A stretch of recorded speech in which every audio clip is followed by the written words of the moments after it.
Okay, we're back. Whoops. Apparently it's my affiliate anniversary today, so nothing starts a stream like a tech issue. I didn't turn the mics on. Whoops. Welcome in. What I had said was Allison, nice to see you. Bristow, thank you for that sub. Jack, welcome in. I didn't realize it was my affiliate anniversary, but apparently it is. So, thanks for being here.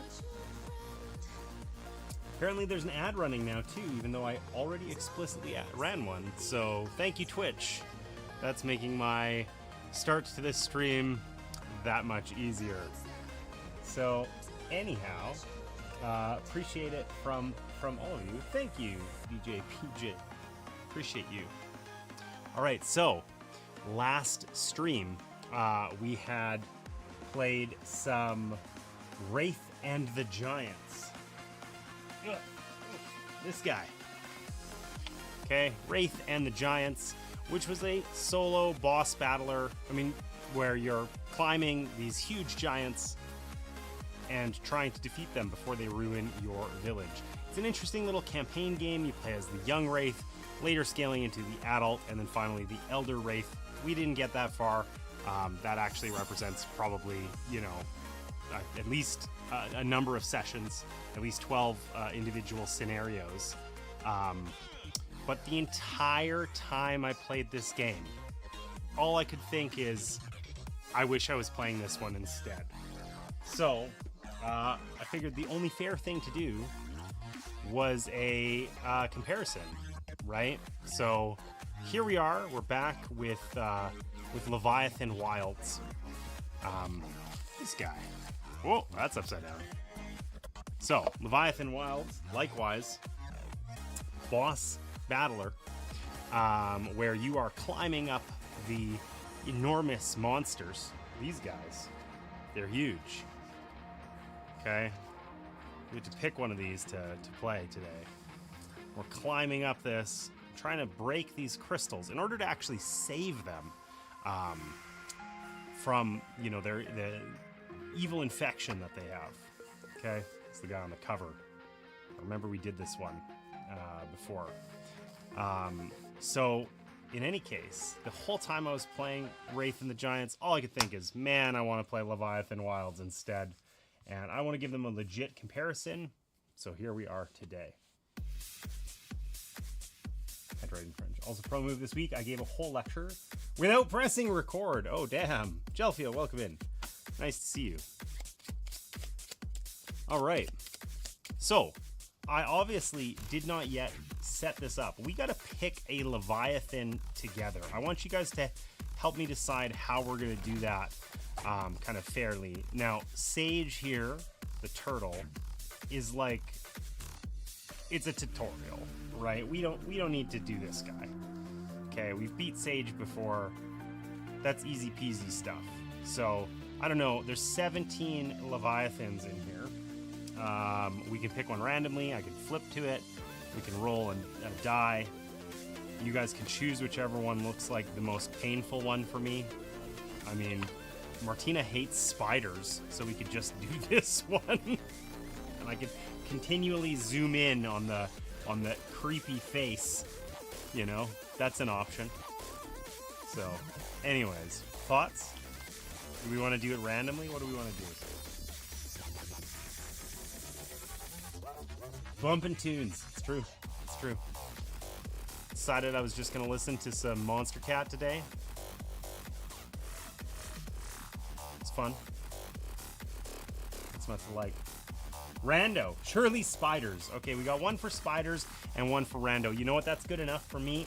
What we will do is we will use this gratuitously enormous coin that came with the deluxe components for this. Last time I played this, it was just the base game. I purchased an expansion for it, which I have not yet opened, which we'll probably not be getting into today, the Deep Veil expansion. More monsters and stuff. But it also came with like a bit of errata and this deluxe component thing. So in the base game, you have like a little coin you flip. One of the characters you can play is the Gambler. And it's got like a happy face and an unhappy face. And you get a metal one, but like this thing's freaking huge, you know, like it's absolutely massive. So we will use that. We will say that unhappy is the spider because nobody likes spiders, okay? And the happy side is rando, okay? So we'll see what we get here. Okay, we got rando. That's happy. I don't know if you guys can tell. It's so reflective, but that is a happy coin. So we will pick one randomly. What is a fair way to do that? We're gonna skip Sage, and we'll just roll. We'll roll 2 dice and call it even. We'll pick one in the middle of the book here. There's 12, or well, there's not 12. There's 17. This will get us close enough. Okay. We got 7 plus 1. We'll go to the 8th monster in here. 8 is the collector, whatever the hell that is. Better not be the spider. Spider was number 5. What was his name? The Weaver. Oh, okay, got it. Oh, baby. It's he's looking a little crabby. That's kind of crazy. Okay, cool. Nice. This will be our guy. We'll see how this goes.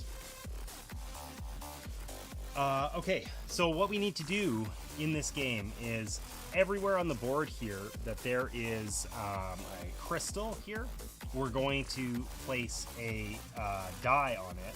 And it lists values here, like this is a 4, so we're going to put one of these teal dies set to 4, and then a purple one for 6, and so on. So basically, the way we're going to win at this game is we're going to climb this monster. We're going to play 2 climbers. That's how we play the solo game. We have a shared deck of cards, which we'll talk about in a second here, because we got to pick characters and a class to play as. So there's lots of customizability here. But we essentially have to go through, climb this monster, and strike these dice. The face value of them is like their health. So this one was a 6, and we're gonna have to hit it for a total value of 6. Sometimes we're hitting it for 1, sometimes up to like 3 or 4. That would be a really strong attack. And we have to remove all of the dice essentially before we die.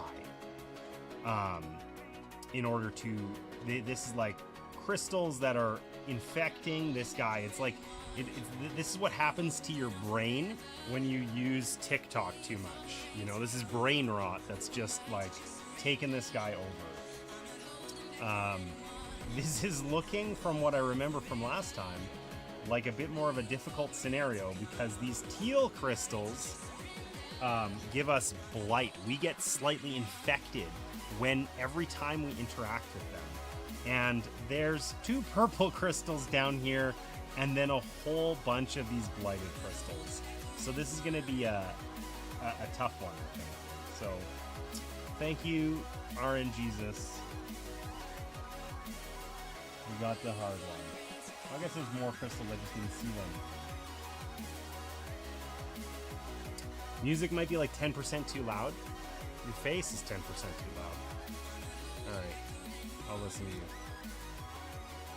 It is one of the things that I haven't quite figured out yet, is sometimes I do music through like 2 different sources for music, and one of them, the volume level is really variable, but tends to be a little quieter, and that works out, and then sometimes it's a little on the loud side. So, wah wah.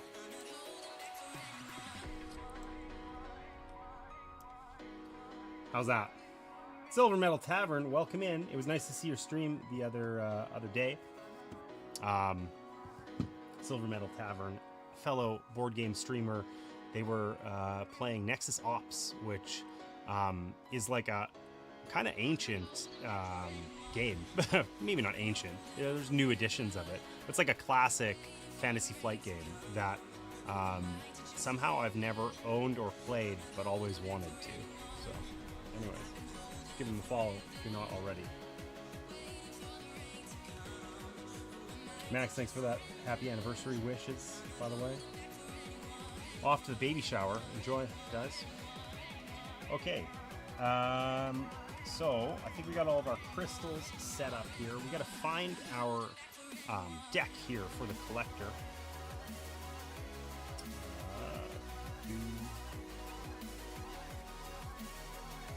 There we go.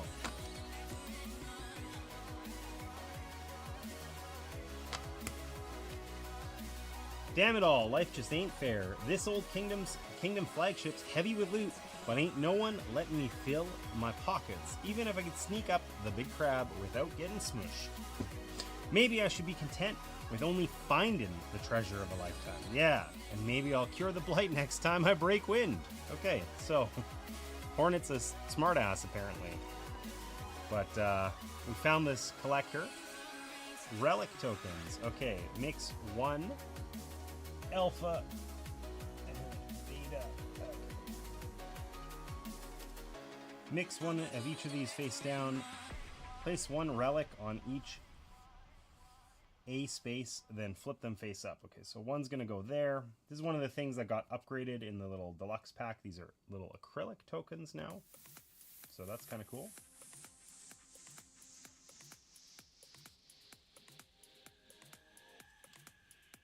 All right, flip this card over. Old Kingdom relics. Oh, great. Climbers must be carrying all relics to win. Anytime while activating, pick up a relic on your space. Anytime while carrying a relic, you may gain 1 blight to use its effect. We are never doing that. That's a horrible idea. Maybe we will. Those seem actually pretty OP. Okay. So we have to remember those special rules, I guess. Now, each boss that we're going to fight has a deck of cards. It's just 5 cards. And we're going to work through each of these. Essentially, we get 5 turns to a round, right? Hey, you calling me old? No, I didn't call you old. In what way? Oh, because the Nexus Ops. Yeah. No, the game has been around for forever. I think that I watched a video review of like 2 editions ago of Nexus Ops from like Tom Vassell in like 2000 or something, you know? And it always was like, oh, that looks cool, but then never played it. All right, so each enemy that we're gonna face has a deck of 5 cards. These have a normal side and an enraged side, which is substantially spicier, right? So we're gonna play on just normal difficulty, which basically means that we're gonna have this row of cards set up, and we'll have the 5 cards, under it here. And on normal mode, we start with none of these enraged, and we're going to flip one of these every time one of our characters takes a turn. It's going to determine what the boss is going to do. We kind of have a bit of an opportunity to respond to it. Like, we're going to know, for instance, that this is the effect on the first turn. Okay, let me get some cubes out here so we can actually track our health and stuff. But eventually, here, as we reveal all of these, that's gonna be like 1 round of play, and there's gonna be a little rage marker here that's gonna increase every time we cycle through a round, and the further along we get, the more enraged cards we're gonna have. So eventually these are gonna be all flipped this way to their enraged, much spicier version. So this is essentially like a big area of effect attack that's gonna do 2 damage. And if instead he's enraged, I flipped that twice, I guess, it's going to do 2 blight instead, which is basically we can't be healed, and give us an injury, bust our ankle or something. So substantially spicier. We don't want that. Enraged, bad. Who is carrying op cost to survive the first enemy? Come on now. Come on, Risto. That was mean. I sometimes win at games, occasionally. Okay. All right, and we got to remember to pick up all of the things. So, stuff we need to do now is we need to pick our characters, and I'm going to have to tweak the way the camera setup is, but I'll worry about that in a second. So, what's a safe or a fast way for us to do this? Okay, I know that I want to play as Cheer, because Cheer was my favorite character from the last time we played this game. Cheer is, so all characters have like a special effect on them. And then they have a deck of, or cards that we add to our deck. Now, in the solo game, normally you'd have like a character and a class. And in the solo game, we pick 2 characters and then a single class that they share. So it's a little bit different. But Cheer essentially is like the mushroom abuser. We haven't actually placed the mushrooms out on the map yet, so we'll do that here in a second. But there are these little mushrooms that we can collect from all over the map. And when we do so, they give us special bonuses on the other side. So Cheer gets bonuses from, he's an addict. The mushrooms are his thing. What can I say? We're gonna play as Cheer for sure. And then we have to pick one other character. What's the safe word? What kind of game is it? Whoa, whoa, whoa. Safe way to pick characters. And I meant fast rather than safe. Also, where's Brick's other card? I feel like we should, oh no, Brick only gets one. Okay, let's just see here. We can play as Brick, Kestrel,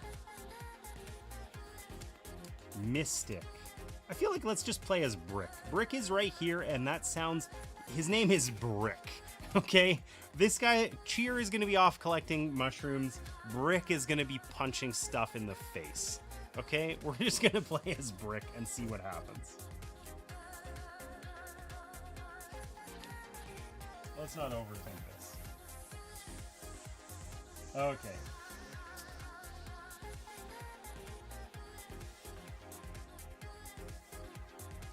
Let me just make sure I get the solo play set up correct. It's a little bit different.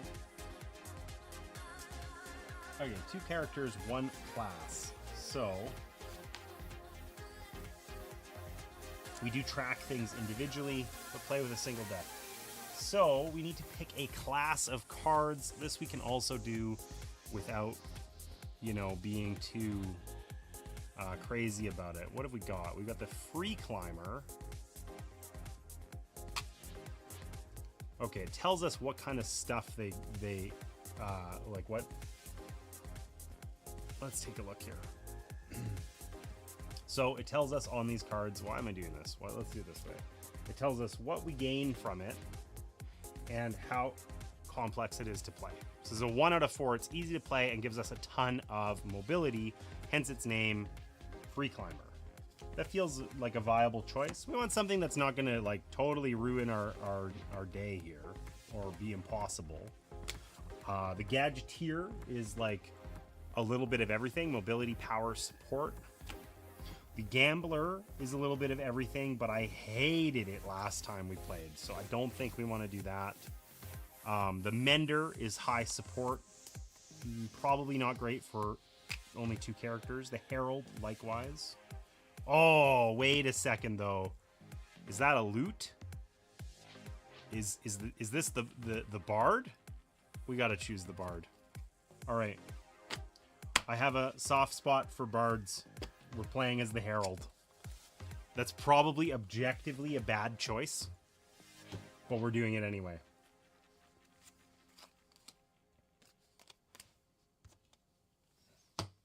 We can revisit these like balanced decks that make sense some other time. Okay, so this is going to give us a bunch of different abilities that we will talk about as we go, but I know we definitely played with this deck before for the exact same reason, because it's a Bard, so I arbitrarily chose it. All right. So we're going to set up our deck here, and I am going to take one quick second, I think I'm just gonna slightly zoom out the camera, and one of my lights isn't on, and it's making me irrationally angry. So I'm gonna take 60 seconds to go resolve those two issues, and I will see you right back here.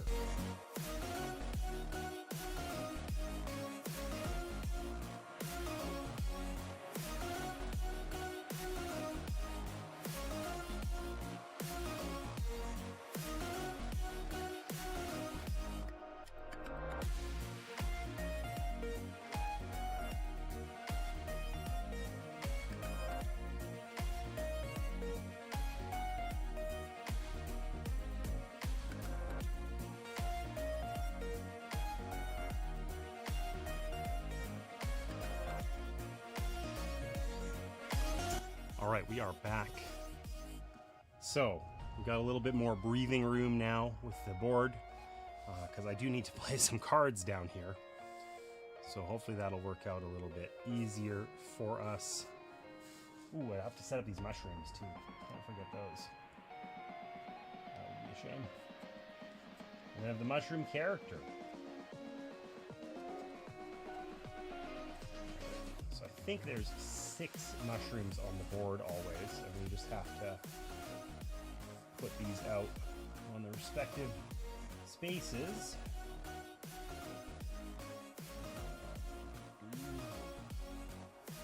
1, 2, 3, 4,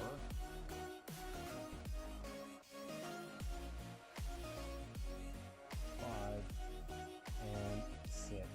All right, there we go.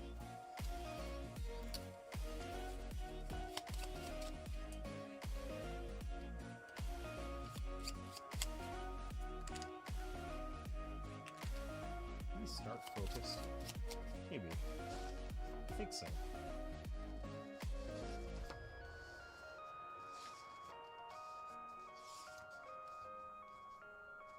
Okay, I just missed the setup thing entirely.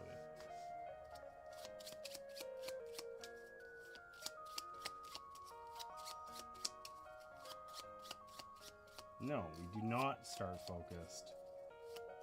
Damn.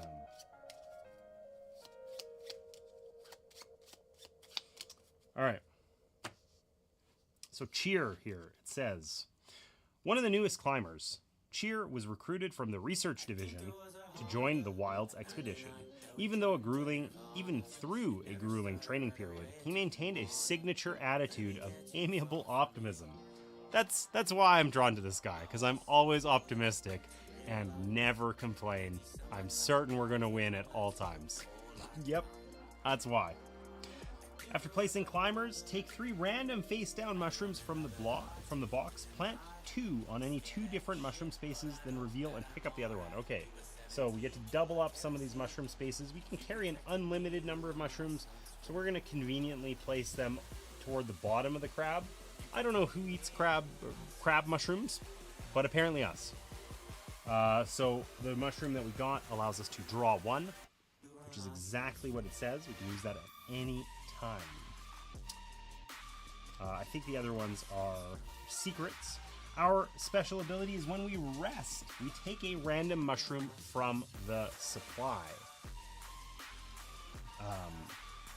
And then Brick over here.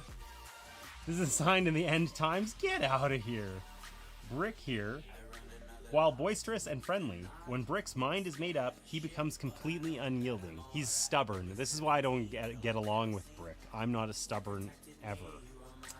After losing his arm years prior, many believed his climbing days were over. Undaunted, he trained twice as hard, allowing nothing to slow him down. Place the determination token face up in your play area. Okay, so Brick the indomitable lout, and Cheer the jovial mycologist. Alright, so we need our determination token. Let's find that guy in here, and I guess we also need our characters, so that's Brick's butt. There's Brick. One-armed and ready to climb.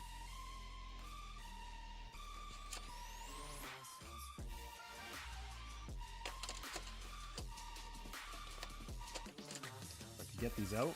This is a dexterity challenge I was not prepared for, apparently.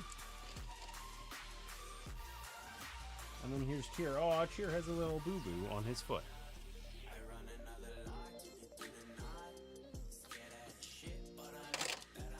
And here is our determination token. This looks cool. Brick looks like an angry dog, basically. He's named Brick. I shouldn't be surprised. Okay, so Brick's special ability here is Dig Deep. Exhaust the determination token to draw one card or place any card from your discard on top of your deck. Ooh, okay. When you rest, ready it. Oh, so we get to do that not every turn. We only rest. Resting is an action, but we can do that frequently throughout the game. So it's kind of cool. So we have two actions that each apply when our respective characters rest. That would be good to remember. And we can start on any space here on the bottom that we want. We're gonna start with Cheer, and we know we're gonna go try and collect some mushrooms. So why don't we place him down here, and Brick can get ready to go punch things, I suppose. So he will start over here, I guess. That doesn't really help us get to there, but whatever, we'll figure that out later.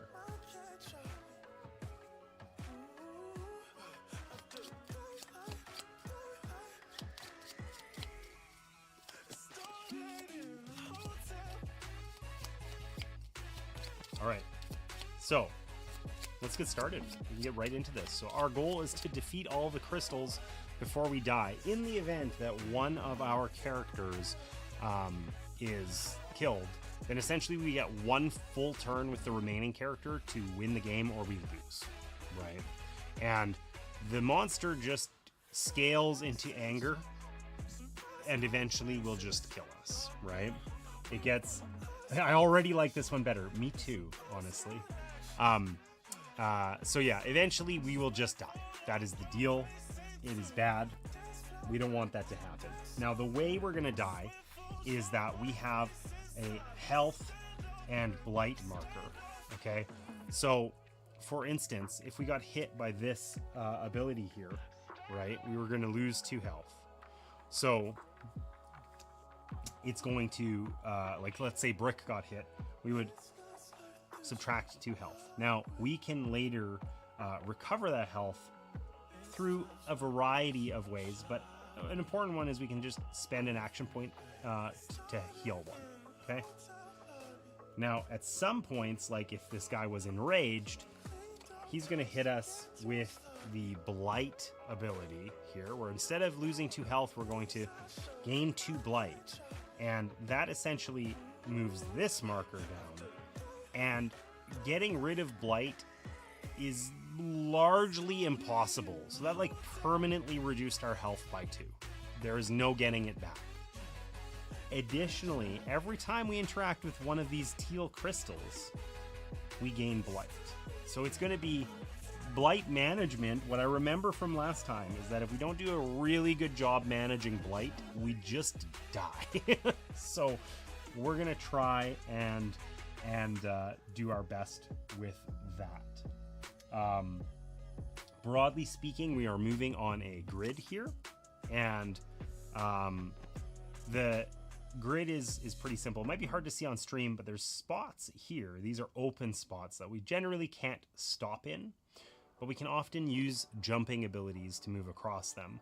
Any of these other spots that are connected here on the grid, on the main body, we can just climb using action points.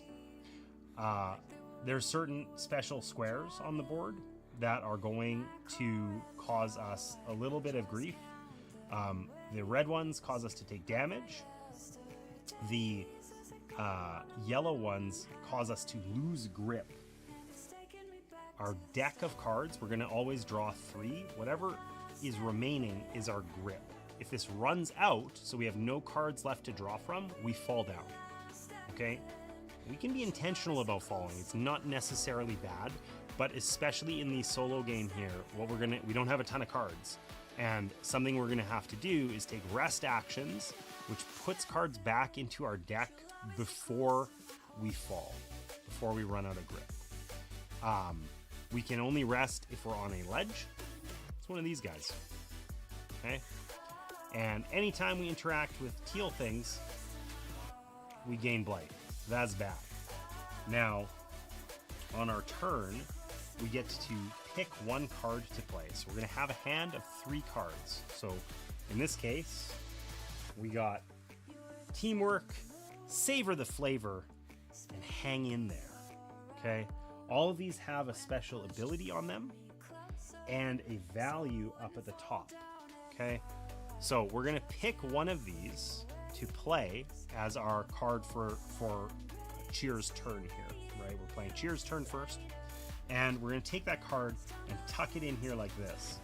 It's going to give us action points, but we don't get to do its special ability. Okay? The other cards in hand, we can choose to do basically at any time. So, off topic, that certainly is a great sweatshirt. Where might I get one? I'll tell you about that in a second. I shouldn't have interrupted that, but anyway. So yeah, like for instance, we could have 4 action points to spend, and then we can play at some point during our turn our Teamwork card, and then we get to resolve this ability, right? So we got lots of options and flexibility here.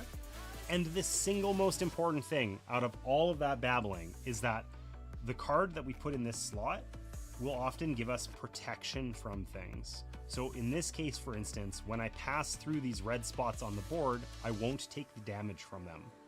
If I had instead played my Teamwork card here, I would have more action points to spend, but I'm going to take damage when I pass through those red spots. So a critical thing that we have to get right or we will lose is we have to play cards that prevent us from taking blight when we're attacking those crystals. I remember that. We learned that the hard way. It felt impossible. It was a nuance I didn't pick up on the very first time we played this game. Took a little while to get there. It is seared into my memory, so we will get it right. Happy affiliate anniversary, Seth. Welcome in. Long time no see. Hope you are well.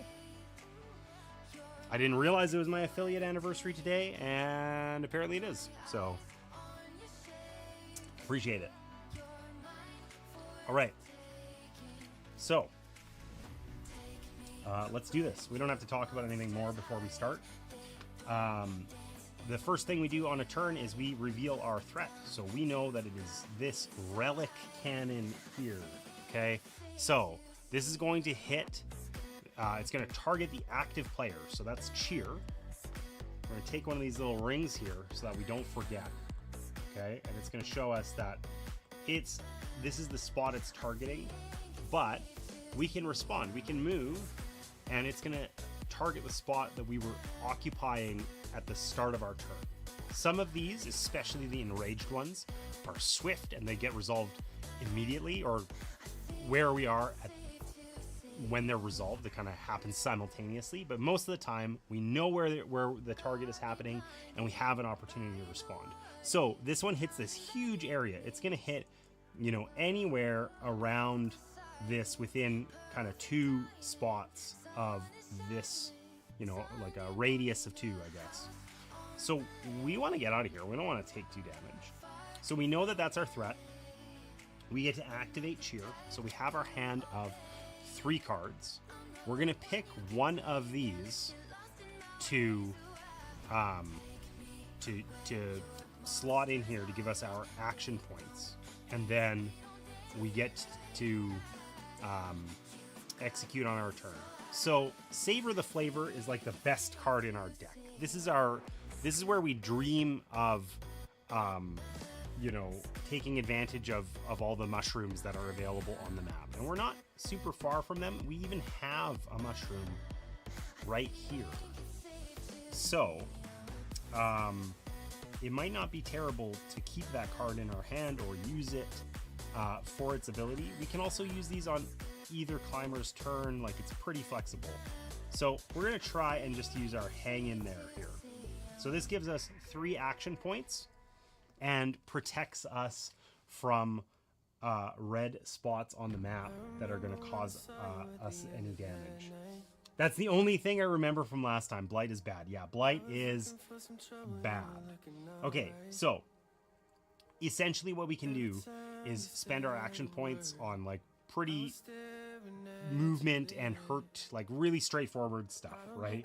We can climb for 1 action point, so that's moving orthogonally on spots that exist. So this little open spot here we can't climb through, but for 3 action points we can jump 2, which basically means we move to a spot 2 away from where we are now, and we land on that spot. We can go across open spots, right? We can glide for any number of action points, which is basically kind of moving downward whatever distance we want. Obviously that's not going to help us now as we initially are trying to climb up here. And we can strike. We can spend any number of action points to hit one of those crystals for that much damage. Often we're going to have cards that do like strike +1, things like that. Strike 1 on teamwork, right? So we got a lot of options here, and we can use these cards at any time. So is there a way we can use our Savor the Flavor? When you use a mushroom, choose 2. We get to climb 1, strike. The gaining ones are useless for us right now. Gain 1 health or gain 2 grip. Neither of those help us right now, but climbing 1 and striking 1 is totally useful stuff. So why don't we just play our Savor the Flavor right now? Okay, and maybe I'll put it over here. That'll be where our discard goes, I guess. We need that to exist somewhere. I'm not sure where. So let's try savoring the flavor. I guess do we have individual discards in the solo game, or only 1 discard pile? I think we have. I think we have just 1. Every time I see your face, I think of what I lost. How could all the little moments that we had be so far? Okay, yeah, we have a single deck. Okay. So, we're going to use this mushroom. It's going to get discarded, and we're going to draw 1 card. Motivate. Any climber becomes focused. Focused is basically, it's this little thing here. It essentially allows us to add +1 when using like basically anything. Okay. So we draw 1, but when we use a mushroom, we get to pick any 2 of these. We can climb 1, we can strike 1. So we're gonna use it to climb, and I'm a fool, and what I had meant to do was climb a bunch first, which I failed to do. Whatever, we'll live with the consequences of our action. Do I have to choose different ones? No, choose 2. I think it's intended we choose 2 different ones. I don't know. Whatever. We're gonna choose climb. I want to resolve this nicely. I don't want to get off. Okay, listen. What I had meant to do was to use my 3 action points to climb. Oh, I can't strike it anyway. It doesn't make a difference. Because I misplayed. I wasted our Savor the Flavor. Oh well, whatever. We drew a card. We're going to use this to climb 1 further. And we'll use our other action points to climb as well. We'll then pick up these mushrooms. Why am I so zoomed in? We'll pick up these mushrooms. Ah, we found one of the only ways to remove blight. And a thing that prevents us from losing. It adds this thing to our card so we don't lose grip that round. Okay, so we spent 1, 2, 3 action points to climb. We savored the flavor. We climbed 1 further, and I was going to strike 1, but I don't think I can because I'm not actually on that spot, because apparently I can count to 4 but not 5. These things happen. Now, we can use any of our other cards here.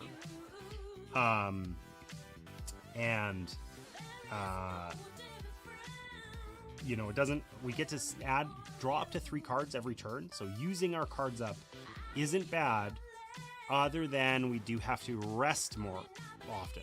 Well, I guess, yeah, we'll draw more cards, we'll have to rest more often. So,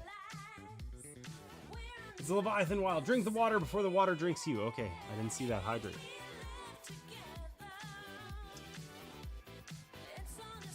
Martina, welcome in. Interstellar Gecko, nice to see you. Also, Allison, to get back to your earlier question, this handsome shirt was made by Max. He was in chat earlier. I know he's lurking right now.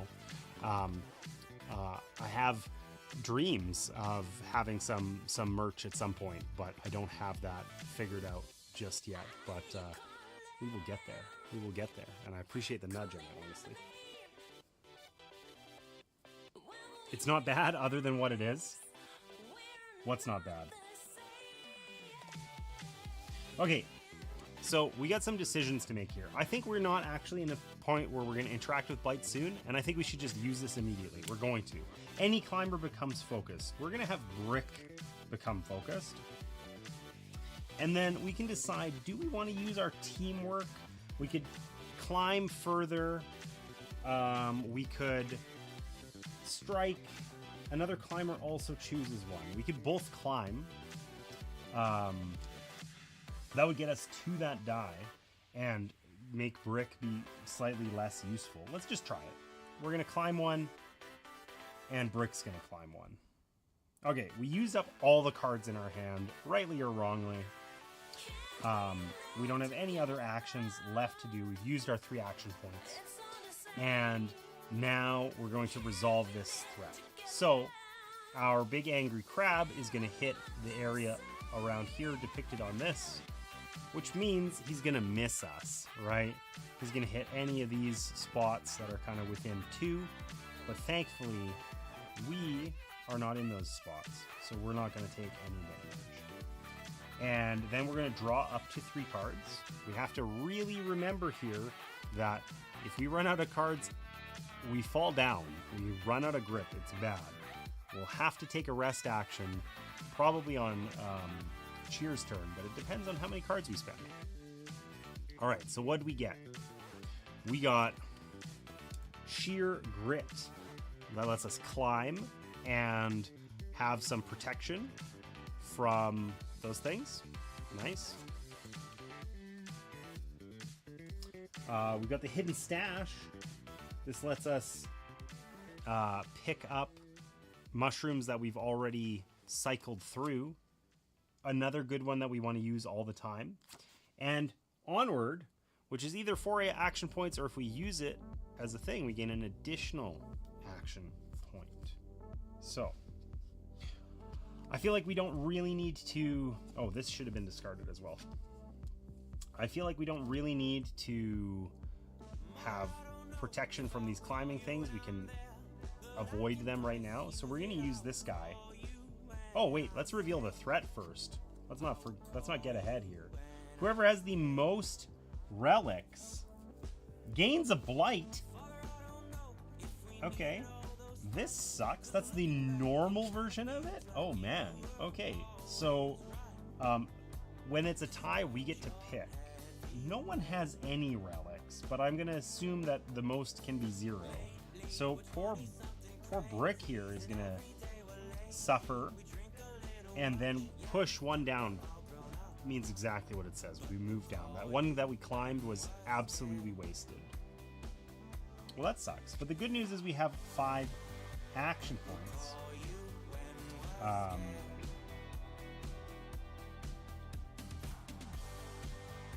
And we're going to dig deep, I think, here with Brick's stuff here. Okay, so before we move anything, let's abuse the Hidden Stash. Any climber takes 2 random mushrooms from the box, or 1 discarded mushroom. We'll give these to Brick because he needs mushrooms too. They're an important part of his diet.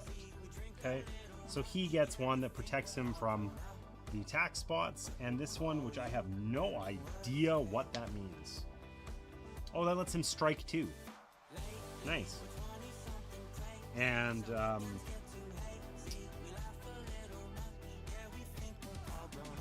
I think focus can be used on anything, basically. +1 to 1 numerical value on that skill when you use any skill while focused. Focus cards can apply to skills on cards in your hand, in character card, and even mushrooms. But they cannot modify skill costs. Okay, but like, this is numerical. It says you cannot modify skill costs, so probably can't work on the board. Anyways, that's okay. We got some more mushrooms for Brick. That's good. We can even gain an extra AP if we want. But let's start climbing. So, sadly, despite all my claims, the music is a vibe. Climbing vibes. Yeah, totally. Well done, Max. I look forward to paying horrific tariffs to acquire one in the future. Sorry, everyone, that my president is a jerk. Yeah, we're sorry too. It's very Canadian, but it's true. You know, yeah. Womp womp. All right, I'm gonna see real quick here. I'm gonna see if I can get something working that I forgot I had set up. Anyways, okay, we got 5 action points. What the hell are we gonna do? We gotta start climbing here. We're not protected from anything because I am a doofus. But we can go 1, 2.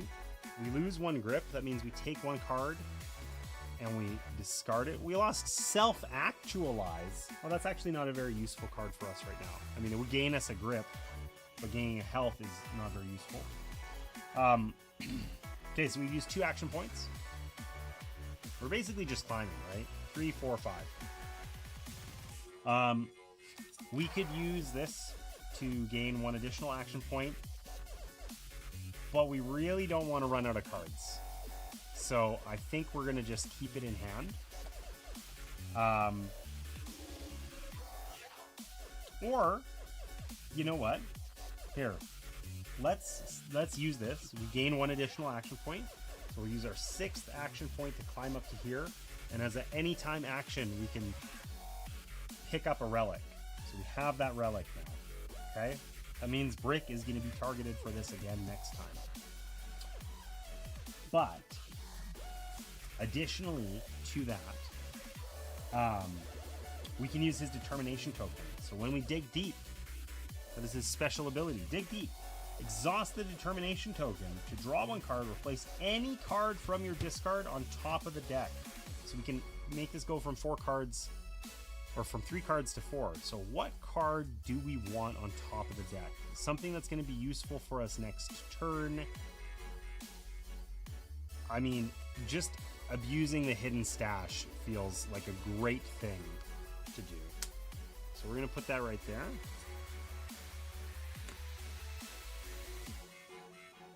I think Brick needs to rest in order for us to get that back, not us resting collectively, which is something I hadn't thought about, but that's okay.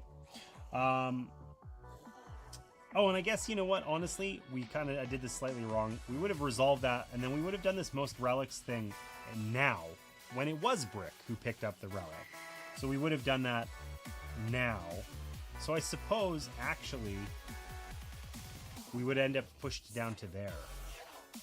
So I probably spent an extra action point in there that I didn't need to, but I guess we could just take this card back into our hand and call it even. Whoops. Resolved it in the wrong order. I'm rusty on this game. Okay, so we draw to 3. This gets discarded as well.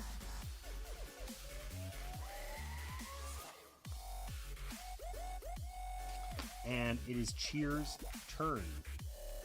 So, what do we got? We got our onward, we got our hidden stash, and we got our upward, which either gives us a ton of action points, or any climber may become focused and may execute this action. Basically moves to one of those spots, you know, irrespective of, like, just move to one. You don't have to be able to, you know, like, you could use it to jump, for instance, over obstacles. So, we want to use the hidden stash and we're trying to get as many mushrooms out of the box as possible. And then just, you know, keep that going. When you rest, take one random mushroom from the supply. What does the supply mean? Because it's not the box. And all of them that aren't, is that one random mushroom off the map?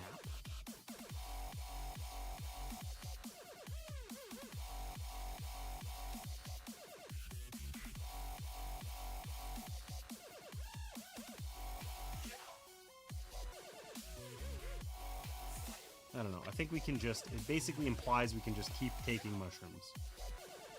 Okay, so I think the supply and the box are used interchangeably. Okay, so let's, we're going upward.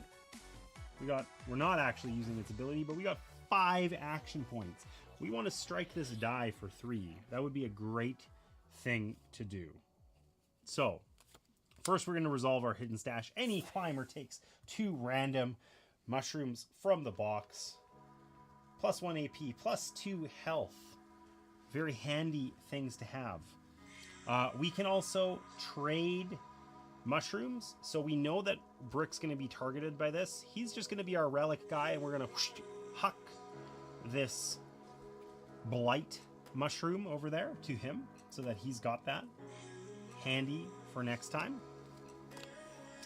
And we still have 5 action points and are protected from the from losing grip. Now, we do want to spend 2 of those action points to rest, almost for sure. And we're kind of in this weird spot right now. You know what I didn't do? I didn't do this again.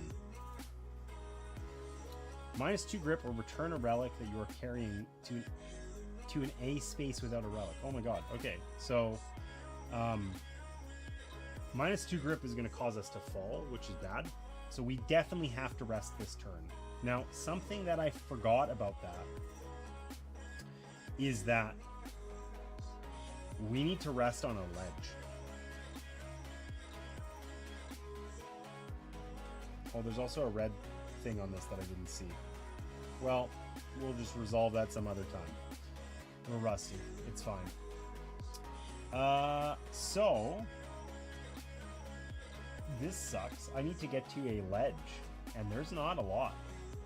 There's one here, but it's distinctly not available to us right now. Time Roller, welcome in. Thank you for the happy wishes there. Appreciate you. So we can't climb over that spot to get to this ledge. We can jump over it. That's happy and wonderful and good.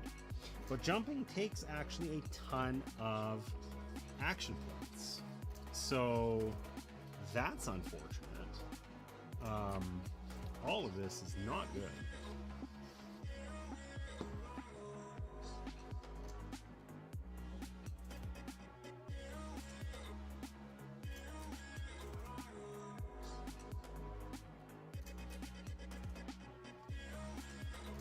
All right, so we always count spaces orthogonally even when jumping. So we're gonna spend, I guess we're just gonna leave this crystal here, and Brick is gonna have to break it because we need to rest. So we're gonna move 1 for 1 action point. We're then going to jump 2. That costs us 3 action points. So we've spent 4 to get up to this ledge, but we can rest now. We have 1 action point remaining. If we use onward, we gain 1 action point. Okay, so we're going to do that. So we have 2 action points remaining, and we're going to use those 2 action points to rest. Now, when we rest, we take a random mushroom from the supply. That's going to be this guy. Gives us 2 grip. And the rest action just gets cards back into our hand. So we're going to take this deck of cards here, and we have to pick 7 at random. There's 8 cards in here, so we're just going to discard 1 randomly. That remains in our discard pile. And the rest of them, I believe, go under our deck. I should double check that, but I'm 98% certain.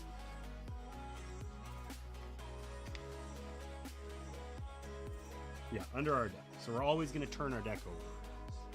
Right? But we importantly, didn't run out of cards. We didn't lose our grip and did not fall. We had a really unproductive turn where all we did was run away. But that's okay.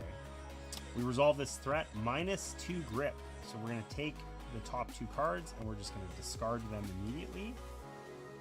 That sucks. Those are the ones we didn't get yet. Watch out and lead by example. And then we're going to drop to 3. So we only have 4 cards left. We got to remember that resting is going to be something we're going to need to do on the regular.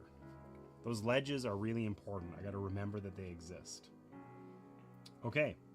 So what's our threat this time? Let's read the 4-step process here and get it correct. Reveal the threat. So the active player is going to lose 2 health or return a relic. So I guess we're losing 2 health this turn at the end of our turn.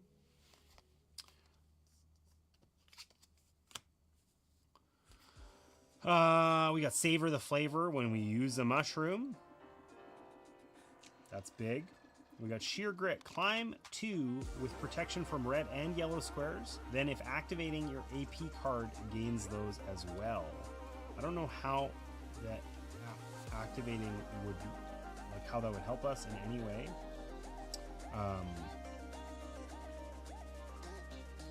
I guess it could grant, yeah, I don't know. Anyways.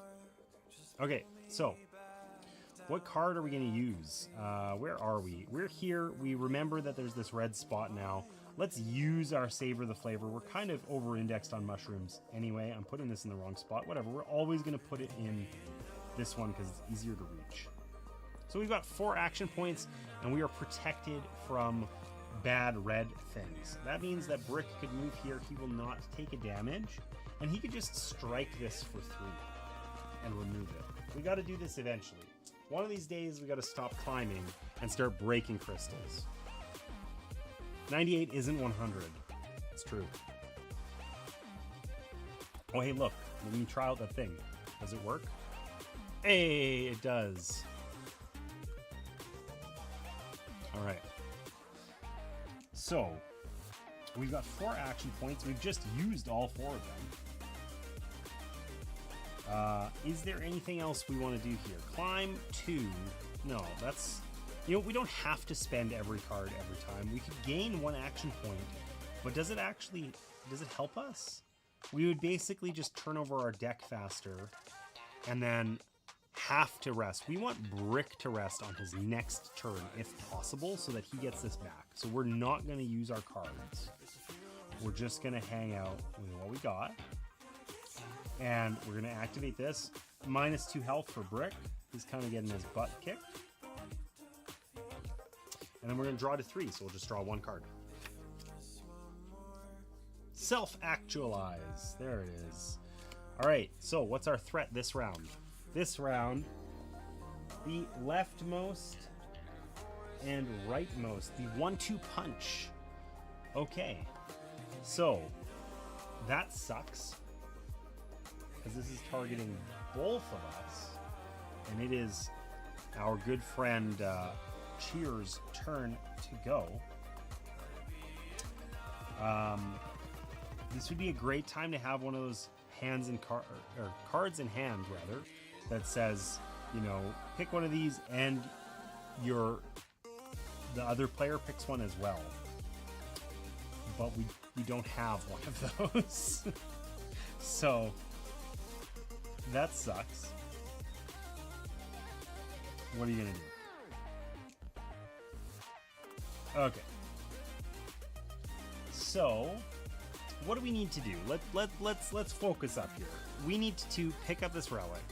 We need to pick up these mushrooms. We gotta destroy these, but it is extremely easy to fall down. We can just choose to let go and fall. We don't take fall damage. So cleaning these up later, or in the event we accidentally get knocked off or something like that, is fine. So leaving a couple down here for later I don't think is terrible. So we probably want to pick these up. And then we just gotta continue onward. You know, there's a lot of crabbiness here. It's kind of hard to see. We can just climb up to that next spot here, I think.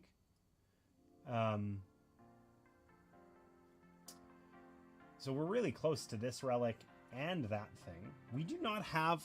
I feel like the only card in our deck that prevents us from blight damage might be this one. This Motivate that's hiding way down over there. So that's sort of unfortunate.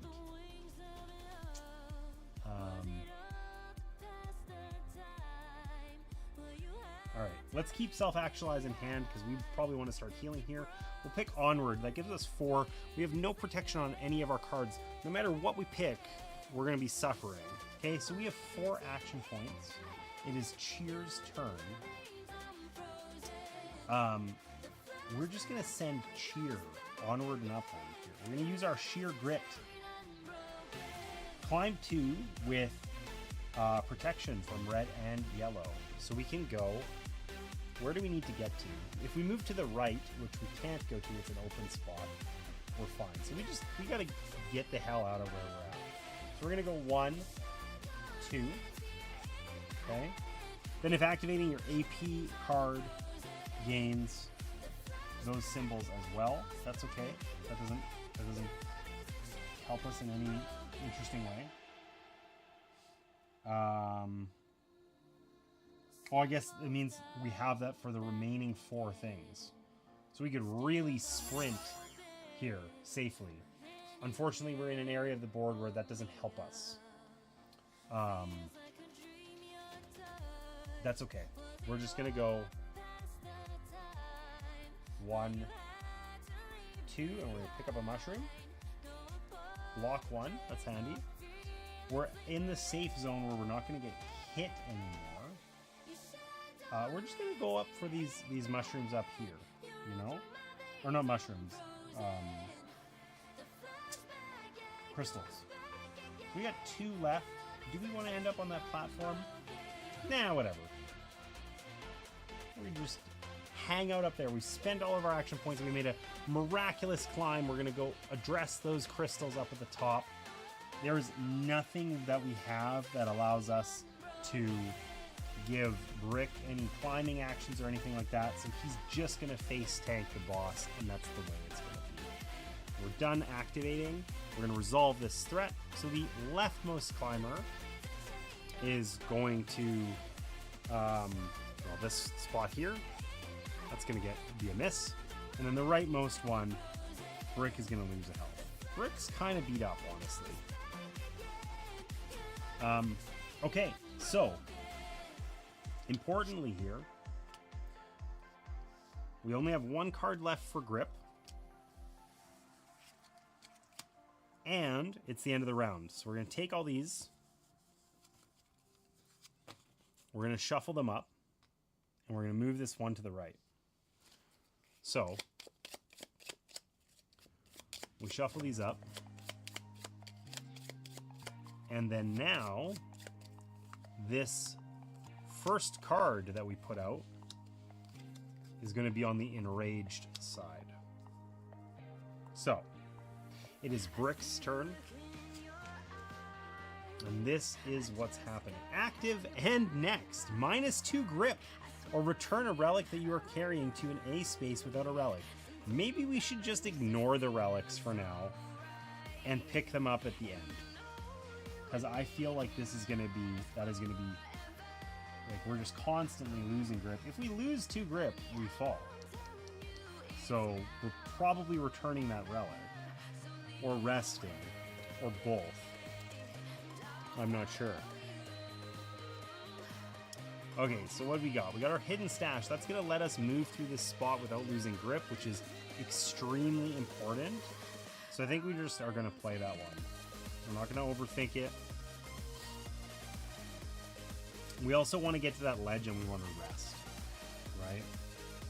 So a challenge here is that gives us 4 action points, and it's going to cost us 3 to get over to that ledge, and resting requires 2.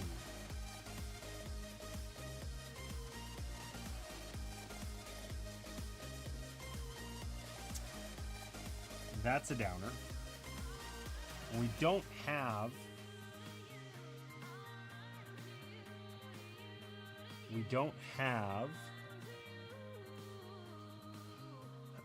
excuse me, any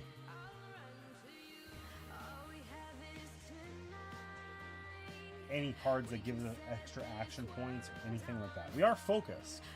We are focused. Let us add one numerically to anything. Can we be focused for climbing? I think so. I think that's a sad way to use it that we wouldn't normally, but I feel like we can.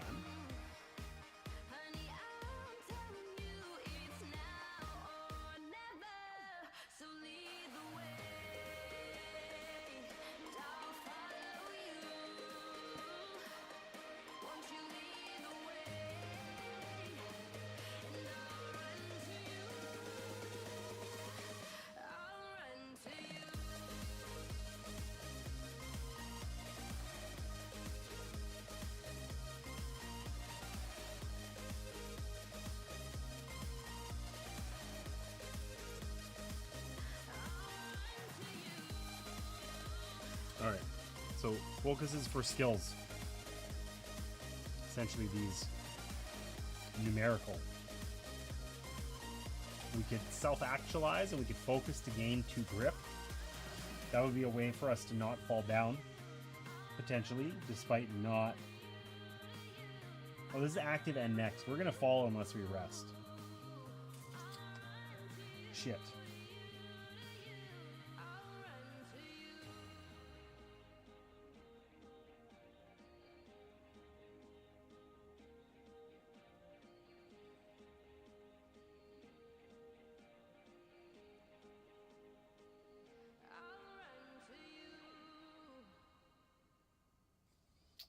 That is tricky.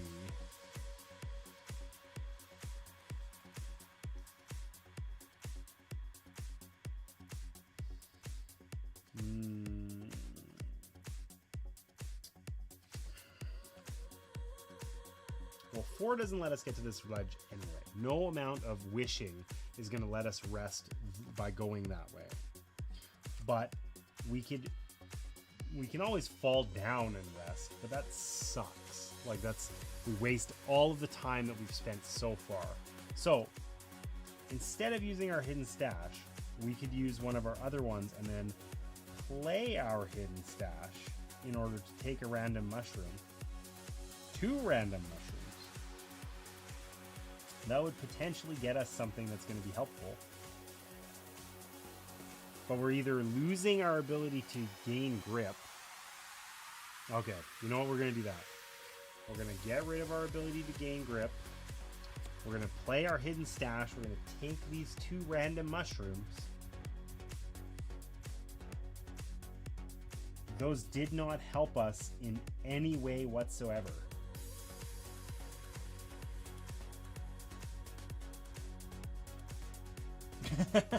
Shit. Those protect us from blight, and those will be helpful later, but they're not helpful right now, you know? We want them to be helpful now. And shit. Okay. So we got 4 action points, and we can jump. We can also anchor, which allows us to just kind of stop falling. Normally we would fall to a ledge. You can play these at any time, so we could like start falling and then anchor or whatever, but that doesn't like help us get anywhere, you know. We're basically stuck with falling or suffering or falling later. I mean, I suppose something that we can do is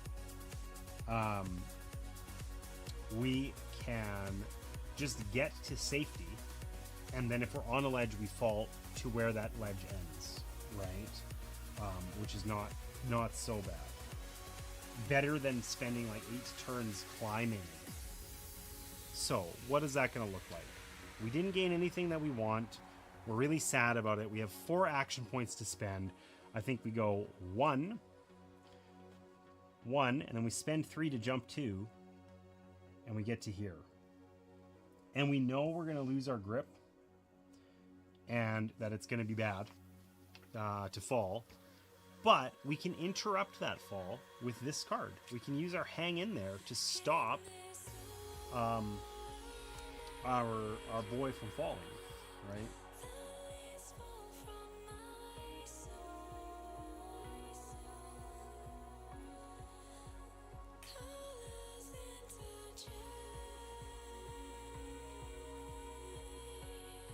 All right. So, lackluster turn. I feel like I suck at this game, and that's just the way it's going to be.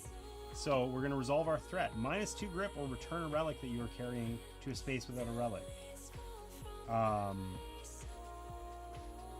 We get to choose the order. So I think all that happens is we're going to end up losing all of our grip. This is going to be gone, and then we immediately start falling, right?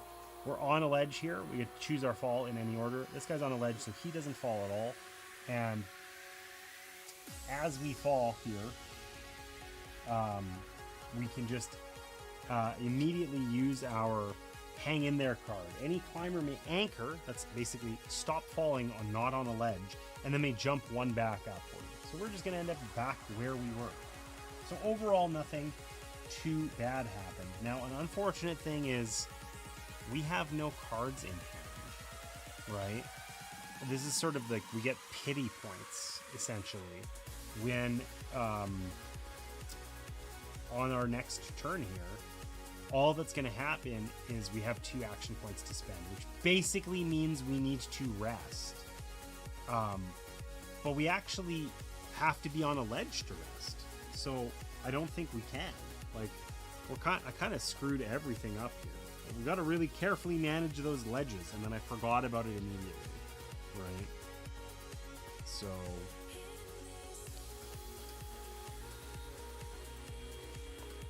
this is we're gonna waste a bunch of our important turns here because we don't shuffle our deck, we don't gain grip unless we rest, right? In the rare case that you start your activation with no cards in hand, you do not play a card for AP. Instead, you automatically generate 2 AP with no protection icons. Damn.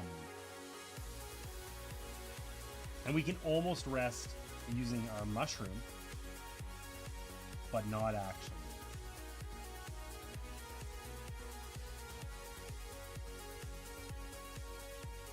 Okay, so sucks to suck. We'll survive. Oh, great. We're both going to get hit. We definitely don't have cards that allow us to move. So it is time. We have 2 action points on cheer. We're just going to move 1, 2. We're still in the spot where we're going to get hit, but we're on the ledge, which is important. So whatever. We can't do anything for Brick. Brick's gonna die. Brick's gonna die. Okay, so we're each gonna take 1 damage. I'm gonna use this mushroom to block 1. So I'll take none. On cheer, he's fine. Poor Brick is dying though. He's got like 3 health left. It's looking bleak. And then it's Brick's turn. We can't draw to 3 because we don't have any cards.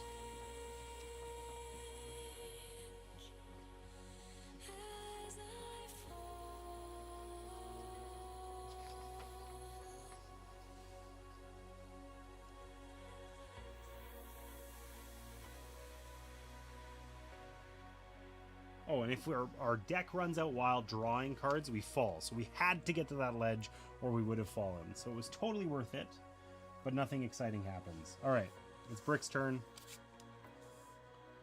The active player is going to lose 2 health or return a relic. He's going to return that relic because he doesn't have 2 health that he can safely lose. He does not have any cards in hand, but he has 2 action points. So he will take a rest action. We're going to draw 7 random cards into our hand, and we're going to remember this moment that, man, it is really bad if we run out of cards. We're going to remember this moment. Okay, 1, 2, 3, 4, 5, 6, 7. That is our hand of cards. We still have a bunch of discarded ones, all of our high-valued ones. And that was our whole turn. So we lose 2 health or we return a relic. We're putting a relic back. And then we're going to draw to 3. We actually get a turn now. Rad. And this is available again. So that's cool.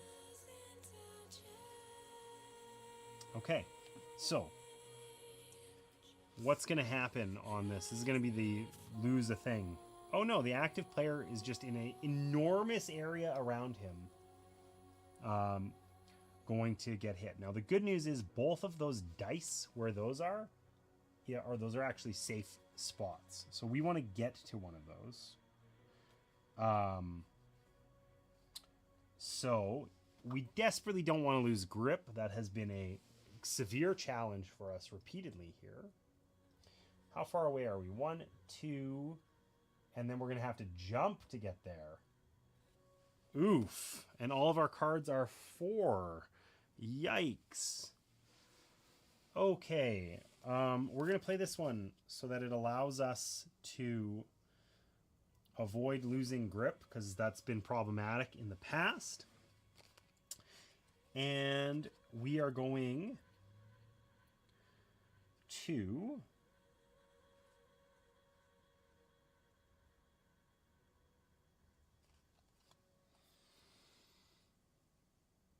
How are we going to do this? We are going to move 2. We're going to go 1 and pick that mushroom up. It lets us gain focus. Nice, nice, nice. We haven't used focus yet, but that's okay. That's 1, 2. We spent 2 of our 4 things. We're going to use this mushroom to gain 1 extra action point.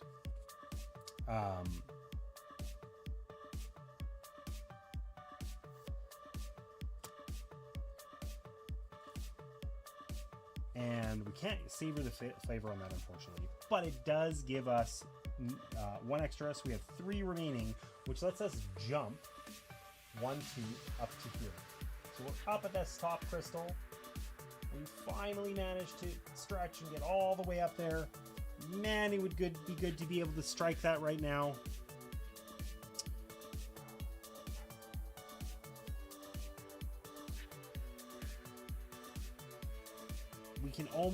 We could use this to make it happen, but it's clumsy. The way it would work would be clumsy. Are we going to fall this next turn? No, we're safe from the attack. I think we don't use our savor the flavor. We don't want to abuse that. I think we just hang on to these and turn over our deck a little slower this time. Okay, so the crab swings at us. Swing and a miss. We are safe. And it is our good pal Brick's turn. What's going to happen? This is the one where he's going to lose. He's going to gain blight, right? Whoever has the most relics. So the good news is that we get to choose who that is. But if we push our good friend Cheer, he's going to fall, and that's going to be bad because it took a lot of work to get up there. So this is going to be Brick. We know it's going to be Brick. We're not happy about it, but it's true. So, man, we have achieved almost nothing. We've removed a single purple die from the board, and that is it. That is it. Picking up the relics feels actively bad, we've learned. We're going to do that as a final step. Probably we want to send Brick in this general direction. He also desperately needs to use this mushroom to heal his blight. I think we can use that. Any numerical value on a mushroom or whatever, I think we can use that to heal an extra blight, so we're going to strategically hang on to that. But how are we going to make this work? We need action points. We're getting 4 or 3. That is not a ton.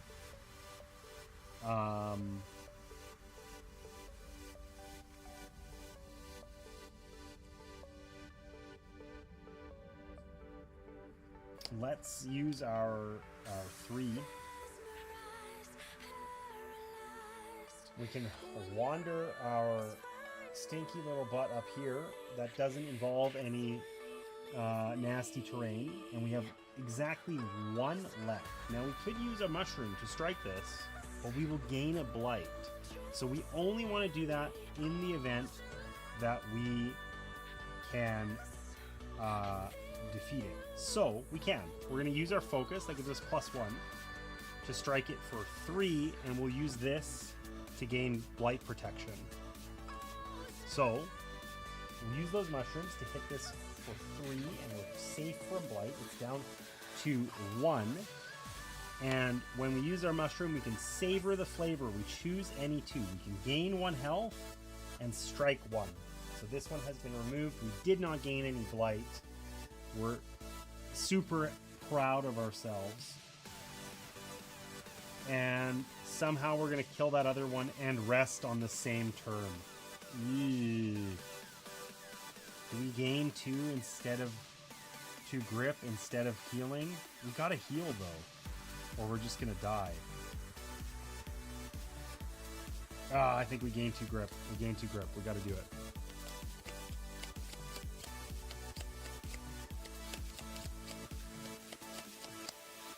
All right. I am regretting not having a more mobile deck. Okay, so our active player gains a blight, yikes, and gets pushed 1 downward. Okay, but he doesn't fall. He's just hanging out there. That's fine. We're going to draw up to 3 cards. And it is our good friend Cheer's turn. Cheer, what do you got? Hey, he got the one that lets us protect from blight, but he's not on the blighted spot. That sucks. But we can hang on to that, potentially here.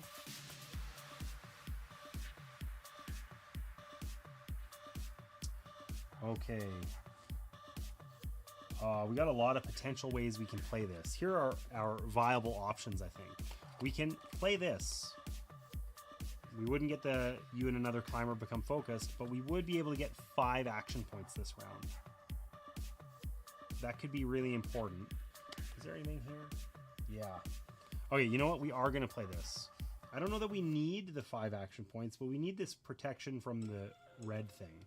Because what we are going to do is we have 4 action points now. We are going to strike this die for 2. It's removed. It would be great to get back over to here.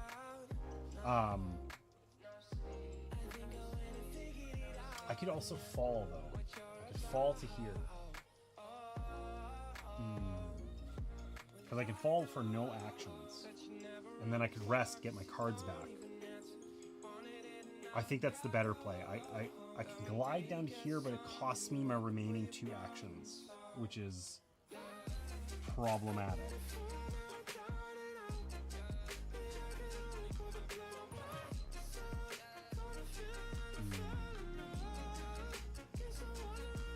Okay, you know what we're going to do? We're actually going to become focused. We're going to use this to become focused.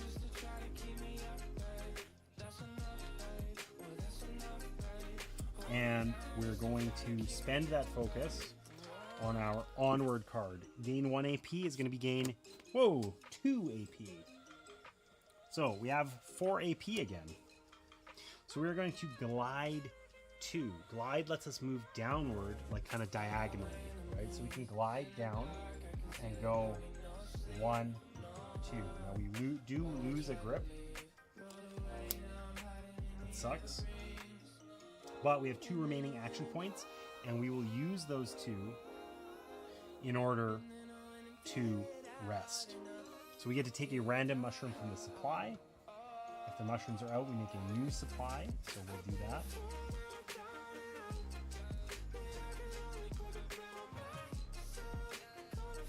We got our AP one back, and then we get 7 cards into our hand. There's exactly, or not into our hand, but into our deck. There's exactly 7, but they do still go on the bottom. So let's do that here. Boom. And then we didn't fall all the way down and have to climb. Like, we can come glide down to that one or something. We're close to this one, and we're happy. Okay, now our activation card gets discarded, and I feel like, didn't we already do this one last time on Brick?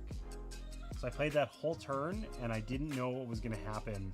I completely skipped the reveal threat phase, which might, you know, we're just gonna suffer the consequences. We're gonna wish that I had been smart and had done that correctly, but I totally didn't. I don't know why I keep skipping this, but I seem to be having some problems. I get caught up in my cards and I miss it. So the bad news is that there's 2 enraged cards now. The good news is that we can actually reconcile this without a total disaster. -2 grip or return a relic that you are carrying to a space without a relic. Good thing we just rested. Good thing we just rested.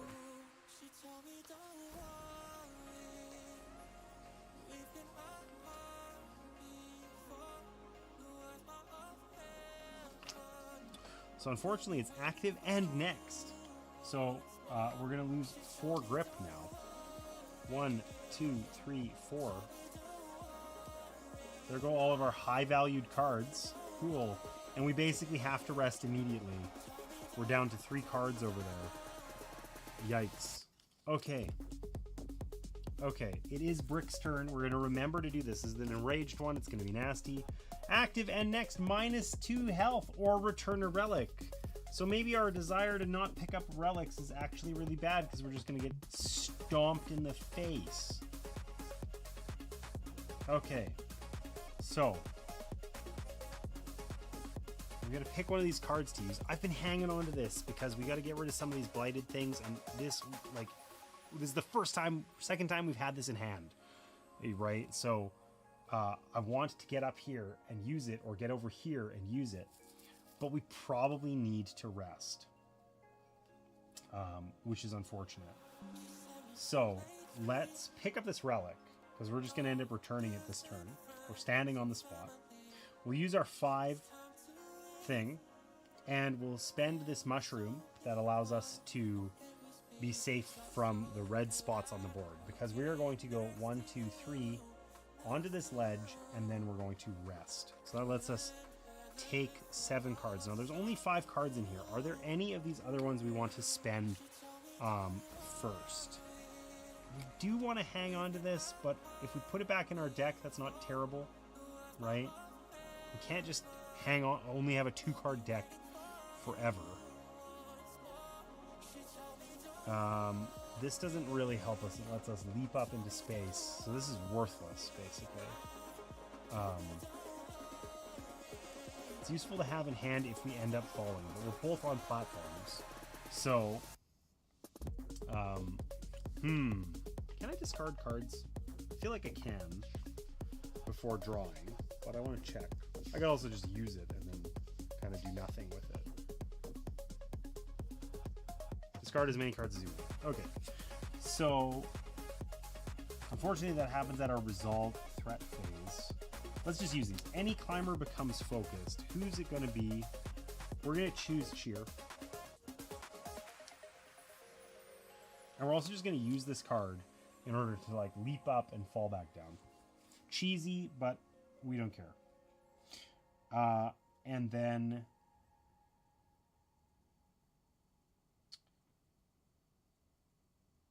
since we're going to rest on Brick anyways, we might as well use his Dig Deep. Exhaust the determination token to draw 1 card or place any card from your discard on top of your deck. Is there something? Oh, hey, we can just cycle this back into our hand. We don't really want that. We're not going to be there in a turn or 2. But we kind of want some of these high-valued ones. I mean, we could, yeah. Let's just put it there. Let's do that. And then we get that back. We rest. And these 6 cards go under our pile.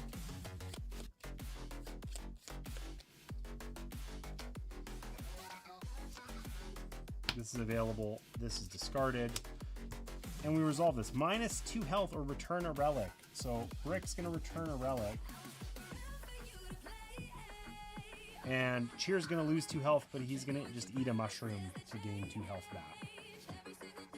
And we're going to be happy. Alright, it is Cheer's turn. 1-2 punch. It's going to hit both of us. Poor Brick is just getting slowly punched in the face. He needs health back so bad. We got 3 cards in hand. All of our high-valued ones. Rightly or wrongly, we just got them all.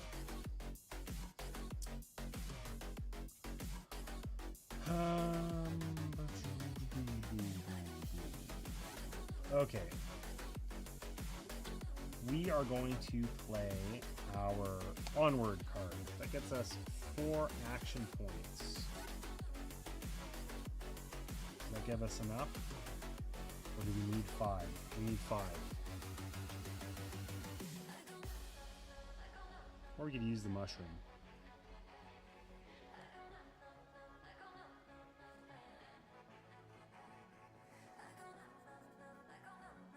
This is a useful card to have because we got to do lots of climbing. So let's play our 4 card here.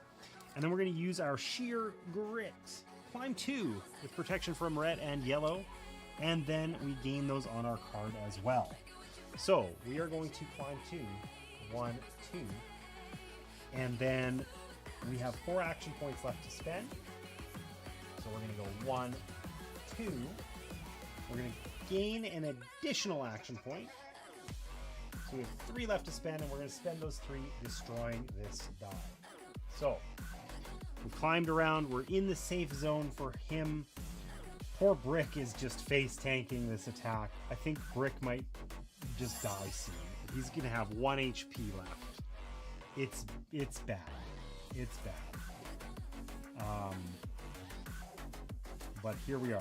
So attack activates, misses over here, hits Brick. Boom. Yikes. We draw to 3.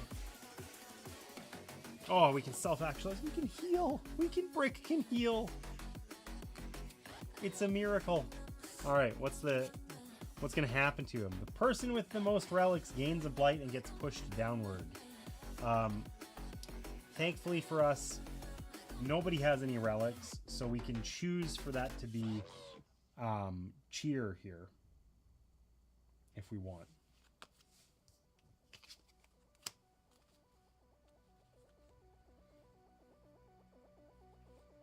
All right, it is Brick's turn. He is going to have a whopping 3 action points. But he is moving upward. Any climber. Oh, maybe we don't do that right away. Do we care about this mushroom? Not enough to go get it. So we're going to move here for 1. We're safe from that. We're going to use our upward card. Any climber may become focused and may then leap. He's going to leap up 2. So he has 2 action points left. Climbed 1, and then he played this card. He's got 2 left.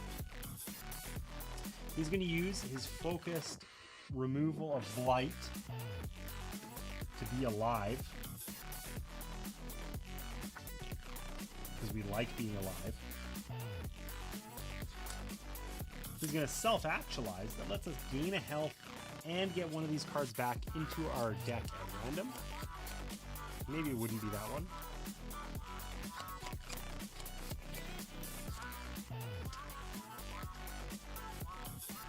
Gain a grip. And then he's still got his 2 action points to spend, which he's going to spend mending. He can gain a health. So we went from 1 HP to like 5 in that move. And we climbed. Pretty successful overall. Now the person with the most relics is going to gain a blight and move down 1. I don't want that to be this guy, because then we lose grip, which is just annoying. So we're just going to have it be Brick. Poor Brick. Gains a blight. He's right back to being blighted again. We're going to draw to 3 cards.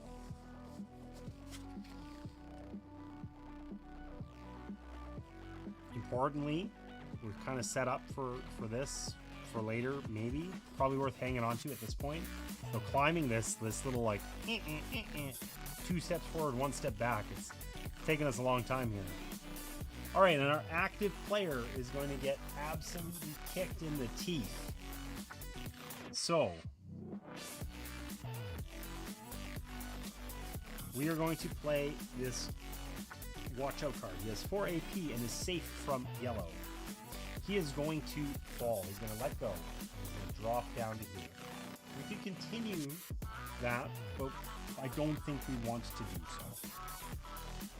But we got away from the nastiness without using any things, which is pretty cool. We can take 2 random mushrooms from the box. I think that means... Does that mean supply? Ooh, maybe we're trying to interpret this in a fair way. Or take a discarded one. We could just take this blight one back. Let's do that. It's the most valuable mushroom by far. Now, we still have 4 action points to spend. What do we got to do? We should leave Brick over to do these. We should start meandering over this way. We're on a safe spot. We could rest. There are 5, 6 cards in here. We get all of those back. We can always rest and then move afterwards too. So it's going to be a while until we can use this. Let's just use it. Any climber becomes focused. Brick is focused. And we'll rest. We'll gain all 7 cards back. That's huge. And we have 2 action points left to spend. We're going to start climbing this way. So, active player gets hit in a huge area. Not going to matter. We'll draw to 3 cards. Remember Brick, save Brick. It's true. Poor Brick. Poor Brick. Can you imagine what would your life trajectory be like if, you know, you're just a little baby, you're just freshly born. You know, I think a lot of people are like uncertain of a name until they see the baby, and you arrive and your parents are like, Brick. That's a Brick. This kid, his name's Brick. Like, I feel like that has significant, like, you know, that really pigeonholes you into certain skills. Happy stream anniversary. Thank you. Thank you. Scarred permanently. Yep, it's true. All right. So, we're not going to screw this up this time. This is discarded. It is Brick's turn. We now have 3 enraged cards. I feel like we've made okay progress, but not great. Honestly, I think that we went with the Bard, and it was not the card. It's not the deck we need for a solo game. I just took it because Bard. You know, I like Bards. But we needed something with more mobility, or more power, or just something different. What did it say? Yeah. This gave us a little bit of mobility and lots of support. I don't think we need these support cards as much in the 2-player game. I think we need... Like, we have almost no ways to strike, honestly. We're abusing mushrooms as a way of surviving, and I'm a little concerned about the long-term health effects, you know? Especially when our name is Brick. I don't feel like we've got a lot of capacity there to just keep throwing mushrooms at. But nonetheless, here we are. It is Brick's turn. We are determined. We can dig deep and pick up a card. We need to climb up to here and smash that die. And what we've got a very enraged, angry collector who... Oh, gosh, no. Whoever has the most relics is going to gain blight, lose a health, get pushed down 1, and pick up an injury. Injury cards We haven't had any yet. It's this deck. But needless to say, we're climbing a gigantic monster. Any rolling of our ankles or busted shoulders or weird diseases that we pick up, all bad. All bad. So. Okay. This savor the flavor isn't useful for us right now. When you use a mushroom, we get to do some extra stuff. The only mushroom that we have on brick allows us just to glide to, that moves us downward. We are moving upward. What we want to do is not have to lose grip, but I don't think that that is going to happen because we simply don't have that on any of our cards here. So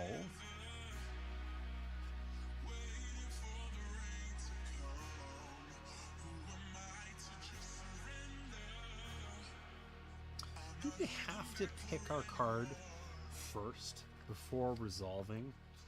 Let's see.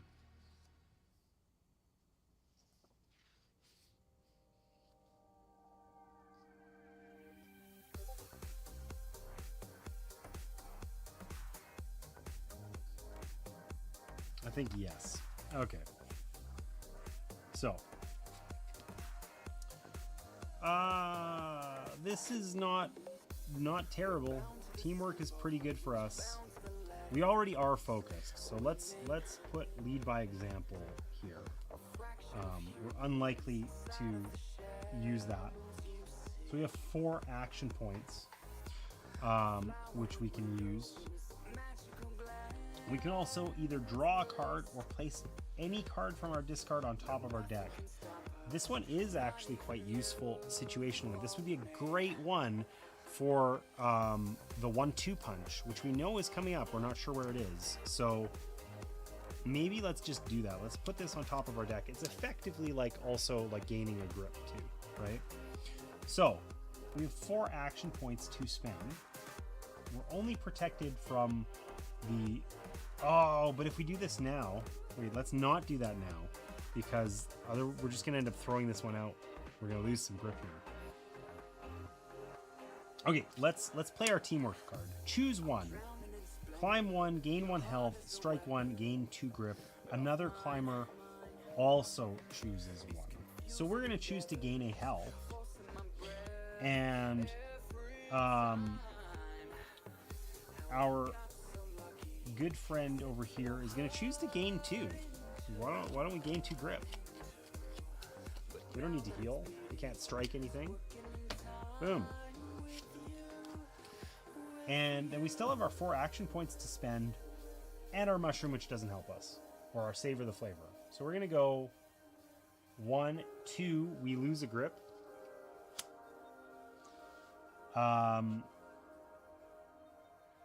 Let's play it safe. Let's learn our lesson from last time. 3, pick up this mushroom. Maybe it's good. This is a strike 1. Not bad. We can focus that into strike 2. Probably useful. And then 4, we're on a platform. We could rest. We don't have any actions left with which to do that. But we're at least set up for it. Let's use our determination and put this card on top of our deck here so that we get it next turn. And then the player with the most relics, that's both of us because we have none, is going to gain a blight, lose a health, get pushed down 1, and gain an injury. So let's see what the injury is. Poor Cheer, always optimistic. What does he have? He's contaminated. He cannot gain blight protection. Remove this injury if you rest while activating with the only card in our deck. We have 1 card in our entire deck that will allow us to get away from that. Sweet. Love that for us. It's probably like up there in top tier worst cards we could draw. But you know, so be it. All right, what's going to happen to our good friend Cheer here? Oh, it is that 1-2 punch. We can use our upward card to avoid it, maybe. Okay, we're living some sort of dream here. Oh, this causes us to gain a blight, not lose a health now. So we cannot get hit by this 1-2 punch. That would be severe. That would be severe. So, we really want to avoid losing grip on these spots. Oh, we don't actually have to travel through those. We can go right across this crab's eyeballs. Okay, so we're going to keep this card so that we can save brick with it. And in the meantime, what are we going to do? Are we going to use a mushroom this turn? I feel like it is unlikely. So let's put our Savor the Flavor down here. And that gives us 4 action points. We are going to use those action points to go 1, 2, 3. This has a red thing on it, but that doesn't hit us because of our Savor the Flavor card. So we have 1 left, but we don't want, like, it's 5. We want to try and strike that in 1 hit. Like, if we do strike 4 or strike 5 or whatever, then we're only interacting with it 1 time. We'll only gain 1 blight. We don't want to interact with it now, and then next turn interact with it again. So we kind of want to just sit here. So we're going to mend 1, use up our last action. We don't need to gain another AP, but our good... Oh, I didn't put these out on the board. I really should have. We started over here, and Brick is exactly where he was. We're going to use our upward card. Any climber may become focused. We already are, but he can then leap upward 2 spots. So we can go 1, 2. He will avoid this. He will suffer a damage for that because I don't think this protects Brick, but he will avoid gaining blight. And I think we're kind of tapped out. We're done. All right, so this is going to hit this area over here, it misses us, and it's going to hit this area over here and misses us over here. We're safe. I'm going to drop to 3. It's a disaster. Hey, I think this is going okay. There were some disasters. We've experienced disasters historically, but it's now Brick's turn. We're going to lose 4 grip. That's going to be a problem for us. That is going to be a problem. How many does this have? Only 2. We don't have the card we need. The Protect Us from Blight card. Frankly, there's only 1 of that in there. And then I don't... It doesn't feel like it's coming, you know? So... we're going to just suffer. We're going to endure. We're going to make it happen. We are going to have 5 action points.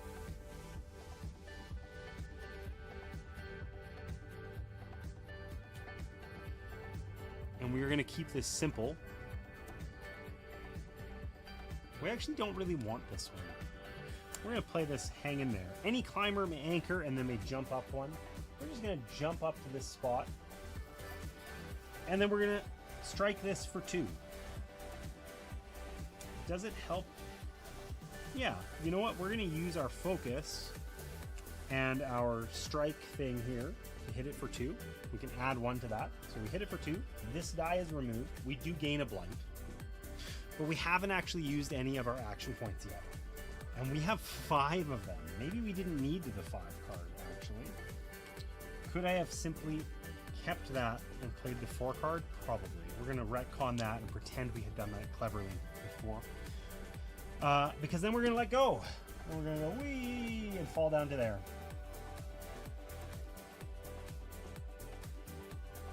We could even let go a second time and fall way down. We can fall right through this ledge if we want. Let's do that. We're going to fall through this. We're going to pick up this mushroom on the way by because that's totally legit and available. Like a thing we can do. There's no nasty terrain here except for that one that I forgot to deal with that we fell through. So we do take a damage. take 1 damage, and we fall all the way down, and we still have 4 action points. And we're going to spend 2 to rest and 2 to heal 2. And our rest is going to get us back all of these cards, which is really important because we're about to lose almost all of our grip.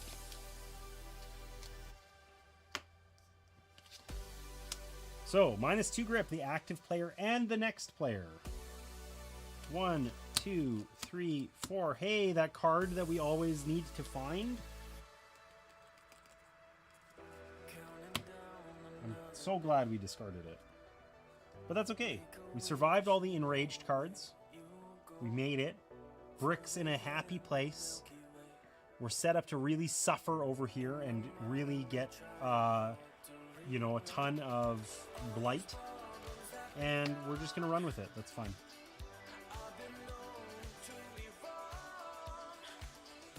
So, what do we got next? Well, the active player in a huge area around him will simply take 2 damage. Amazing.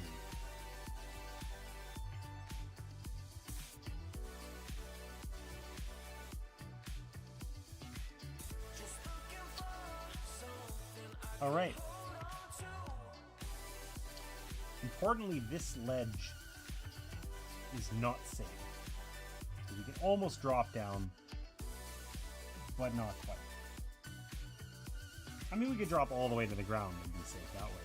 We kind of strategically left these down here. Whatever, we'll figure that out.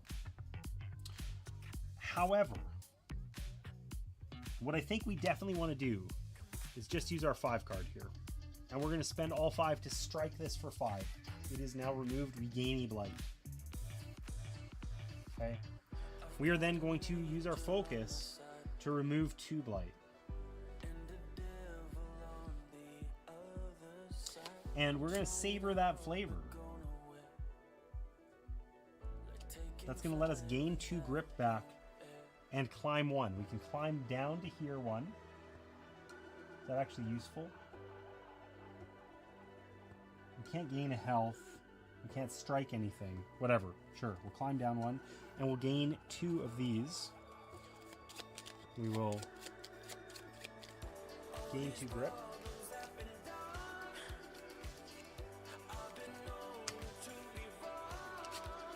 And then we're about to take 2 damage, which we don't really love.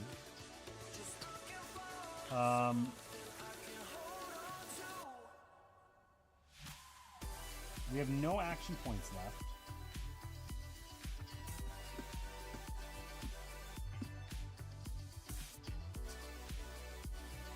But what we can do is we can let go. So we'll fall down to there. We're still in a location where we're going to get hit. This will also get hit, but this will not. So we're going to use up our Be Safe from Losing Grip card. And then we're going to play our Watch Out card, which lets any climber make like a lateral move. And we're going to jump 2 over to here, where we will now not get hit and will not lose any health. I don't know if that was even worth it. We could have just face tanked it and probably healed later anyway. But whatever, we're going to be happy. He misses. No damage for us. We'll draw 3.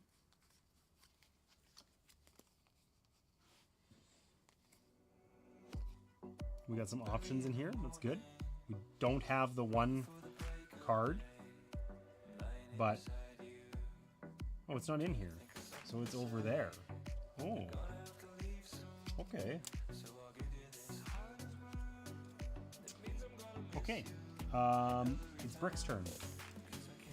The active player is going to lose 2 health or return a relic. I mean, he could pick the relic up in order to not lose 2 health. It's not far away, but it's far enough away that that might be hard to do. If we use our upward card, we can just leap, become focused, which we're currently not, and leap onto the dive that we need to get to. So that's pretty huge.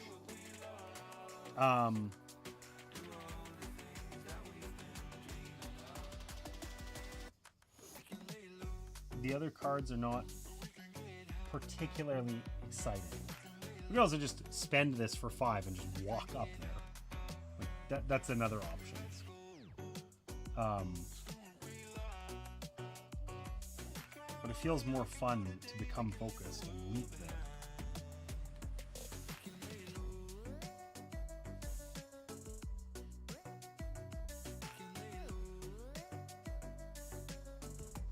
All right, let's spend our lead by example. Okay, we're going to use our upward card where we become focused and we leap up to here. Okay, we have 4 to spend. We are going to spend 3 striking this, and it will be broken. We gain a blight. We're unhappy about it. What are you going to do? We will then use our little token here, our mushroom, to glide 2.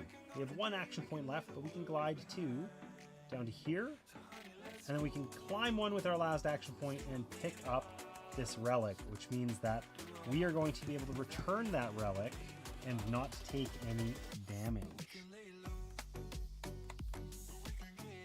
Do we want to discard this card? Well, we don't want to end up with no grip. That's something that I hadn't thought about, because we don't want to fall right now. Do we not want to fall? Yeah, we want to stay on this spot. Okay. So that sucks. We cannot spend this. Fine. Active player, we can return a relic to not take 2 damage. Our turn is over. We draw up to 3, but we can always not draw the last card. So we're going to have a hand of 2 this turn for Cheer's turn, which admittedly sucks. Especially because it's the one card we really need and don't want to waste.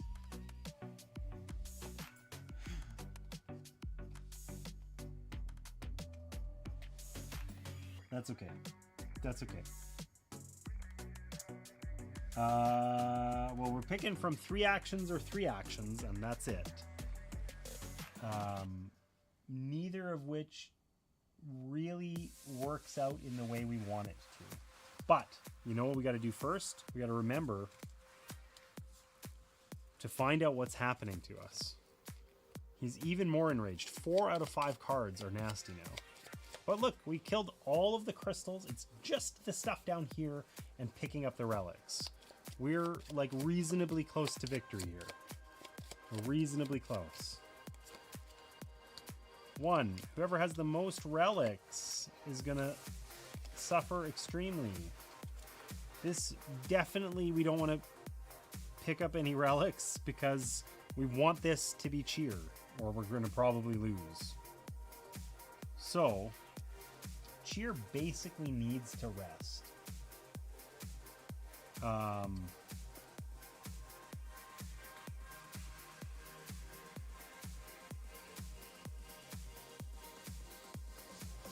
I don't think we have a way to rest other than falling.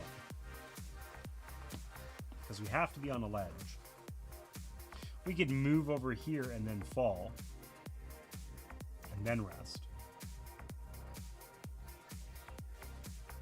But I'm not sure that that's actually better than just being down here and working our way back up. We kind of left these things on purpose. So let's just play our hang in there card. We'll let go. We won't take a damage. We have 3 action points to spend. We will rest. We'll take a random mushroom from the supply. Block 1, never a bad thing to have. We get to take 7 cards from this and add them to our deck so we have some grip for next turn.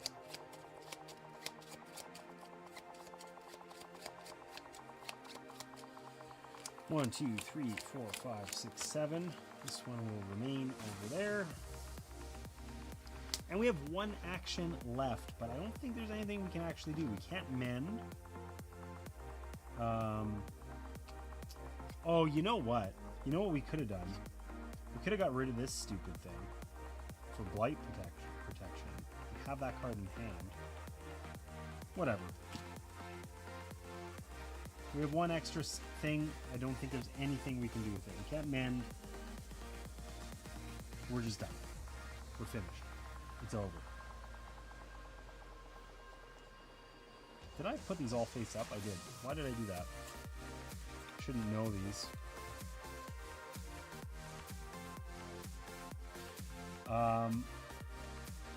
All right, most relics. We lose a health. We gain a blight. We get pushed one. Bonk. We're already at the bottom, but we gain another injury. Hurrah! What are we? We're graceless. After we stop falling, we lose a health. Remove this injury if you're ever in a space on the starting row. Hey, we're in a space on the starting row right now. We'll just get rid of that immediately. It all worked out. All right, we're going to drop to 3. It is Brick's turn. He is determined. He is focused. He is on the relic, so he's going to pick that up. What is going to happen on his turn? Gold 1-2 punch. This gives blight now. Blight bad. I don't think our friend Cheer is avoiding it either. So that's unfortunate. Okay.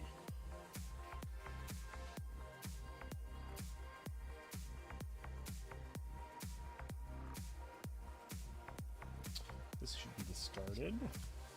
And we don't have great choices here. We've got 4. We got 4.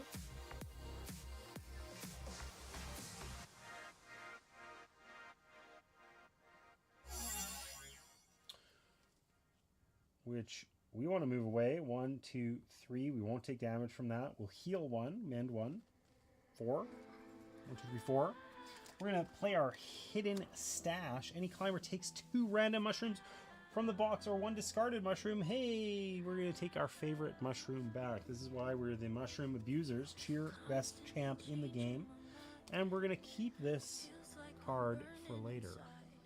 So, we've used up all of our abilities.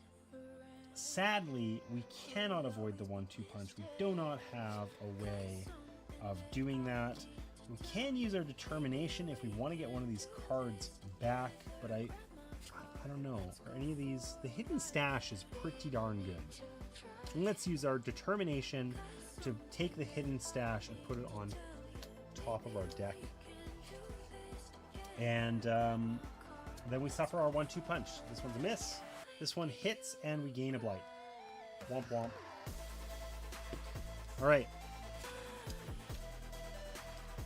We found our hidden stash again. We're back to 3 cards. It is Cheer's turn. He's at the bottom. He can't actually... He can climb up this claw, I guess. So that's good, right? Because we just got to get rid of these 2 dice and pick up the 2 things here, and we win.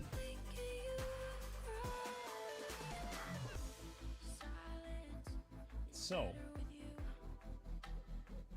what is our friend going to do? Active and next, -2 health or return a relic that you are carrying. Oh, that's so irritating.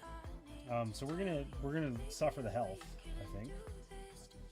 This should be discarded. And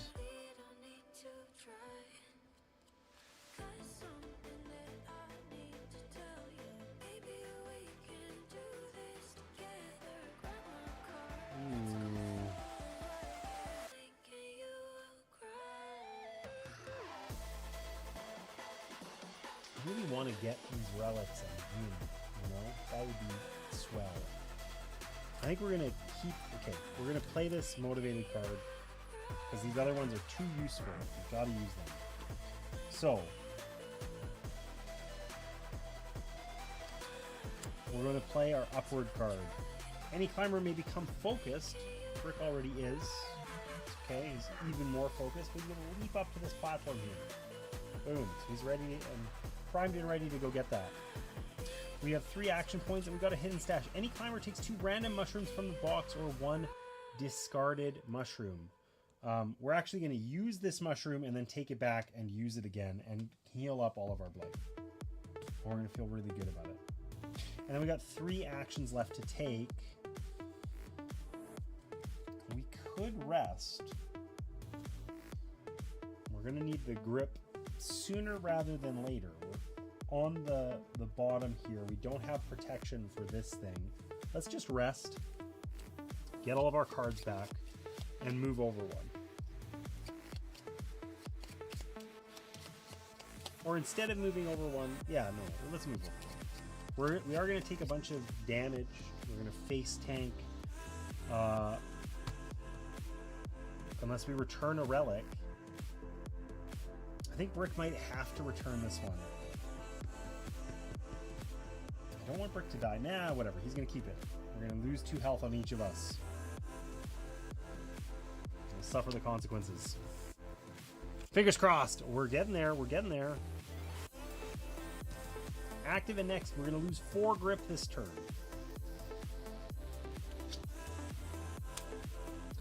That's okay. Honestly, actually, if we lose all of our grip, like, it's not that bad if we fell right now. I mean, it isn't going to be right now. We're going to get up to this spot. We have to climb 1. And then, you know, go from there. Okay. What's going to... Oh, yeah, we're just going to lose 4 grip. So we got 4 points of greatness. We're going to go 1 and pick up this relic.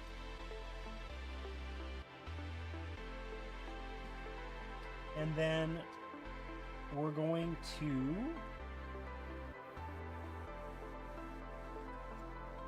glide 2, 1, 2, and pick up these 2 shrooms. What do we find? A climb and a climb. Okay. So we suddenly gained a ton of mobility. I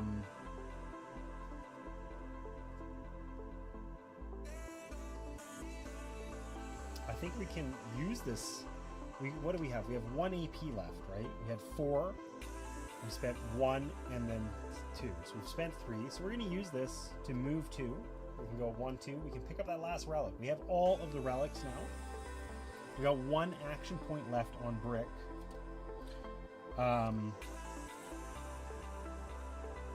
going to play our teamwork card. Choose 1, gain 1 health. Then another climber also chooses 1. He's going to also gain a health, because we don't want to get just like 1 tapped here. I mean, we got 5 health left. Maybe instead of choosing to gain a health, he can gain 2 grip.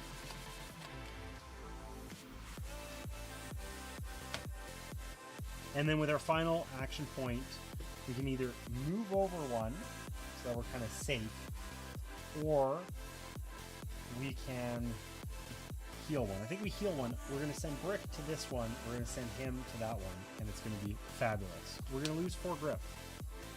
1, 2, 3, 4. That sucks. We're not returning our relics. We like... Actually, you know what?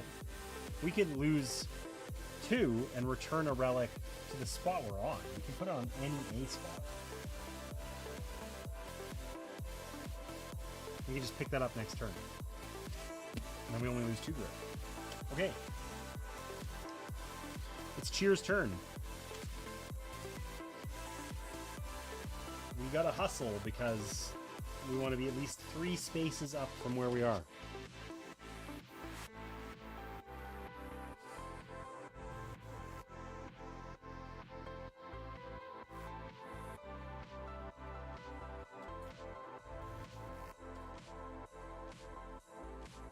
Alright, we're going to have 4 action points to spend.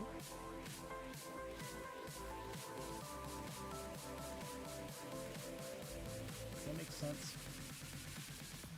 You know what? Maybe we'll just do this the easier way. We're going to have 4 action points to spend. We're going to go 1, 2, 3, 4, climb up to that thing. So we're going to be safe. We do not take damage for that. We're protected from it. We're not going to strike it this time because we don't have anything to strike it with, but we will self-actualize, gain a health and a grip.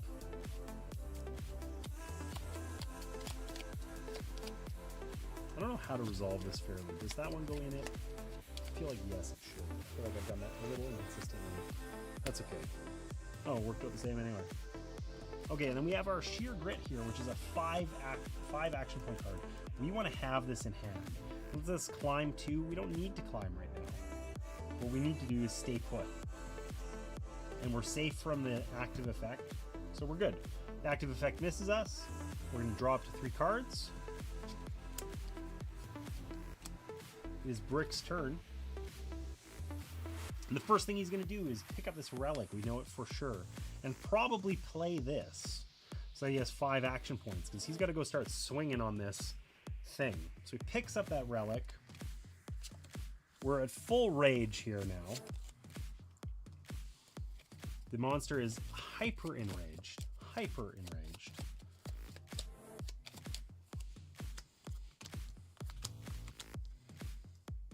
And we're going to lose 4 health, so it's a good thing that we healed up. Unless we return relics, which we are not doing because we want to win the game.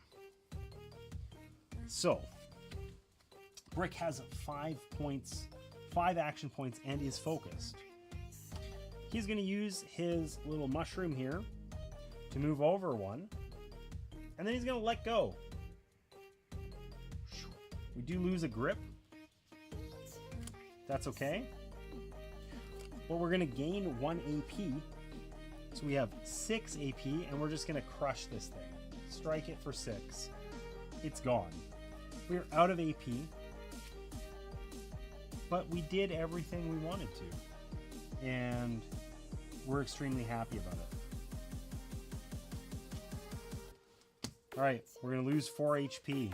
That sucks. But provided we can draw a card, we can win. We just have to remove the last binding crystal, and then we immediately win. Okay, so we're going to actually discard this hang in there card, because we just need any card that has at least a 4 on it. Ooh, if we draw all 3, we lose. Okay, we're going to keep this. Or no, we lose. We fall. We don't want to fall. Okay.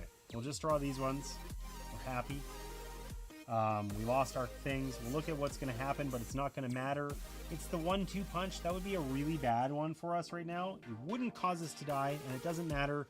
We're not going to have to resolve it. We have 5 action points. We're just going to strike this for 5, suffer our blight, and we saved the day. We removed all of the crystals from this guy. Which means we get to read the conclusion. Still can't believe we just left the big crab back there with all that loot. Yeah, I get that we can't take much without disrupting its natural blah, blah, blah. But come on. At least let me take a peek at the stuff we found. I know the guild gets dibs on relics to make armor and weapons, but it ain't like I could steal them with y'all watching me. What do you say? Alright, we did it. I'm actually tremendously surprised that we won that. That was feeling like a little bit iffy for a while there, and then we made it happen. We made it happen. So I'm pretty stoked on that. This was enough to remind me of how Leviathan Wilds works. Hey, the crabs in chat. Nice. Well done. Well played. This was enough to remind me about Leviathan Wilds and whether I prefer this game to Wraith and the Giants. And the answer is like a resounding yes, right? I think an important difference here is that in this game, I always felt like I had agency, right? Even if I get a crappy draw and I draw the 3 card, all my cards have a face value of 3, and I don't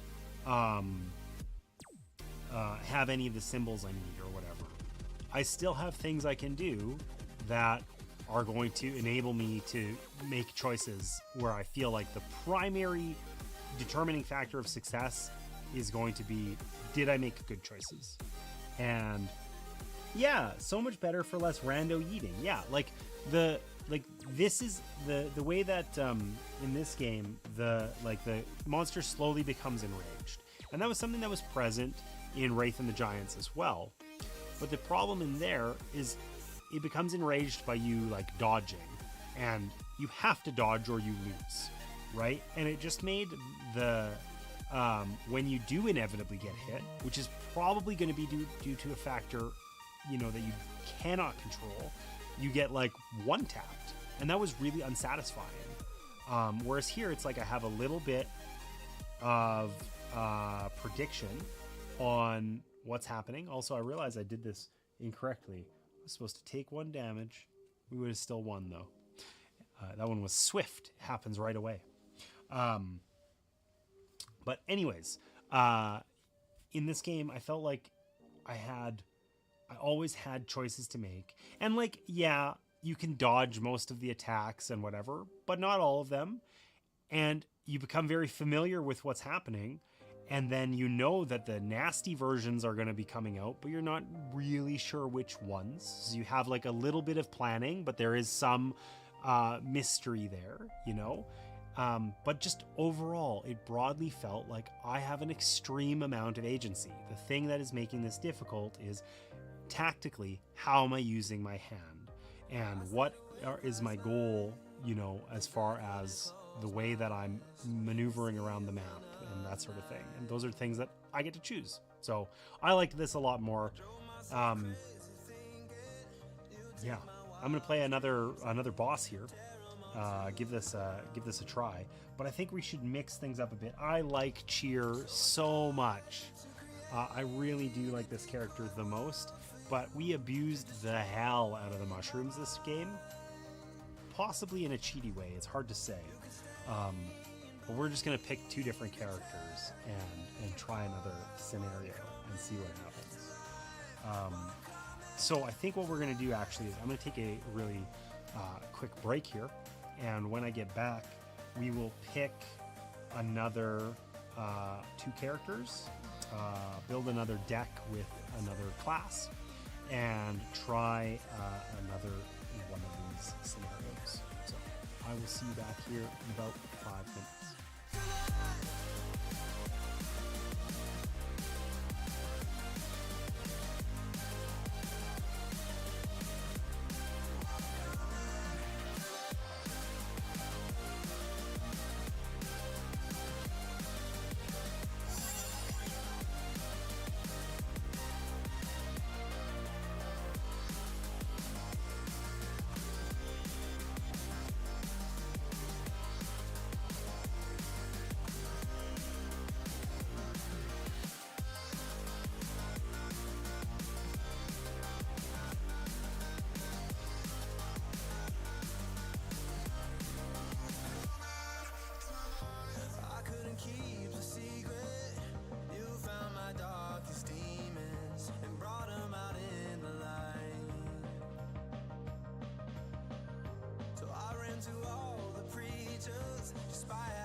He was burning up, now the sun gone down. Lights in the distance, a forgotten town. Now I'm on my way, oh I'm on my way. So stand on the edge of the world with me.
Hey friends, sorry that took a little longer than expected, and I'm talking with my mouth full.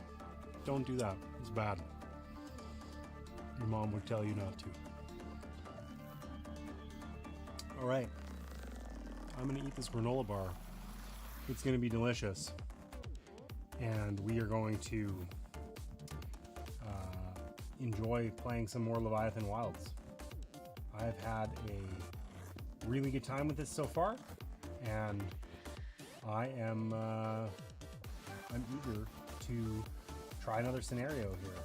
So we got to pick. That's cool. Let's do this cool jellyfish thing. What the hell is this?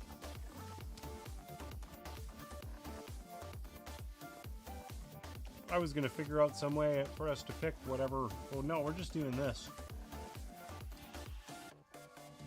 crazy moon jellyfish, space jellyfish, whatever. Awesome.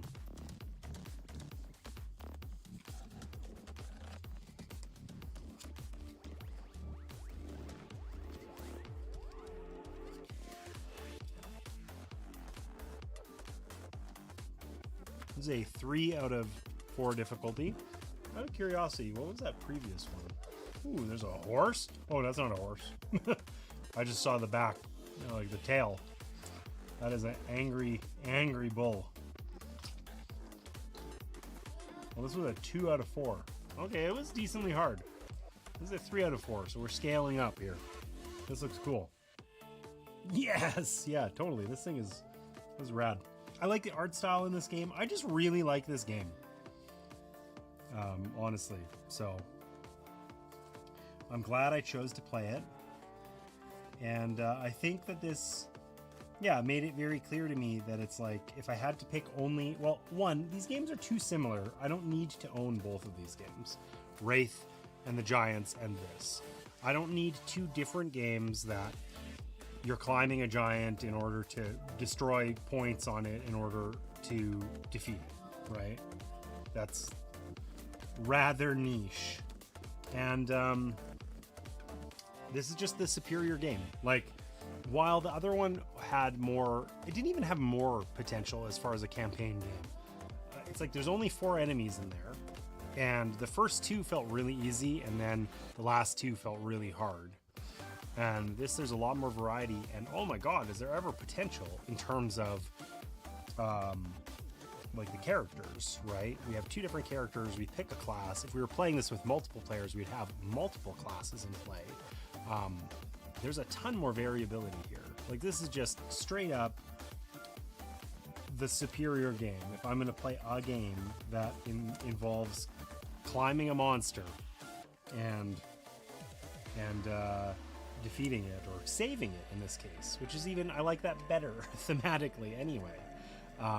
This is the one I'm going to pick. So, that said, let's figure out how we are going to play this one. So we were the bard last time, right? We were the bard with our lute. The herald. I'm not going to do that one.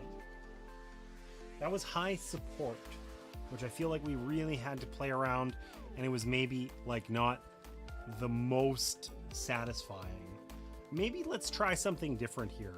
How I would play this, or any game like this typically, is almost never going to be that I'm going to pick the like really powerful champs, you know, or like yeah, the class, I guess. So let's pick a class that's like the opposite. We had basically like wholly, like almost entirely support last time. Let's pick something with more power budget this time, like a lot more if we can find one. Like things like the Gadgeteer are basically even. That's probably objectively the right move, but we don't want to pick the objectively correct thing. All right, we could be the mage. Ooh, Breaker. Here we go. Breaker is power 4, mobility 1, support 1.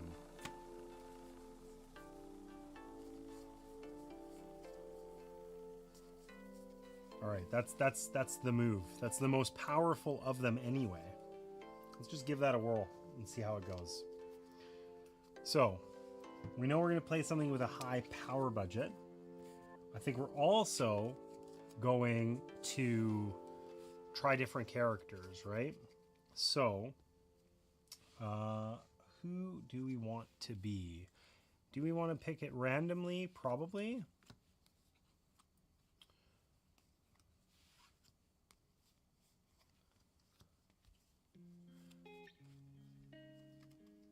Oh, let's just lean into this power budget thing. Let's play Fix.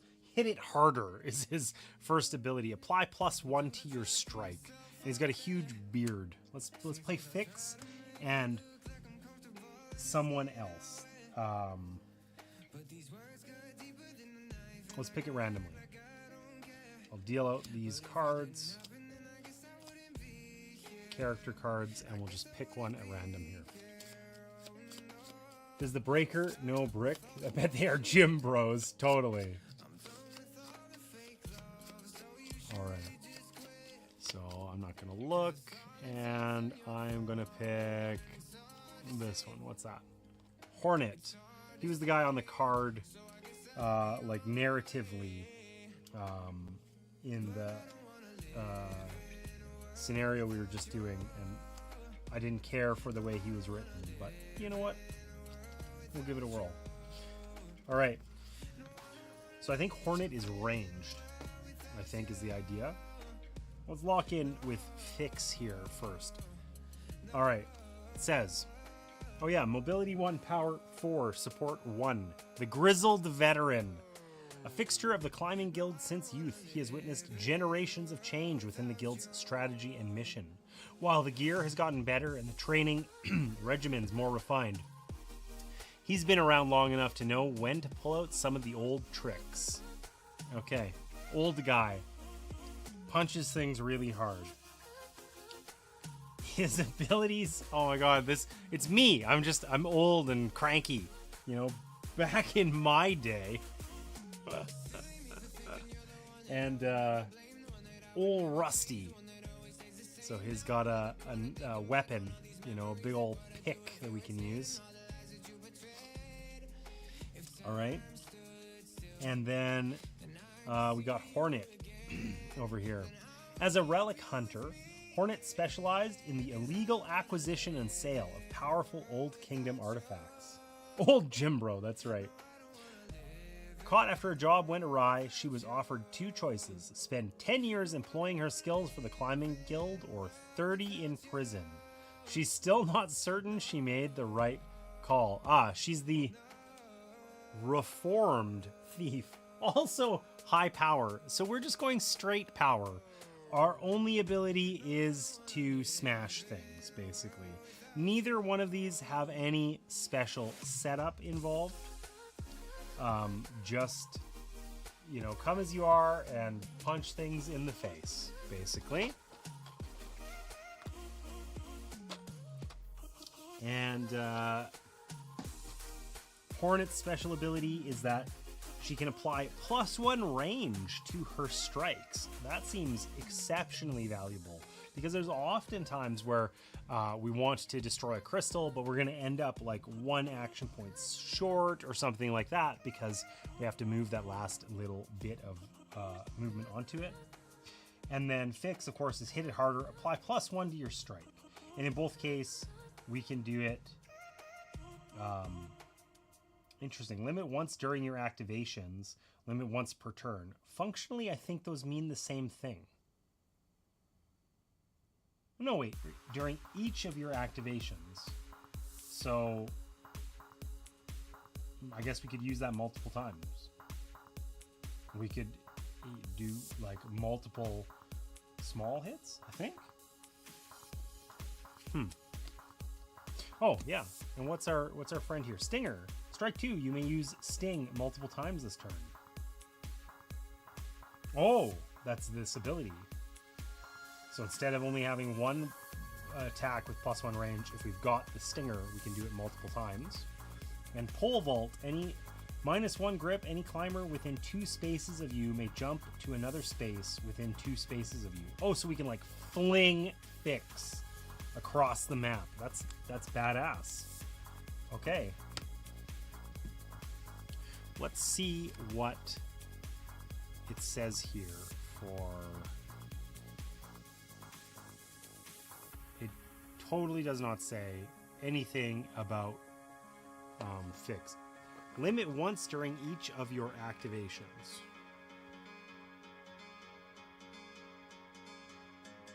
Yeah, I mean, you activate your climber. That's like a phase. I feel like you activate your climber only once per turn. So I don't know. I don't understand how those are different. That doesn't make sense.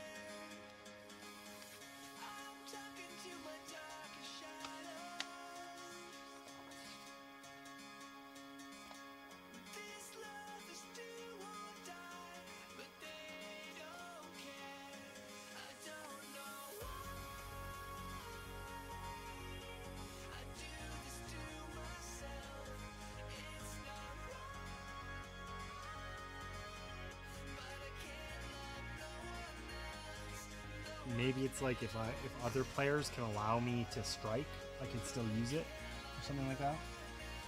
It's my best guess. Anyway, we won't worry too much about that. Our breaker cards, we're just going to discover them as we go through. So we're not going to worry about those either.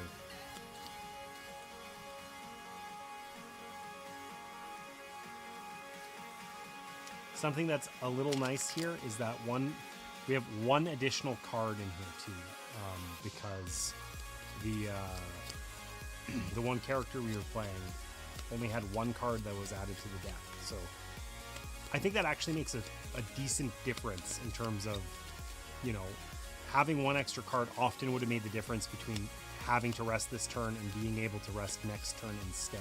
So we'll see if that actually meaningfully affects us or not. But it can't be bad to have an additional card in the deck. Okay. So let's set up Bloom here. We're going to have to add our mushrooms, add all the dice. We're not going to be able to... We're basically going to get 6 mushrooms, and that's it, instead of like 30 like last time, because we really went out of our way to get lots of extras. Also, I'm seeing quite a bit of symbols here, so there's probably something special we're going to have to do in order to win this scenario or whatnot. So there's also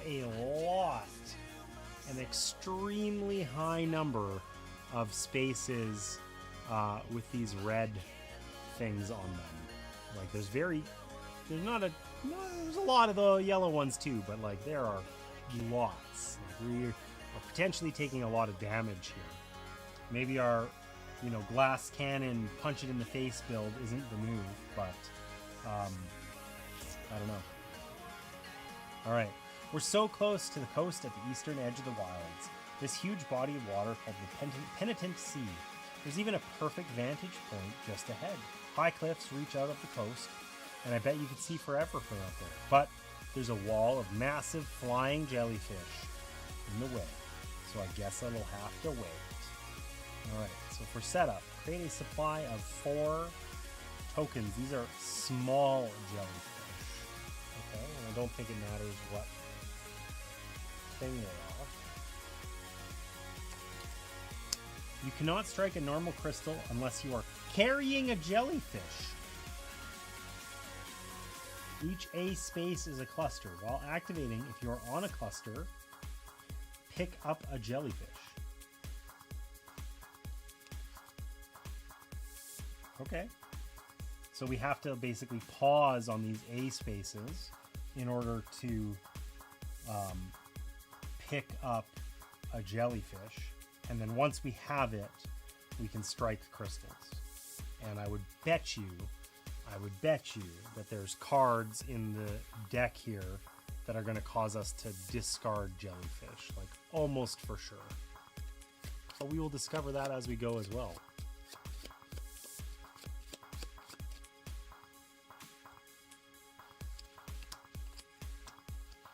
We're going to try again on normal difficulty.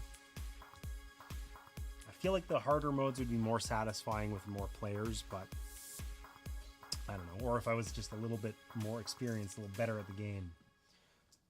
Okay, what do we got? We got 6, 10 steps back 2, till you get to 5. where you're going. Just research where you're going. A t-shirt where it's snowing. A preacher not quite knowing what he's saying. Okay. What he's saying. Whoops. I don't wanna be So around when lots you of, lose I don't know, I wonder if the value of the crystals, like cumulatively, is higher or lower across the various scenarios. Of course, the hardest thing here is when there are lots of the green ones with high values, like this 5 over here. They are difficult to get rid of without us gaining blight. Right? Okay, so probably this is like a bit of a divide and conquer kind of affair. Climbing up this one looks viable because that probably involves taking less damage. There's a place we can stop for a jellyfish. We'll send Pix over here, and we'll send Hornet over this away, because there's also a place to get jellyfish. It's a little painful looking. Touching the jellyfish, you know, works out badly. Can you turn the music down just a bit? Your voice is getting lost in the song. Damn, I did turn it down. And, I mean, this one has vocals, which is weird. So, I'm gonna have to tweak my music levels for sure. But, whatever. We'll get there. How's that? Now I'm talking louder. Now I'm not, I'm trying not to talk louder. But let me know if it's better. Thanks for letting me know. I have been playing around with my mic a little bit just to tweak things a teeny bit, and I feel like it's not quite there yet. My volume level on my mic is a little bit lower than I want it to be, but it's involved to change for a host of reasons. So I will be leaving it alone, I think. Okay. Better. Thank you. Thank you for letting me know. Okay. So, where are we at? We are... Oh, you know what it is? It's because when I changed my microphone, I didn't set up... I think it messed up the ducking that was set up before. Now I'm just... Look at me go. Thinking about stuff. No, this is still set up.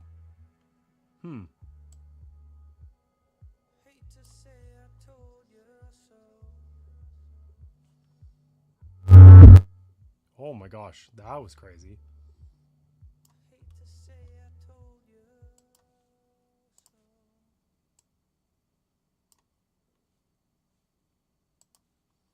I shouldn't have done anything.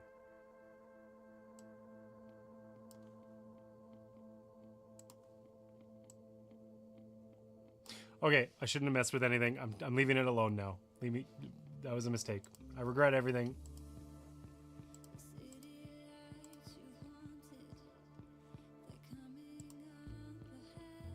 Okay. I'm not touching the computer anymore. I'm not allowed. Back to setup. I think we got everything here. We got our cards out. We got our deck ready to go. Our guys are set up. We got our mushrooms on the board. We got our pool of jellyfish available. We can only carry one of each. Put the mouse down.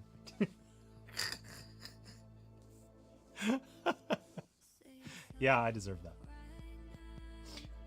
Okay, so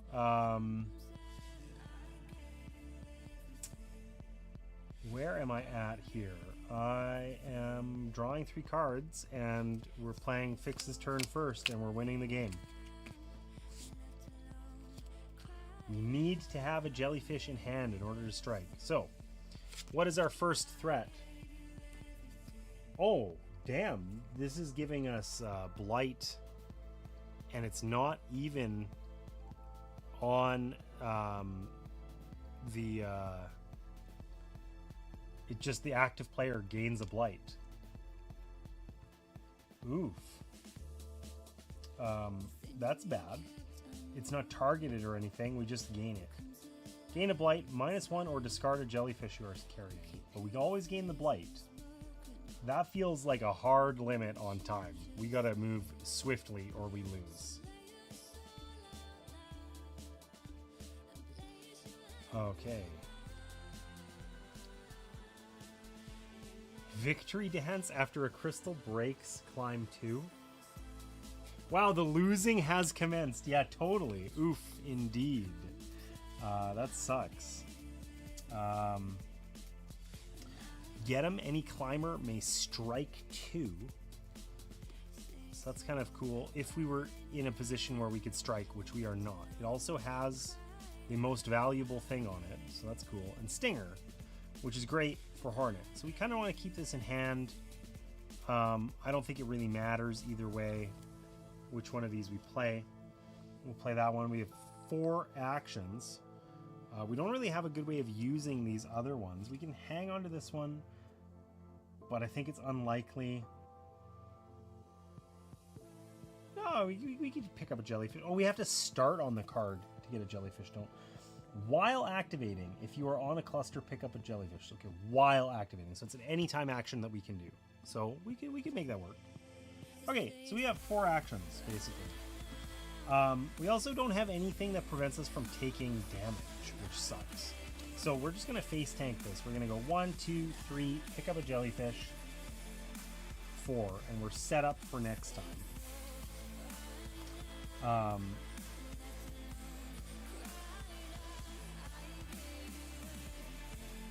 Yeah, I think that's it. We're just going to hang out. I mean, we could, I guess, we could use this to not take damage, but that doesn't help us. That makes me feel lame. You know what? Let's do that. Let's use our stinger so that we wouldn't have taken damage. We still got our 4 movement, and then we can play get 'em. Any climber may strike 2, and we'll strike this for 2. So it's 4. And we can hit it harder. Apply +1 to your strike. So we actually got it down from 6 to 3 on turn 1. That feels better. We're going to discard this card, I think. It's a fine fodder card, I suppose. No, we're going to discard it. We're going to discard it. Okay, active player, that's me. Gain a blight. -1 health or discard a vet jellyfish. Let's discard the jellyfish, because we can always pick it up again on the way by. We're going to draw 3 cards. And we're going to see how this goes. So we got it like essentially backwards, where we have, you know, we found old Rusty, whatever. It's still, we can still use it to do extra damage. We just can't do it from range, which is a shame. We also don't have any cards that protect us from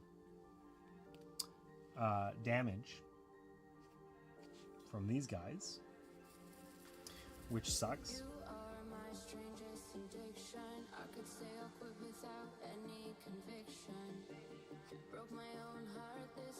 So let's play this pole vault card, because we really have to be close to each other to use that for anything valuable. We have 4 actions. But I think what we might do is... Oh, I wish we had slightly more than 4 actions, so we could make cool things happen, but we can't. So we're going to go 1, and then we're going to spend 3. Oh, you know what we didn't do? We didn't check what this is. What am I doing? I'm doing the same thing again. Active player loses a health and then gets pushed down 1. Well, that completely changes our turn, because if we end here, we just get screwed. Oh, that sucks. There's a lot of we just get punched in the face this time, honestly. I don't love that for us. So let's just move here. 1, 2.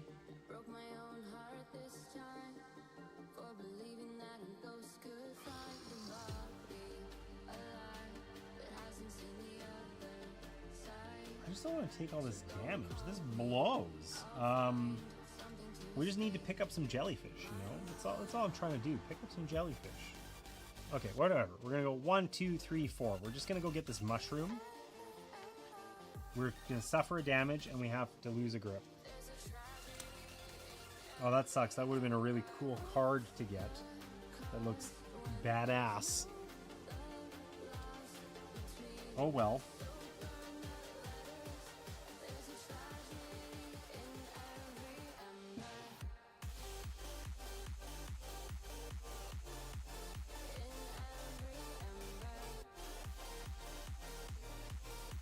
I think we're going to discard that.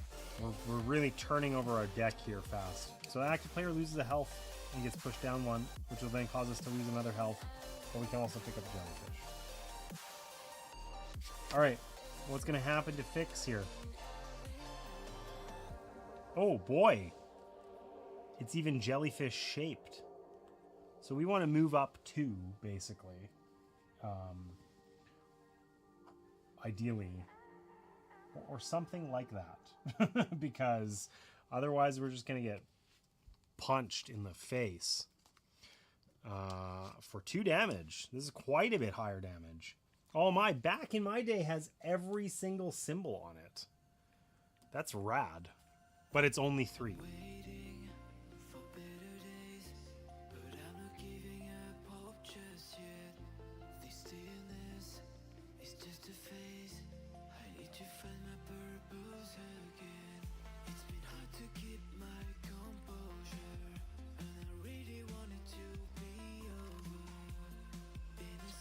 Okay, we're going to play Old Rusty here. So you got 4 action points to spend, because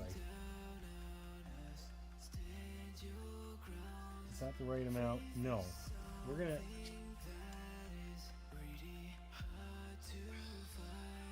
We're not going to need this for a while. Oh man, this is hard. This is hard. Okay, we're going to try Back in My Day. Back in My Day. Okay, so we only have 3 to spend. But we're going to play this Dig In card. Any climber may strike 1, gain 1 grip and anchor. So we're going to strike 1, and we're going to use Old Rusty here to add +2 to that strike. So that hits for 3. This thing is gone. Boom. Just like that. And we haven't spent any of our 3 action points. We also do get to gain 1 grip. And then we still have our 3 action points, and we're protected from essentially everything. So we're going to go 1, 2, 3 over here where we're safe. You know what? I can't actually do what I just did because I don't have a jellyfish. Oh, that's a pain in the butt to reconcile. We would have moved 1, moved 2, and then we could drop and we can't even mend one because we're full health.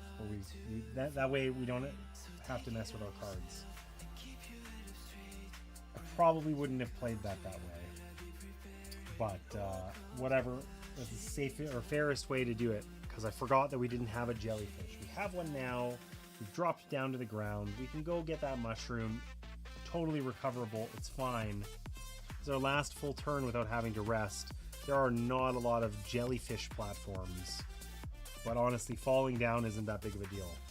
Okay, so he's gonna swing and hit this area here, but miss us, and we're safe, and we're happy, and life's good. Oh my. That doesn't look fun.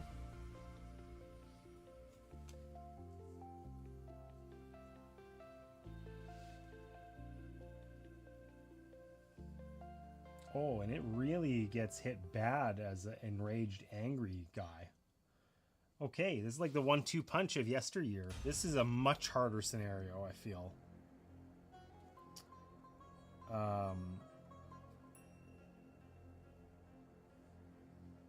Okay, so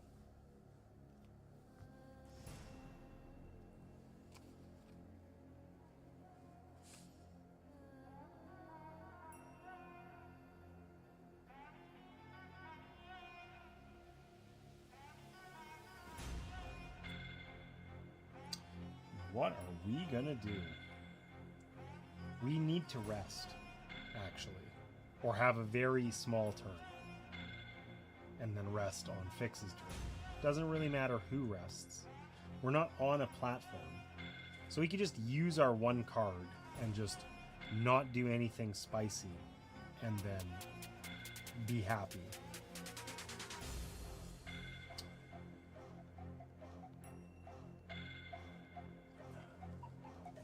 Where do we need to be? The rightmost, it's diagonal, so we don't want to be in that spot. But here would be okay.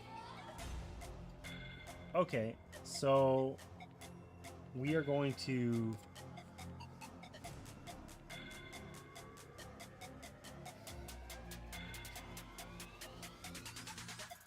play advance here.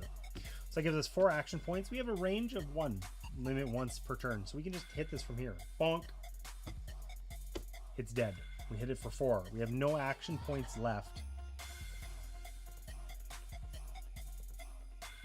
Well, I was going to use this card because I was trying to be clever, but we're just going to hang on to them and be happy. But we're going to fall down so that we don't take... It's only 1 damage. Let's just suffer the damage. We'll just eat the consequences of our actions. No. We'll play that not stupid. We'll play the 5 and we'll just walk up them. Okay. We still did the same thing. We bonked that for 4 and then we just moved out of the way of this. This misses us. This hits Fix. He loses a health. We're not going to draw this or else we'll fall. But that's okay. We're holding on. And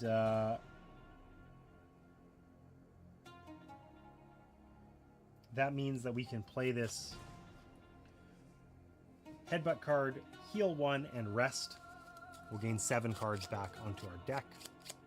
Not an exciting turn, but an important one.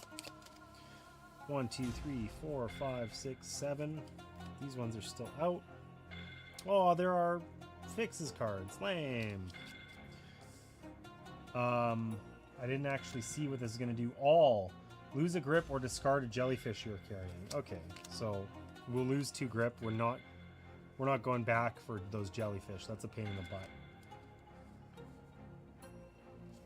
And we are going to keep on keeping on. However, it is the next round. It is Fixes, or not Fixes' turn, Hornet's turn. Frankly, we're ready to rest again because of that discard. We got 1 enraged card. Oh god. Okay, we're getting blighted immediately. Unless we have a card in hand that lets us move. So this is going to hit the leftmost and the rightmost. We have to move decently far away, like 2 spots to the side kind of thing, if we don't want to get hit. And none of the cards we got allow other players to move because we don't have a lot of those in our deck. We went for the power deck, right? So, you know, that's great.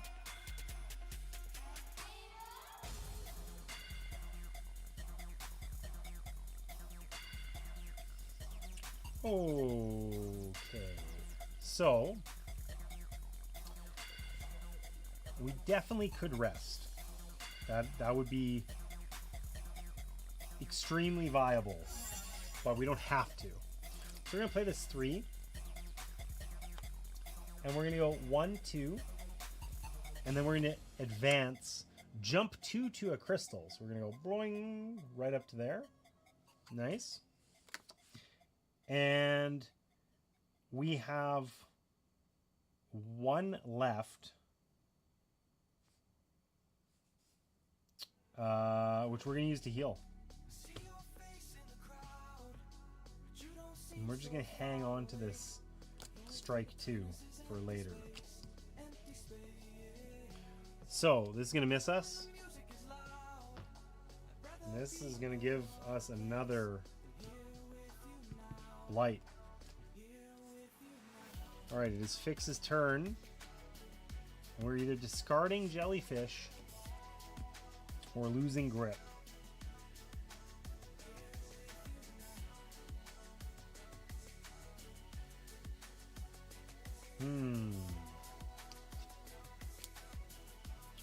Okay.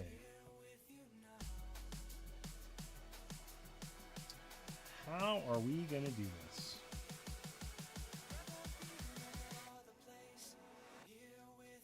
I don't know about this deck.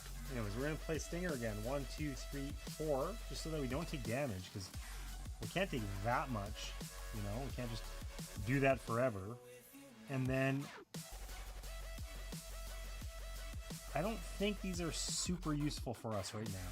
So we're just gonna hang on to them. They're great cards, They're not great right now, but we don't want to turn over our deck, so we're just going to hang on to them.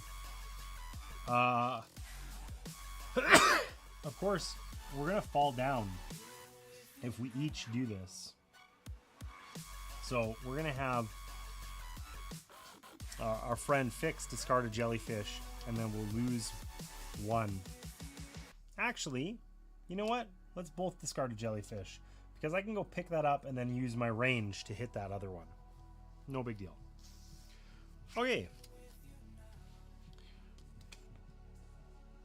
The active player needs to be basically 2 away from where we are right now, or 3, or something, or is going to really be sad. We don't love that. Bless you. Thank you. Thank you. So climbing 2 and being able to rest there feels like a nice thing to be able to do. Actually, with being able to do that successfully and kill the thing is another thing entirely. And once again, we don't have a lot of cards. I think it might be just the one that lets us not take blight, which is extremely problematic.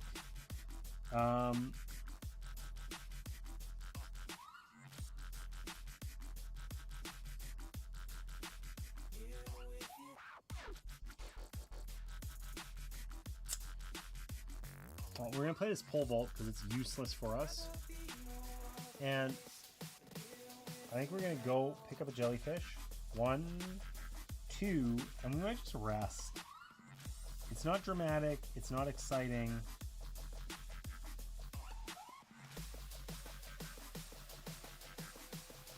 But it is the responsible choice.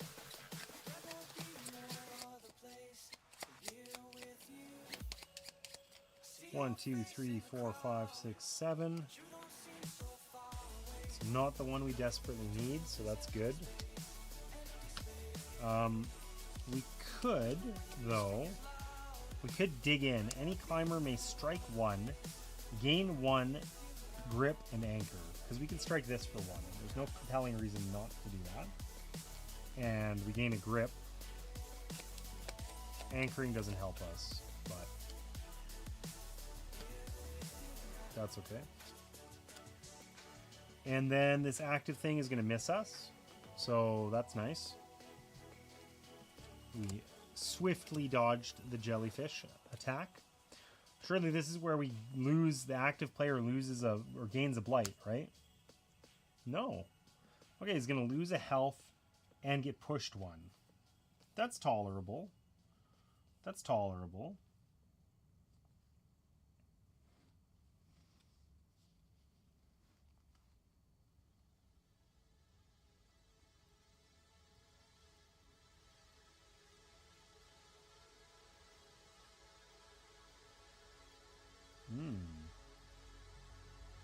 Well, we don't have a jellyfish, so we gotta go get a jellyfish. That sucks.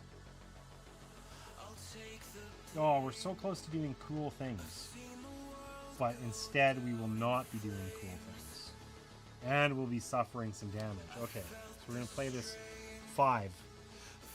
No protection from anything. 1, 2, 3. We gain our jellyfish. We also lose a health. 4. And then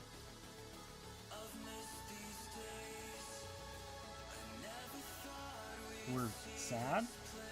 We're just going to move 5 here so that we're on a platform and be sad that we were really close to doing cool things and instead didn't. But oh, we're going to lose a health and get pushed down 1, so we're back on that same spot there. So it's a good thing we climbed up. Okay, so this one, the active player gains a blight. We know that. That's going to be our friend Hornet, which is actually better because Hornet doesn't have any blight yet. And then loses a health or discards a jellyfish. So that's fabulous. Now, in good news, we have the pinnacle of cards here. the one we need. So.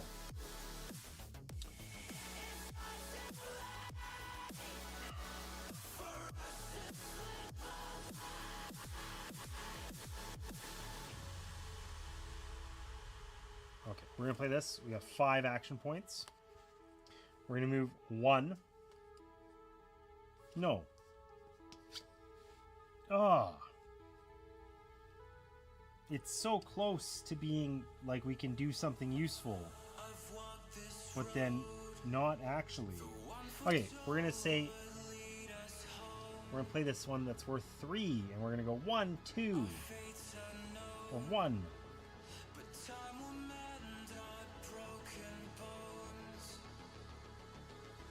That sucks. So yeah, so we're going to go 1. We're going to use our mushroom to strike this for 2, but we're protected, so it only has 1 left. And then I think I have to actually go here, 2, strike it, 3. All 3 of my actions are used up, lame. And then I want to use this victory dance. After crystal breaks, climb 2. And I can climb right back to that platform where I'm safe. And then I'm going to gain a thing, and do I want to lose a jellyfish?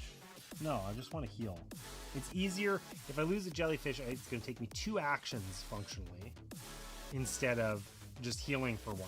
So I'll just suffer the consequences. And we get 2 more cards. We're a little angrier. So are you playing the official solo mode? Yes, I am. Is there an unofficial solo mode? The official solo mode has you play a single deck. I mean, you could totally, I can imagine how you could play this just in the same way as you would play it with 2 players, and you would just play them 2-handed. The official solo mode has you kind of split the difference. You play with a single deck, 1 class, and 2 characters, which is what we're doing here today. We get 2 enraged cards now, and 3 normal ones. Is going to be Fix's turn. Ah! Unlucky. Boom. Swift. Swift means that this happens right now. So, bonk. That sucks. I feel like we're going to lose this scenario. This one is hard, and we picked the like power deck, which has not given us what we need in order to avoid this. I should shuffle these guys back in. So we immediately take 2 damage, which we did, and we suffer an injury. Clumsy. You must be on a ledge to do the mend action. Remove this injury if you rest while you have full health. That'll be a while. Fix does seem like the kind of guy who would be clumsy, right? He does. Okay. So that one hurt. And importantly, we do have our Don't Get Blighted card. So we're going to use that. And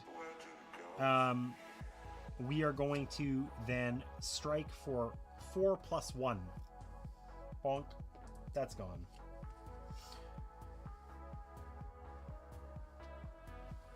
And then we're going to play our Who's Next card. Immediately after crystal breaks, we can move up to... is that just climbing? Is that climbing? It didn't help me.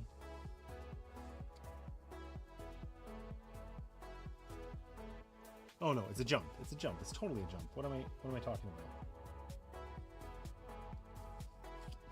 Suddenly I'm filled with doubt about whether I can go over open spaces with that Who's Next card. But I feel like the answer is absolutely.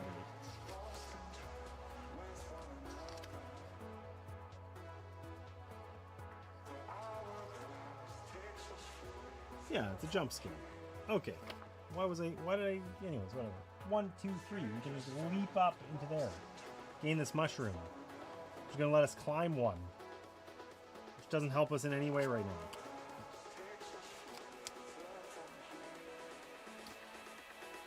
We could use our advance to jump to a crystal, but I don't want to. We'll suffer that. I mean, getting a little higher so if we get pushed down we don't get screwed is not a horrible idea. But I don't want to discard cards. I don't want to lose grip. So we're not going to do it. We're just going to hang out. We're going to live the dream.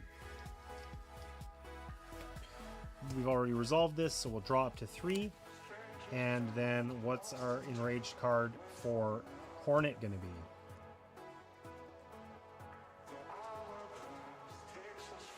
You can still play the skill before it happens, but don't know if you have something useful. Turn the volume up. I almost can't hear you. Really? Okay. Okay, maybe I am going to mess with this more.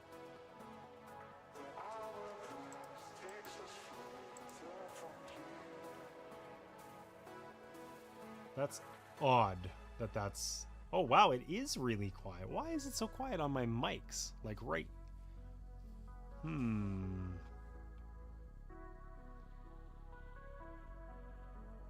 Oh, I see. Okay. 1 second.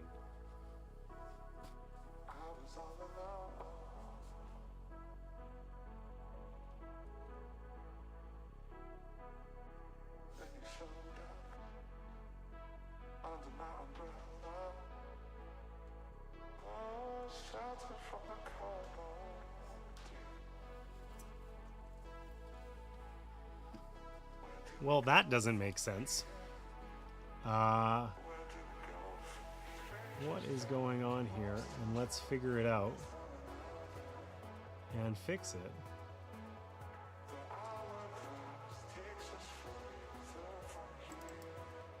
Okay. Sorry for the brief break here. Is it this? No.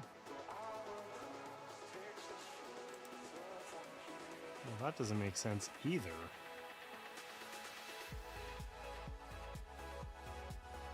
One of my microphones is not working.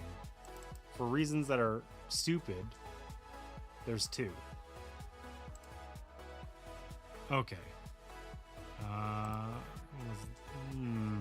You know what? This is... Okay. We've had a bunch of audio complaints the whole time. Give me a second, and I will be right back.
Okay, how about that? Is that better? That should be a lot better now. Should be and is are different things, but it should be a lot better. Because, yeah, one of my complicated mic setup. I won't bore you guys with the details, but let me know if you can hear me better. You definitely should be able to. And, well, that fucking sucks to discover like 3 hours into the stream. But okay, at least it's resolved. So moving on, onward and upward. So where were we? It's Hornet's turn, I believe. We're about to get absolutely blasted here. I feel like we're really trending towards a loss very swiftly.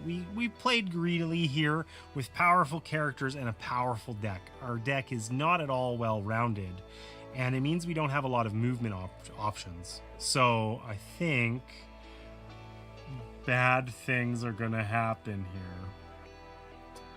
In particular, we don't have a lot of options about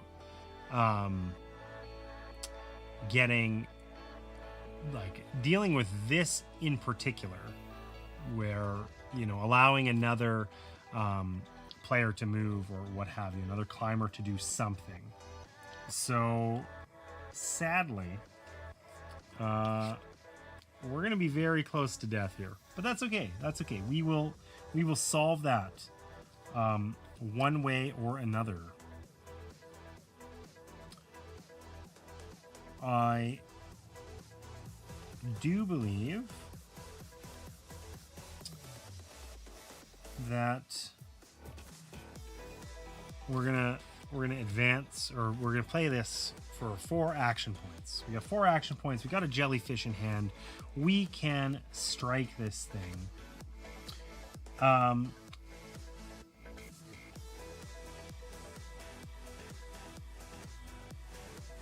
We're gonna strike it for 2. Use 2 action points to strike, and then use old Rusty here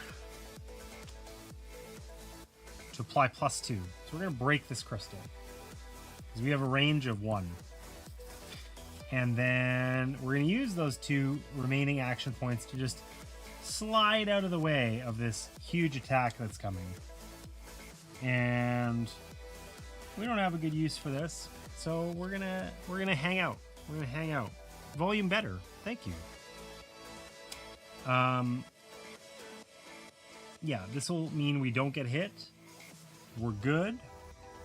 But sadly, our poor leftmost friend over here gets hit by the lashing tendril, gains a blight, and is very close to death. Also, I didn't think about resting, because that would have been too clever. And we are basically tapped out. We got to get some grip here or something. Or we fall. Or we fall. Right? If we draw and we have none here, we just immediately fall. We would fall down to here. No big deal. I mean, we do want to go up there and beat that crystal into submission. We take a damage over here and fall, also kind of no big deal. We could jump across this way. It might even speed us up. We're what do we think? Do I suffer with my 2 cards? I'm gonna have to rest. I'm basically gonna have to fall anyway, right? I have to rest. I have to do something. You know, we're gonna leave that card there. We're just gonna suffer through it. We're gonna make this work. Okay, so what's gonna happen? Let's not forget to reveal the threat. Oh, the active player is gonna gain a blight. So I think we're just basically gonna die here. Really, really soon. Okay, we're gonna just have 3 action points. We're gonna survive and be sad, because what we're gonna do here is we're gonna fall, and then we're going to mend 1, because we can do that because we're on a ledge, and then we're going to rest. So we get 7 cards back only.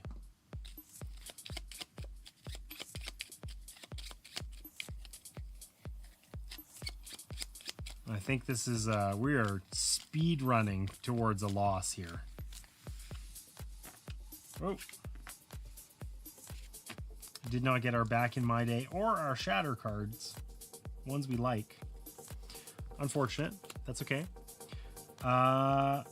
Active player gains a thing and either discards a jellyfish or loses a health. So we're going to discard that jellyfish. It is now our friend Hornet's turn. Active player is going to lose a health. No big deal. No big deal. We can survive that. No problem.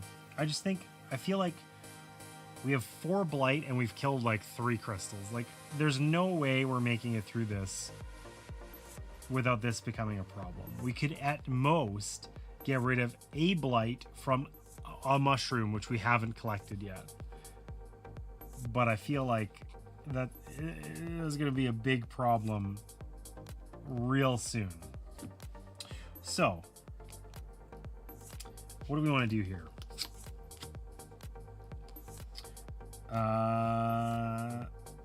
This is a hard one. Like, there's so many little spots for us to take damage too. I feel like we need mobility for this one, and we did not draft that, and that's just the way it's going to be. So, what do we want to do here? What do we want to do? We have 3s or 4s for action points. Things we need to do are, we need to come kill these crystals, and it wouldn't be terrible to plan on resting soon, but not this turn. So ending around this ledge might not be horrible. You guys can't see that because I zoomed in. This one, our jump doesn't quite, it almost saves us. This almost allows us to jump and avoid the damage square that's in front of us, but it doesn't. It allows us to instead just fall all the way to the ground. Hey, welcome in. Nice to see you. All right. So, I think we're playing our stinger because we just don't want to take a ton of damage. And we got to decide, while we're here, surely we come deal with this, because then we can drop down to this platform. So we're not going to take damage here. 1, 2. What do? Do we mend a little bit and hang out on this platform, knowing that then we have to go through this one if we need our kind of jellyfish thing? We're also going to get pushed down 1. So let's go 2, 3, 4, because we're going to lose the health and get pushed down. That's fine. We'll lose the health, we'll get pushed down, and we'll be happy. We'll draw up to 3. All right, Fix has basically no health left. He is severely blighted in his old age. Look at this. If he gains a blight or loses a health, we're dead. So he's got to do some serious healing. He also no longer has a jellyfish, so he can't hit anything. And he's way the heck over here, which is like fairly worthless. He did a cool jump, and it took everything out of him because he's old and sad, you know? So,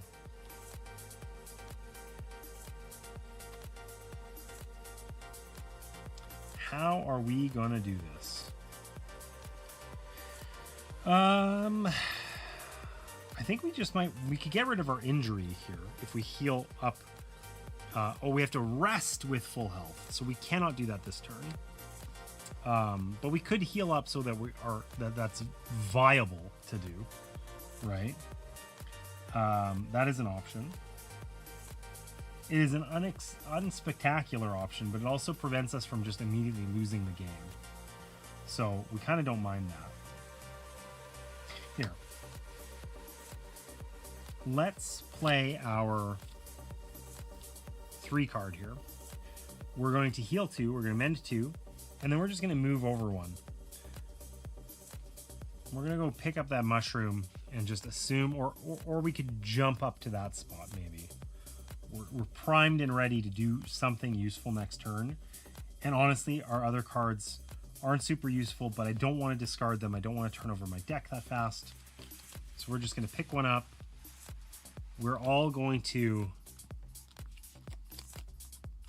Oh, we're going to lose one grip or discard a jellyfish. I can discard a jellyfish because she could just pick one up again next turn. Easy. Okay. We now get 3 angry cards. 3 enraged jellyfish. It's looking very bleak. We've removed, what, 4 dice from the board, I think, so far? But there's plenty left. Oh, good. The active player is going to lose 2 health. No big deal. What's going on here? What's going on with the double messages? That's weird. That's weird. Or is that not happening? Is that just in my little add-on here? I can't tell.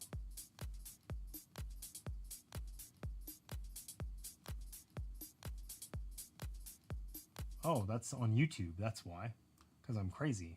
Oh, it's showing it twice. What's going on here? Okay, so this is a game called Leviathan Wilds. We're trying to climb this jellyfish here. It is enraged. It has gone mad. It is infected with all these crystals. So we have to climb up to these various locations and destroy the crystals by attacking them. We are currently playing as Hornet, this gal right here. And she, we want to come up here and break this crystal. It's got a value of 3, and we gotta work our way up there somehow, and not die in the meantime.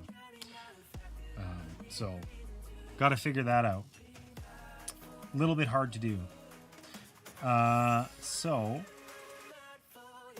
probably what we want to do here is use our pole vault. That gives us an action point budget of 4. So we have 4 actions we can spend in order to climb, attack, things like that. So that would let us climb 1, 2, for instance. And then we're just going to have to suffer the blight. I don't think we have enough cards. We don't have what I want to do is wait patiently. What I think I can do is not that. So we're just going to hit this. So we've spent 2 action points to climb 1, 2. We're going to spend a 3rd action point to strike this, but we're going to use old Rusty here to add +2 to it. So we're going to strike it for 3.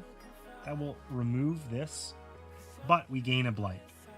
So we have effectively 1 less health for the entire duration of the game. And then what I really want to do here is drop down this way. But I don't want to take any damage in doing it. So we're just going to move over 1. We're currently protected from losing grip. And that's our action. We're finished up. So, oh, we get pushed down. Oh my god, we're going to die. Whatever. You know what? I want to I kind of am tempted. We're actually not that far off. We have 5 dice remaining. Okay, so I wouldn't have moved over then. I probably would have mended 1. Okay, we're going to lose 2 health when we resolve this. We're going to gain an injury. That sucks. You cannot become focused. That has not been a problem for us this game. We do not have a lot of ways to get focused without breaking crystals. Remove this injury if any other climber within range 4 of you discards a skill card without resolving its effect. We're distracted. That's okay. We can just remain distracted. That's no big deal. We're going to pick up our 2 cards, which basically means we have to rest this turn. Oh, and we got pushed too. Oh! Uh-oh. Uh-oh. We're collecting more, more blight. We don't like that. Trombone, welcome in. I just defeated the last Leviathan in the base game. Looking forward to break into the expansion. Oh, wow. Okay. So you're a like committed Leviathan Wilds player. So I kickstarted this originally way back when, and then I played it on stream. We've probably played, I think, the first 4 or 5 Leviathans. Quite a little marathon stream, actually. And then I haven't played it since. So there's definitely lots that I've been missing. And I have the expansion, the Deep Veil expansion, actually sitting, you know, right here. Waiting, but still in shrink, unplayed. We had played last week Wraith and the Giants, which inspired me to play this. I prefer this game so strongly, it's hard to describe how much more I like this one than Wraith and the Giants. Yeah, it's just better. Out of curiosity, have you... The ADHD is strong with our character? What do you mean? I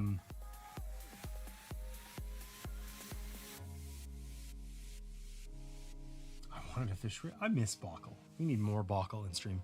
Anyways, I'd be curious to know, did you play at all with...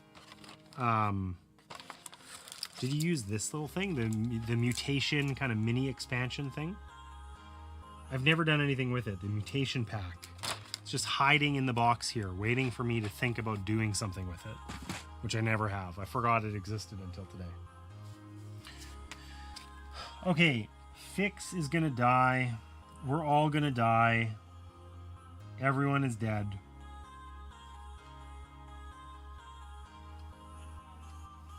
We positively cannot tolerate picking up more blight. We just can't do it. We don't have anything that lets our other climber move. We're just stuck here. What we can do a victory dance, we can get him, which lets us strike. It's a disaster, and we can dig in. It is a disaster. It is a disaster. Why did the Meeples by Mail stuff go into chat? That's weird. I'm so confused about what's happening. I have chat popped out, and it's making me, like, angry. You said I have trouble with focus. Yeah, that's true. Haven't used it yet, but probably will at some point. Nice. Apparently it gives powers of Leviathans to other Leviathans to add variety. Wow, okay. Cool. Well, I should just... listen, I should just fail this scenario, and we should start over again, I think, at this point. I feel like our likelihood for winning extremely low. What are our options? We cannot get hit. Like, we'll just... It'll be terrible.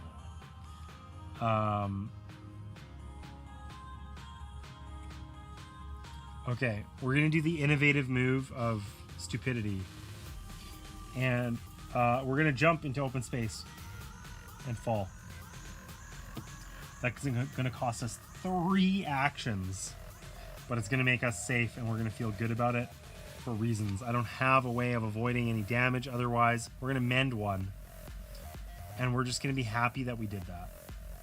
We could have jumped to here and like continued progressing and doing smart and wonderful things, but this will absolutely take us out, and we just simply cannot tolerate slowly picking up any more blight, or we will just lose. So we jumped. Oh wait, I had 2. I played a 4 card. Instead of mending, we're gonna rest. We're gonna pick up 7 cards. Be happy. I have my little Murray here next to me. That's awesome. That's awesome. I want to pick that back up. In fact, that's not Meeples by Mail specifically, but just generally, I made like a little decision that I've been humming and hawing on stream. I've been talking a lot about how I want to get back to streaming more often, and I've actually decided I'm not going to do that until the new year. So I'm going to instead, I'm going to be just keeping my streams to 1 day a week, and I want to focus more on some like other content creation and figuring that out. I want to do some crafting streams. I want to make more video content because I haven't made a video in a year. and that hurts my soul. And I want to fix that. And I want to fix that first before I add any additional streams. So I'm going to keep it just to Sundays until the new year. And I have my I've made so much progress on all of my crafting stuff. I can show you. This probably won't work. This might just be black. Let's see. But oh, it totally is. Okay. There's no lights on over there, but that is the camera that's inside my laser cutter on the other side of the room here, where we're going to do some crafting streams, make some print and play games, and play them, try them out. So I don't know when that's happening. Maybe that should just be next Sunday. Maybe next Sunday I should just figure out a way to do a crafting stream and we'll just make it happen. I'll pretend I saw something. Ooh. Yeah, totally. Yeah. I tested it out before stream, but I didn't. When I did, I had my overhead lights on, and you can actually see that it's not just nothing. No, you can't.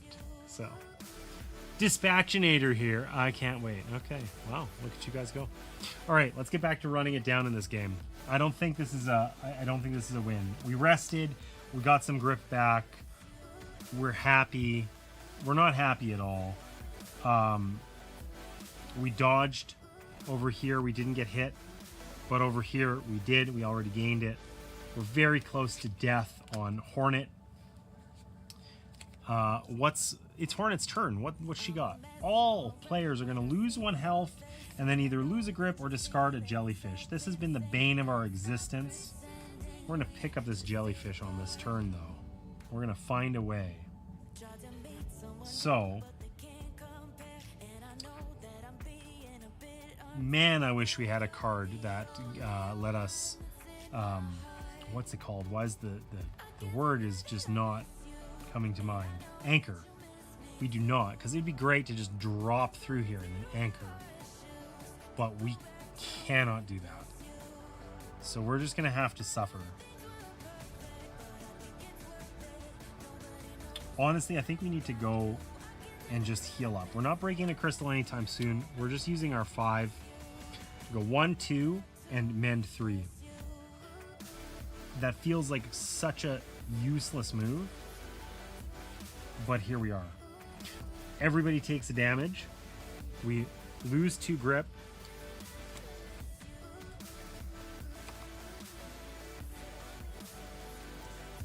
I almost played these enraged.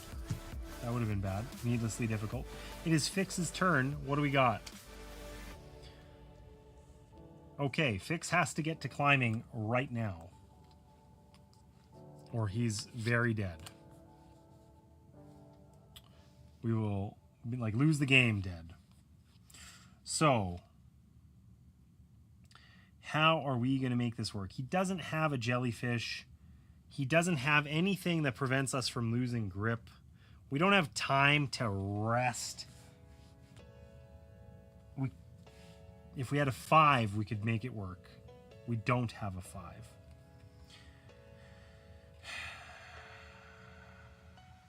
It's looking bleak, boys and girls. Okay, we're going to play our 4. And we're just going to spend 3 actions leaping, jumping 2. Blink. We get up there. We lose a grip for our trouble. And we have 1 left, which we can't. We're going to pretend we mended and then did that jump. But this will protect us from this active thing where it hits the spot we were on and the row above it. It does not hit any higher than that, so we are safe. I feel like all we're doing is not dying. We're playing to not lose instead of playing to win. I'm trying. I'm really trying, but it's not working, you know? So, our active player is going to join the 4 Blight Club here, Hornet, and lose a health. I forgot to pick up the jellyfish when I walked by, but I definitely have one. Don't the jellyfish respawn? Yeah, I think the jellyfish are just, there's just a pool of them, right? That was my understanding, is that we always have to have one, But if we put it back, they're back in the pool, and we got to pick one up. So we can pick one up at any of these points. I don't think they're actually on the specific points on the map. That was my understanding of it, because there's 8 points for jellyfish. You can only have one. So I think we got that right.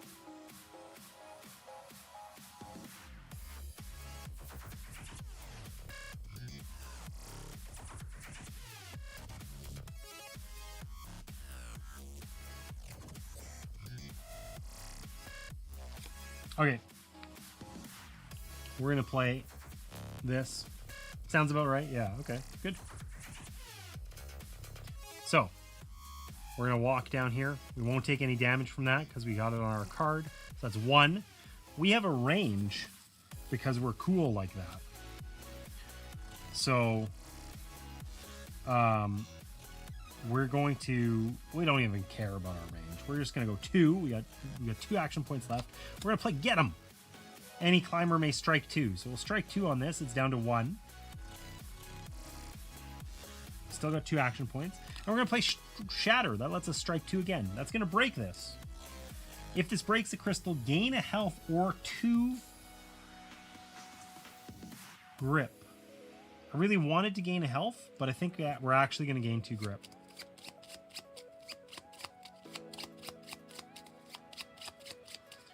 This is actually looking like remotely viable that we could win. So we'll keep trying. We'll keep on keeping on here. Okay, we got 2 action points left. We're going to go here. We're going to pick up this mushroom. It lets us block 1. Not great, not terrible. And we're going to move on to that. We're still not going to take a damage. Okay. We're going to gain a thing. And we're going to lose a health, not a jellyfish, because it takes more effort to recover the jellyfish.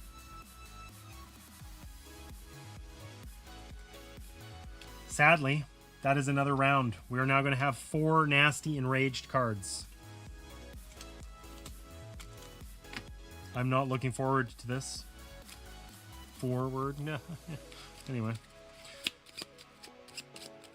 I bet you we just get swiftly put down here. 1, 2, 3, 4. What's going to happen on Fix's turn? Ah, our favorite.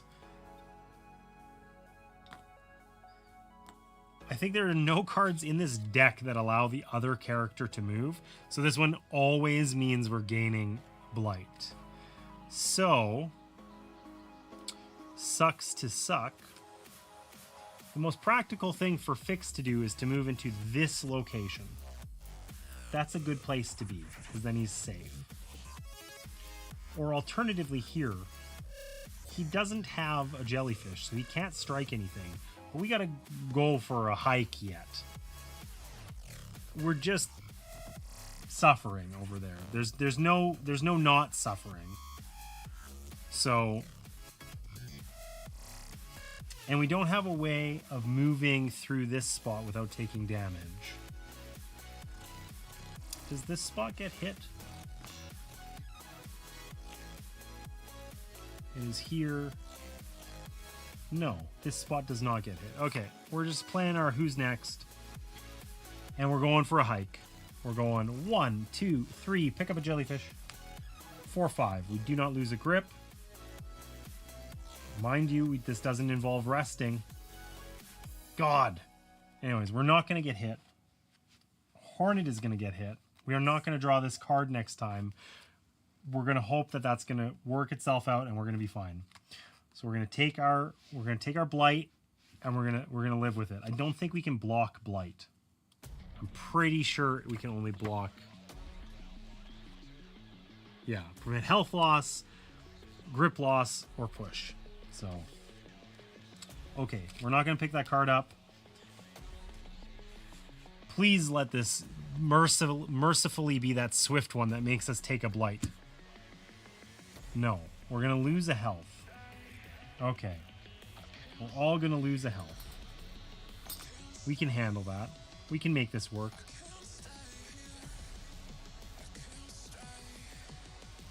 This is discarded.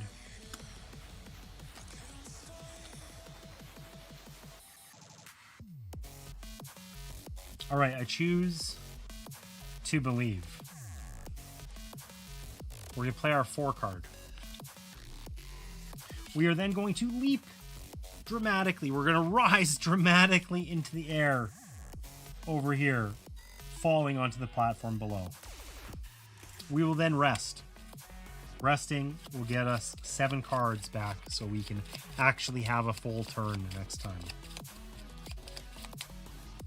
1, 2, 3, 4, 5, 6, 7.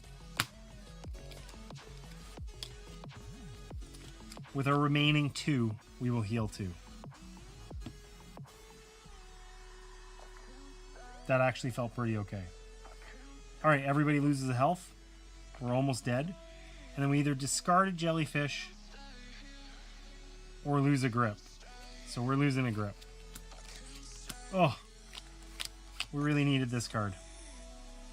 That's okay. I mean, we actually don't need it yet. Maybe next turn we do. I don't know. It's hard to say.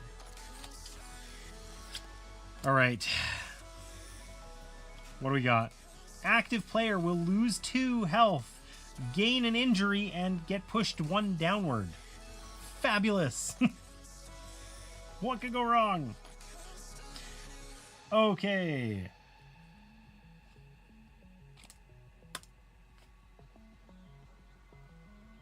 This is going to kill us unless we heal. But we can only heal on a ledge. Because we're old and broken and mended. Or we need to mend. Okay. We're going to get rid of this stupid injury. Once and for all. We're going to 1. Pick that up. 2. We already have a jellyfish. 3. We're on a ledge. 4, 5. We're full. We need to rest while on the ledge. Oh no, we need to rest while we have full... So we need to be on a ledge anyway. Okay. Whatever. We got up there. We're healed. We're in the vicinity of the things. We can't fall down because we're on a ledge. Look at how amazing this is. We're here. We're ready. We're prepared to do amazing things. Probably. We lose 2 health.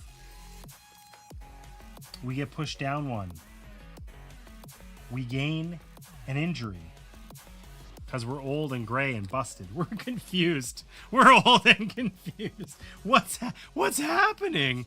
The next time you activate, your AP card is chosen randomly. It's fine. It's fine. We're just getting a little up there in age, and we will find a way to push through this. Swift, active, -2 health. Boom, we just died. We knew it was coming. We were running out of headroom here on these cards because of the continual additional blight we were getting. And overall, that was a pretty rough one. I feel like we spent an inordinate amount of time just trying to avoid dying.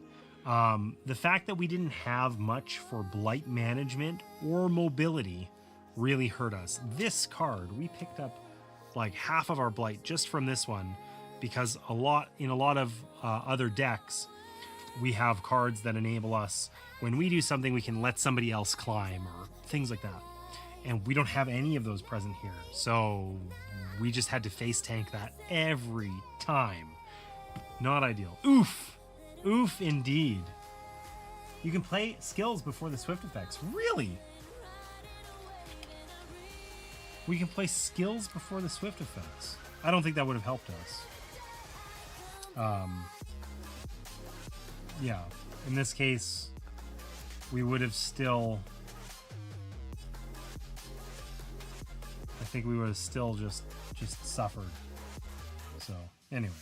Honestly, I want the sweet release of death for this one.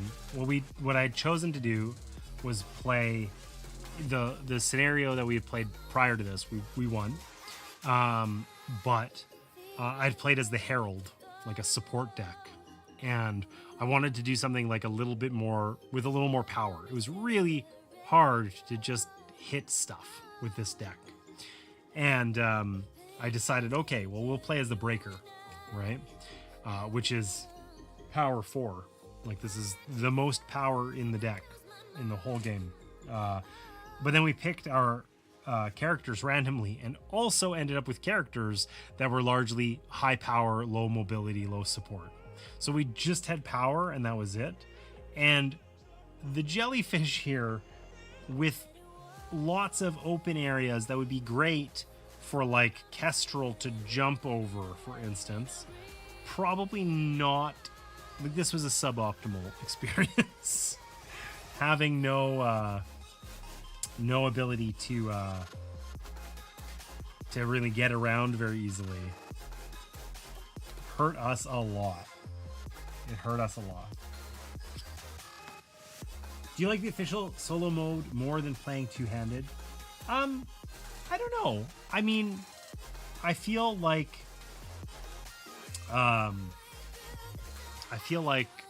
I have played it two-handed last time I streamed, and this time I've only done it this way. And I think that like either way is fine. I will say the official solo mode, like, so having the single deck sort of makes it a little easier to like to manage or whatever. Like, you're not I don't know, the falling, like it's very easy to keep tabs on grip and that sort of thing. It's like there's maybe a hair less involved in terms of thinking it through or whatever. But overall, I feel like it does feel like a little bit punitive, right? Because you just have an extremely thin deck, right? And sure, you're not, when you're resting, you're getting cards back, you know, for both players, essentially. I don't know if it actually changes the frequency with which you rest, but it does feel like you have a very thin deck. You know, if you lose grip or something, you lose, like, if I lose, like in the last scenario, there was one that applied to all players that caused us each to lose 2 grip. And it's like, okay, if I lose 4 grip, well, I guess I'm resting, you know, like that, yeah. Because the majority of the deck, of course, is the class, and we only have 1 class in the official solo mode instead of 2, right? Makes sense. What did you find? Did you try the official solo mode, or did you just go right to two-handed?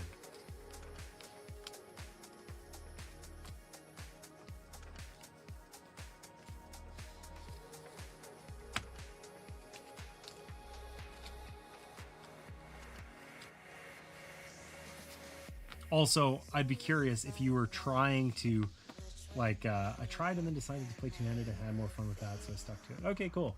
Yeah. I mean, I think that's an important thing. That's one of the things that's really, really enjoyable about just board gaming generally, right? Is you can, like, it's so easy to adapt it to play in the way that you prefer, right? Maybe I'll give it a try again here, and we'll try it with 2 hands and see how it goes. So I assume then that you were also, when you would rest, instead of 7 cards or whatever, you would just take back your whole deck then, yeah? Presumably. I think those are the only functional changes, really. And falling independently, right? In this one, if you fall because you lost your grip, everybody falls. All right, Breaker wasn't the move. Breaker wasn't the move.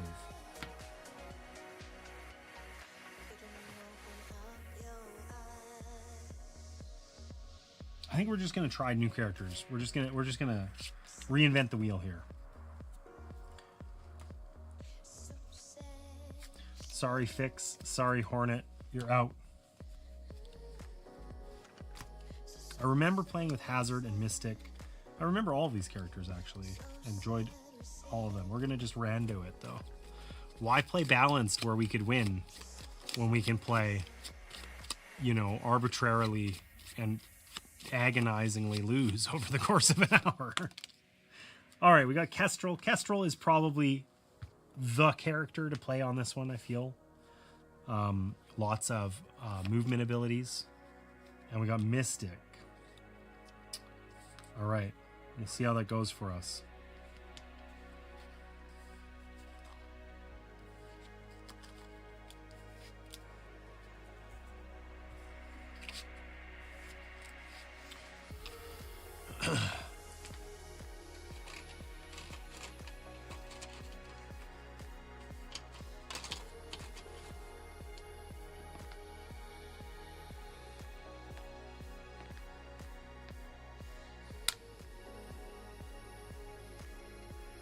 Something weird that I appreciate about this is I find it like, I like that these aren't like that. These are like they're shaped and they're unique. Like there's a front and a back to each.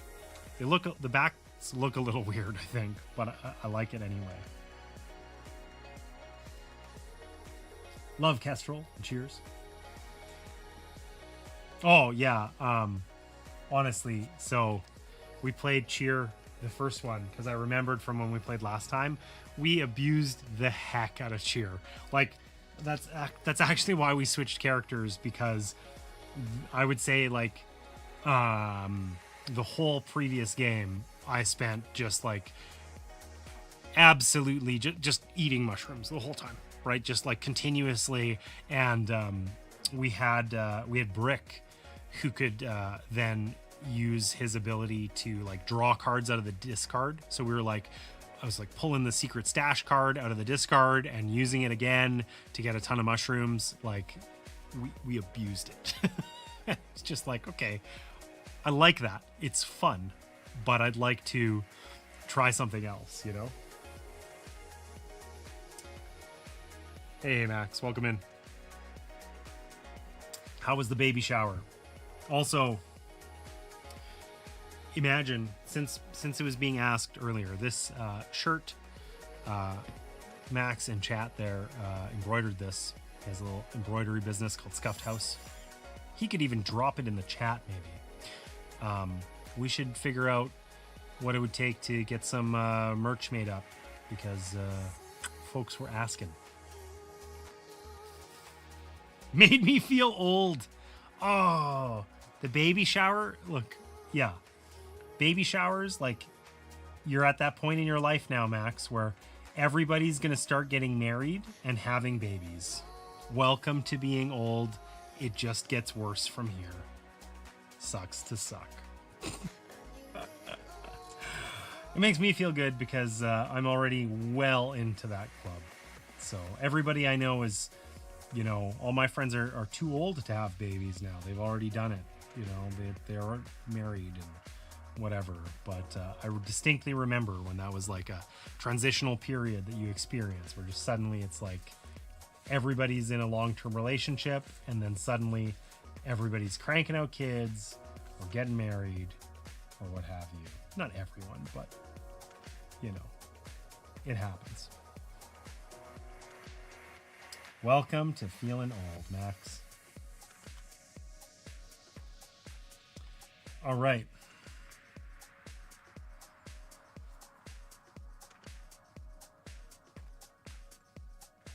Hi, Max, and I was the folks. Yeah, it was Allison. It's true. Just have to tell me how many you want. Okay. Just wait for the everyone to get divorced again phase. Yeah. Yeah, that happens too.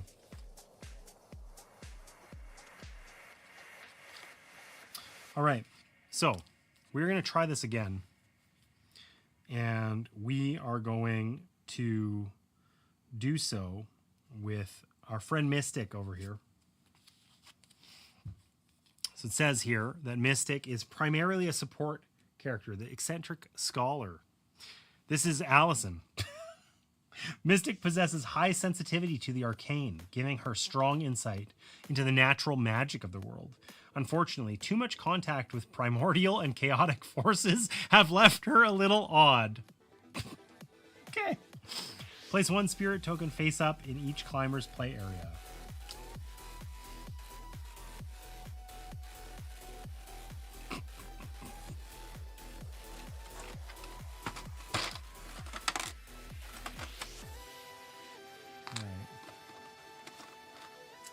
What we got, Mystic? Is this face up? We'll call that face up. Yeah. Okay.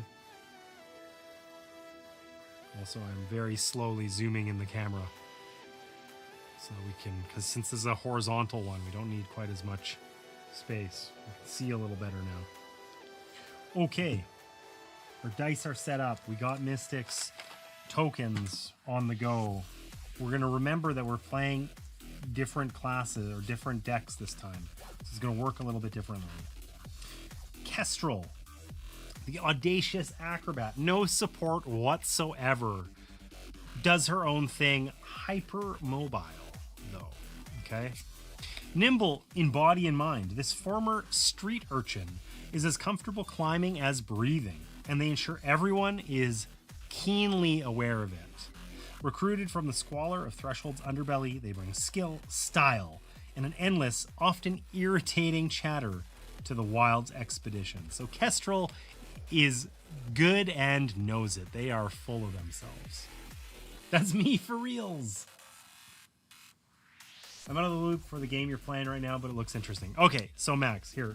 Since we're starting over, I just ran it down. Let's talk through the basics here real fast, okay? So, we are playing as a little team here, going on an expedition to save these creatures, okay? They are infested with brain rot. They've watched too much TikTok, and they've got these crystals on them, which are driving them insane, okay? So our goal is to go demolish all of these crystals, okay? Broadly, we are climbing these enormous monsters and then smashing crystals. This particular scenario, we're dealing with these jellyfish, and we have to go acquire some jellyfish. We have to basically be nicely snuggling a baby jellyfish, or we can't shatter the crystals. Why? Nobody really knows. It's just the way it is. And there's spots on the board that this terrain is like difficult to pass through, causes us to lose our grip. If we lose our grip entirely, which is basically like it's not a deck building game, but you have a deck of cards that you cycle, not unlike Dominion. If ever you don't have any, you fall, right? When you lose grip, you discard cards from your draw pile. If you gain grip, you add them back to your draw pile. So these cause you to lose them. This causes you to lose health. The single hardest thing in this game is called blight. So on your character here, you have a health bar. So we start with 8 health, and you have a blight bar, which starts at 0, okay? When you lose health, you lose health. Then you can heal up and gain it back. When you lose blight, or gain blight rather, your health pool is lowered, and more or less permanently. There's very few ways to actually put this back the other direction. So anytime you interact with these green crystals, you gain blight. That's a really tricky thing we have to play around a lot. When we're playing on our cards here, there's symbols that will protect us from those things on the map, including the blight. So we often have to do a little bit of hand management to have the right cards in hand at the right time. And that's kind of the gist of it. Ah, damn, YouTube Shorts, it's true, yeah. Okay, so we got to choose 2 classes. We've played as the Breaker, we've played as the Herald. We were playing before with the official solo mode, which gives us a single deck to use. In this case, we're going to play as though we were just 2 players. We each get a separate deck. So we got to choose something appropriate for each player. So what do we got? What Mystic here is low mobility, low power, high support. So it might be good to get something with a little bit, like to even those things out, you know, because otherwise we're just going to feel useless. I don't want to play as the Gambler because we did that before last time and it wasn't that fun, though we do get to flip this obscene coin repeatedly. It's huge. Let's play the stupid Gambler. Let's try it. Maybe I didn't give it a good, enough of a choice or of a chance. Okay. We'll play as the Gambler. And then I don't think we need any more mobility on Kestrel. A hint of support might be fine. Like the free climber would just be absurd. She'll just be hypermobile and otherwise worthless. Do we just lean into it though? I don't know. Let's play as the Roughneck. It's well-rounded, a little bit of everything. I'd be curious, actually, Collect, if you've got a opinion on, like, do you have a favorite set since you've played a lot of this game obviously you liked Kestrel. I'd be curious if you have a favorite class for Kestrel as well, or if it's if you just pick something new each time, or how that goes. I'd be curious to know. That is a cool coin. Leave your fate up to chance. Not specifically for Kestrel, no. Okay. Well, we're going to try the Roughneck for Kestrel. So yeah, we make a deck with our class cards. I think there's 8 of them, or 7 usually. Yeah, 8 cards. And then whatever your character cards are. So in this case, there's 2. Sometimes there's only 1. And we make a deck out of those. And then we're playing with a hand of just 3 cards. So it's like a little bit limited. 1 card we're always spending each turn for its action points and any symbols that are here. And then our remaining 2 cards are, it's up to us if we want to use them or not. And I have to make sure I really don't screw this up and don't combine the hands, because that's how I've been playing the entire time thus far. Okay. I don't think there's any special setup for Kestrel. No, there was not. So Kestrel's special ability, she can take flight for 2 action points. She can leap 3 upward. Is Kestrel a lady? I don't know. They can leap up 3. Which is a lot of mobility. Normally, you could pay 3 action points to jump 2 spots. But kind of anywhere orthogonally. This is only directly up, but for 2, we get to move up 3. We can jump over gaps like this, where there's nothing to actually climb on. So that's super good. And then Mystic here, so everybody got one of these. And a climber with a spirit token may exhaust it to gain 2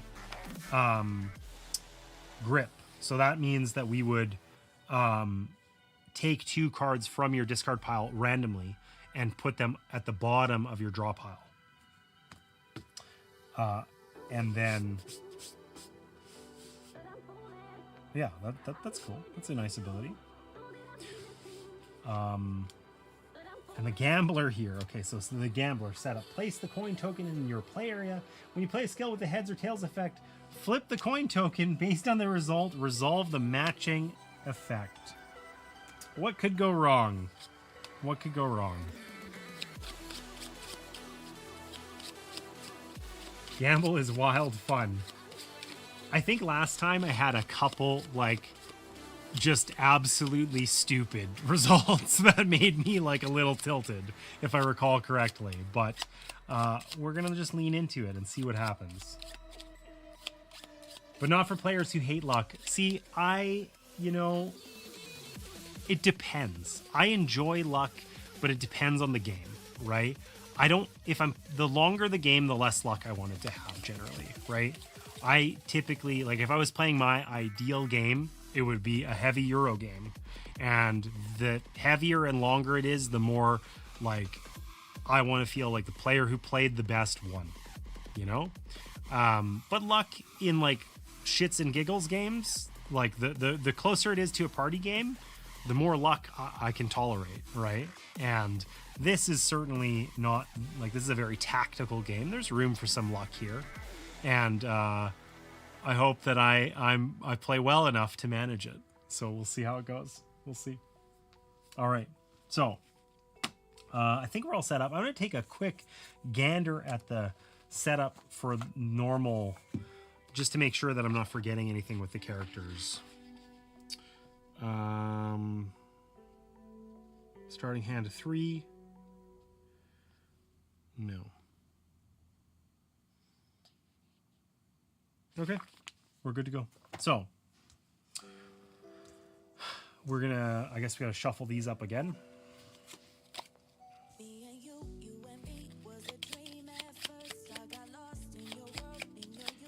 And we're playing on normal difficulty, where we get at least 1 round with no enraged cards. Nothing too spicy. We'll play Kestrel first because she's on the left. And I will try and not screw up the decks. Keep that gamble card coin real close. All right, Kestrel's got her hand of 3 cards. So, what do we got here? We got Retaliate. So this would give us 5 action points, but no bonus things. Block 2. Then after the blocked effect resolves, strike 2. Okay, so that's handy. The actions, the cards down here, these can basically be used kind of whenever. Blocking lets us block damage. It lets us block things that would cause us to lose grip. So that's pretty handy to kind of have in hand. Daredevil, block 1. Then after the block effect resolves, climb 1, strike 1, or become focused. Okay, more block. And heads up, any climber may block 1.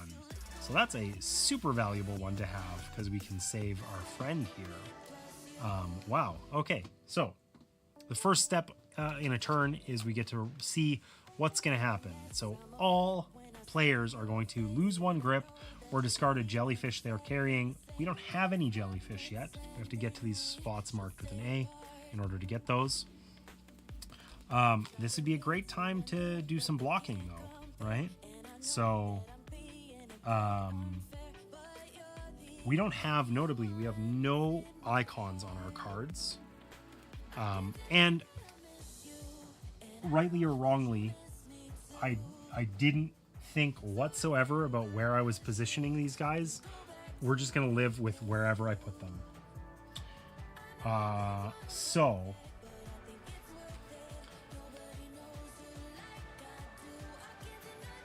I mean, we can keep our Daredevil to block and then become focused. That sounds really handy. And we can heads up. We can block for Mystic as well. I don't know if it's worth blocking a lose 1 grip though. Maybe we just don't do that. I don't know. So I mean, we kind of want to turn over our hand too. Okay, so let's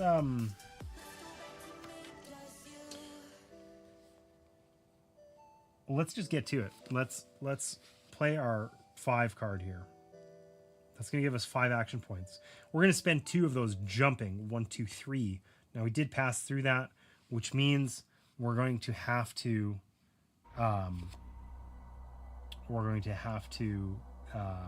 lose a grip, discard a card. But we're going to play our Daredevil card instead. Block 1. Then after the block effect resolves, climb 1, strike 1, or become focused. So we're going to become focused.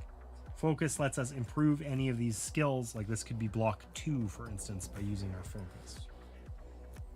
Can I play a block card in the midst of the attacks? I think I can.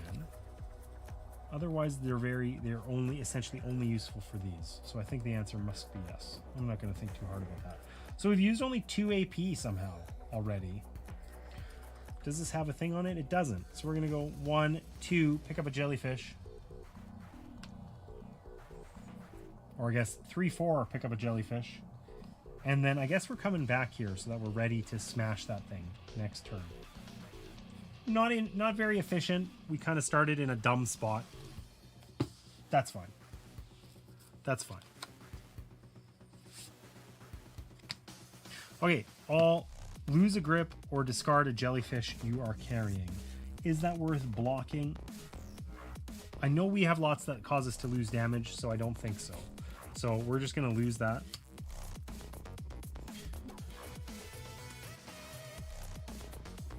Damn. That is a spicy card. I wish we hadn't lost that. That's okay though. All right, we're gonna drop to 3 on our friend Kestrel, and it is Mystic's turn. This one's gonna be a little spicier. So what do we got? Double or nothing. Reflip a tails. If the reflip is heads, place that card under your deck. Okay. Okay. Risk it. So this allows us to move left to right, to jump there into any of these spots relative to kind of our starting position. When we flip the coin, if we get heads, we can also go vertically, which would be really handy right now. It would help us. I mean, I guess we need a jellyfish though. So, and then finally, we have Let It Ride. Heads, choose 2. Climb 1, strike 1, gain 1, or glide 1, and tails, glide 1. So glide, it moves you downward. So gliding 1 is like being stuck gliding is sort of bad in a lot of cases. So, okay. Likewise, none of these allow us to prevent the damage we're going to take by going through there. So that sucks. I don't think we're striking and gaining a health and whatever. This isn't actually very useful for us yet. So let's just spend that. We only get 3 action points. We're going to choose to believe. We're going to go 1, 2, 3. We will take a damage. You know what I didn't do? Let's see what's going to happen before we resolve our things. I don't know why I keep forgetting that. Okay, so this is going to cause damage in and around where we are. This isn't going to affect us at all because we're going to do exactly what we were going to do. We have 3. We're going to 1, 2, 3. That gets us into the safe area where we're not going to get hit by this, but we do take a damage from that spot on the board.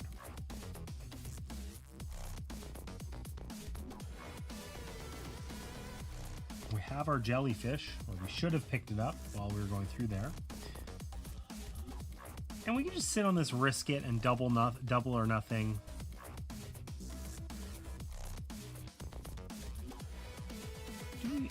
You know, we're going to discard that. We're going to discard that, I think.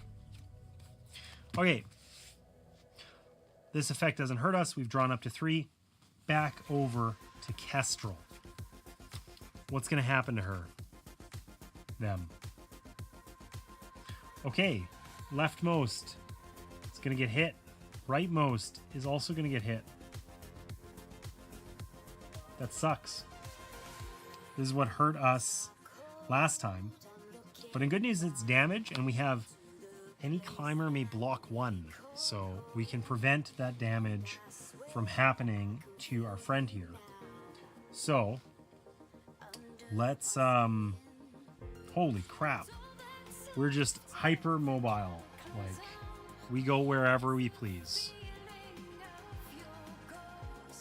Okay.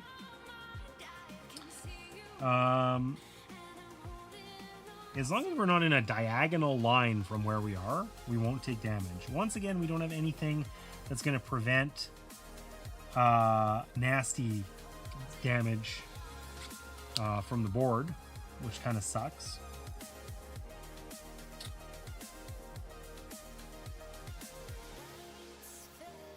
Honestly, I think we need to do 6 damage to this. I think we might play this really simple, and we're just going to use this to get our 4 action points. We're going to do 3 of those to this crystal, and then we're just going to step out of the way, just over to here. It's not a glamorous turn, but it's going to prevent us from taking damage. So this will resolve, and it will miss us, and this will resolve, and we will... Any climber may block 1.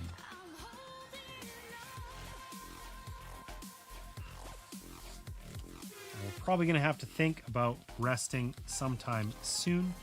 That's okay. What's our friend Mystic doing?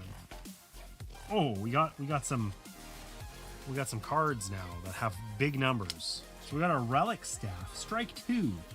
Gain blight protection on that strike, or ready your spirit token. Wow, that would be great if we were anywhere even remotely close to these green things, which we are not. And worth a shot. Heads, strike 4. Tails, strike 1. Okay. We gotta just use our 4 here. We're gonna walk on over this way. 1 spot. Do I want to prevent that damage? Maybe I do. Let's live dangerously here. Okay, we're going to prevent that damage. So we got 5 action points. We're going to spend 1 to go there. Okay? we're then going to play our worth a shot. Okay. Heads is nice smiley. We're happy about this. It's very gold. It is so shiny, this thing. Sad is tails. So heads is strike 4. Tails strike 1. Let's see what we get. That, my friends, is why we do not play the gambler. That is tails. Strike 1. Bing. We hit it for 4. Or for 1, rather. It has 4 left. But in good news, we also have 4 action points, so we're going to hit that for its remaining 4 with a strike. And we'll be happy with that result. I think we can make this work. So we'll draw up to 3. Oh, you know what I didn't do? Again, how do I keep forgetting to resolve this? What is this going to be? Active loses a health and gets pushed down. We don't want to be where we're at. Okay. I don't know how I keep forgetting that. I think I would have left 1 and I would have walked up 1. Then I'm going to take a damage. Oh well. Oh well. We'll do that. Okay. Active player loses a health, gets pushed down 1. I guess I would still have this. Does that prevent me from taking damage? I think it would, actually. Probably. We'll say yes. Okay, what's going to happen to our other player? We're remembering. The active player is going to gain a blight. This card sucks. We hate it. But there's nothing we can do about it. I think this blight protection explicitly doesn't protect us from those ones, I believe.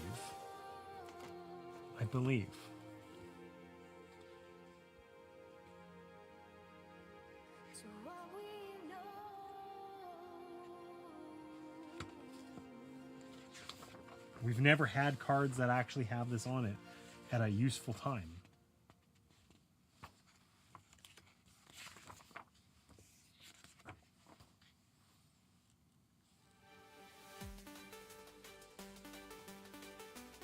This protection does not apply to other effects like threat cards. Yeah, okay, so I was right. That sucks. Okay, we don't need to blight protection right now anyway.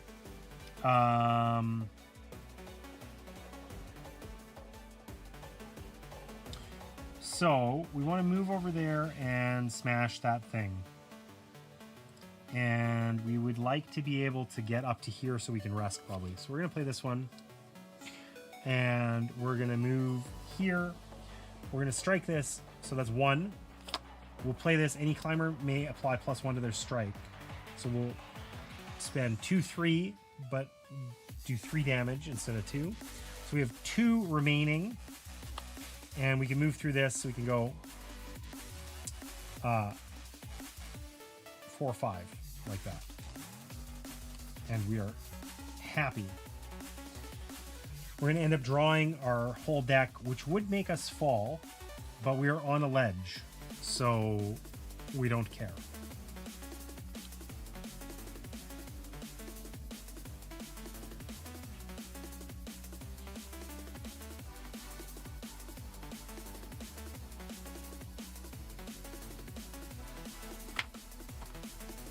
We're min-maxing here, trying to get all of our cards back. All right, we do gain a blight though, and we lose a health or discard jellyfish. I don't want to discard a jellyfish. We'll lose a health. Fine, happy, good. Okay, that was 1 round. Now we get 1 angry card. This coin makes the most iconic coin sound I ever heard, by the way. Sucks to suck. Yeah, it's true. Tails immediately, right? It does sound very coiny. Like, it's like, yeah, you're right. Oh, nice. The active and next player will gain a blight. So this is like the worst card in the whole pile because it just gives us blight. And now it's giving us 2 blight, which is extra annoying. It's the same one as last time, but we had a 1 in 5 chance of it being in this slot, and we got it. So that sucks. Okay, it is Mystic's turn. Oh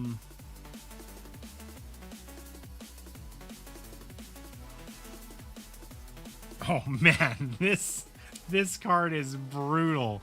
Leap of Faith.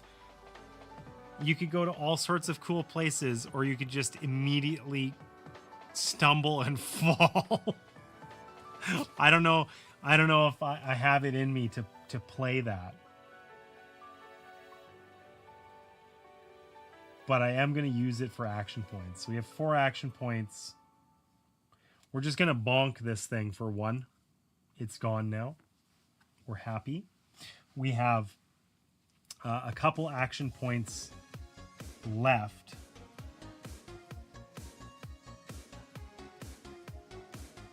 We got 3 left.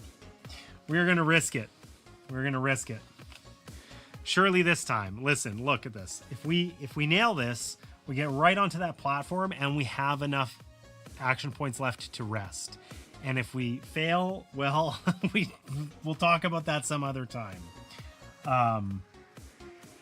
Okay. Here goes. Damn it! Damn it, damn it, damn it. Okay. So, we're making a lateral move instead. That's good. So we're going to just go to here.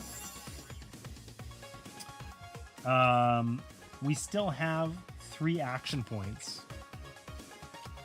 So I think we're going to go 1, 2, 3. And we went places we wanted to go. That was totally all planned. All planned. Now, unfortunately, we each gain a blight. And we lose a health or discard our jellyfish, which I don't want to discard them. So be it. And we can choose not to draw this, or if we draw it, we fall. So we're going to choose not to draw it, and we have a 1-card hand for next turn. So that is bleak, but we are 1 spot away from resting. It'll be fine. It'll be fine. Okay. No! It's good if you're close to ledge anyway, or you can anchor. Yeah, it's true. Anchor, I feel like, is super useful in this game. And I don't know if it's the cards I've chosen or what, but I have so rarely had anything with anchor on it. And it can be, like, so clutch, you know?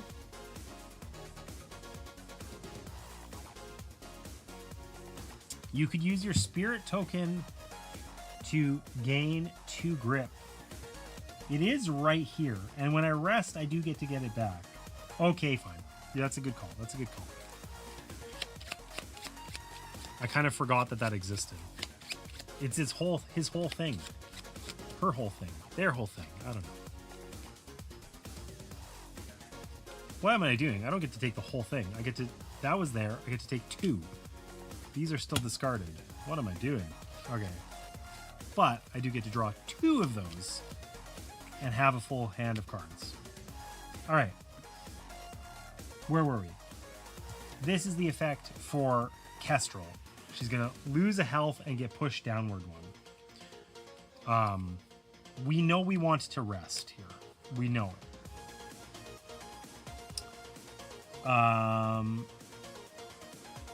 Okay, these are cards that actually let me interact with the green dice and not hate my life.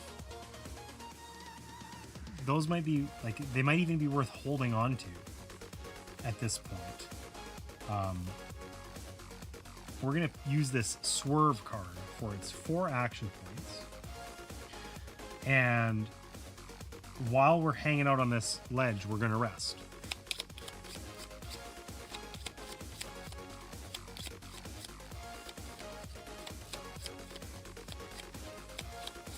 It gets us all of these existing cards back. If we wanted to, we could have used one of these first, but in this particular case, they don't help us. So we have 2 action points remaining. We know we're going to get pushed downward. We're just going to slide over here and pick up this mushroom. That lets us strike 1. Cool. We could discard these, but we're not going to. We're just going to hang on to them. Draw a card. We're going to lose a health. We're kind of low on health. We get pushed down one. No big deal. No big deal. All right, and then on Mystic's turn here, everyone is going to lose a grip or discard a jellyfish they are carrying. So, we have a whole hand of cards because some players are good at this game. Not me, but that's okay. And we know we would like to just rest and probably heal up. Honestly, I'm not doing this leap of faith. I'll be willing to try that. I'm not willing to try it right now. I don't want to fall and be sad. So we're going to spend it for its points. And we're going to move one. We're going to mend one. And we're going to rest, which is going to get all of our cards back. Do we want to... My Lucky Day feels like a great card. It gets us change a tails to a heads and become focused. We need that. And we're going to be hitting some stuff. So we want to keep that in hand as well. So we're just going to rest. We're going to get our stuff back. We're going to be happy. Easy to forget and so useful. Totally. Meditate. Okay. We're totally losing a grip. There's zero. Oh, I like that one. Worth a shot. There's a 0% chance that we are discarding a jellyfish to keep a grip. No way. Okay, what's Kestrel got? Big active smash in and around this area. So we want to hightail it out of here.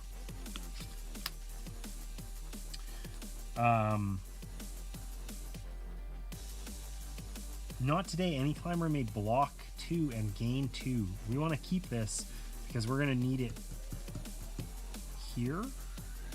Oh, but that doesn't help us because it won't... Well, we can play these cards out of turn, though. So I guess it will help us. Okay, anyway.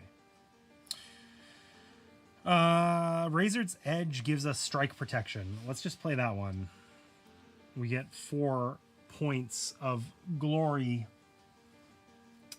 if we just use our ability here for 2 AP. We're on that thing. Blink.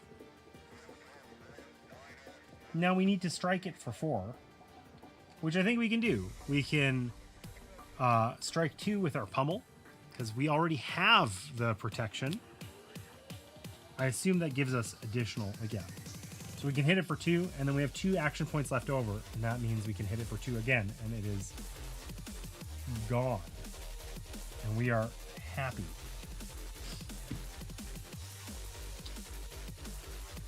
And we are far away from that thing. So it's going to be a swing and a miss. Ease peas. Okay. I neglected to draw a card over here. For reasons unknown. That is okay.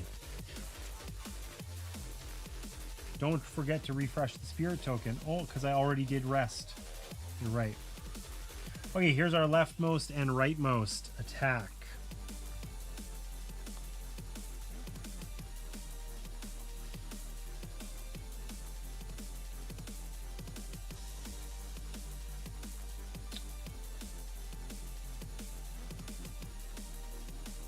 Okay, so we want to just not be in a diagonal line here.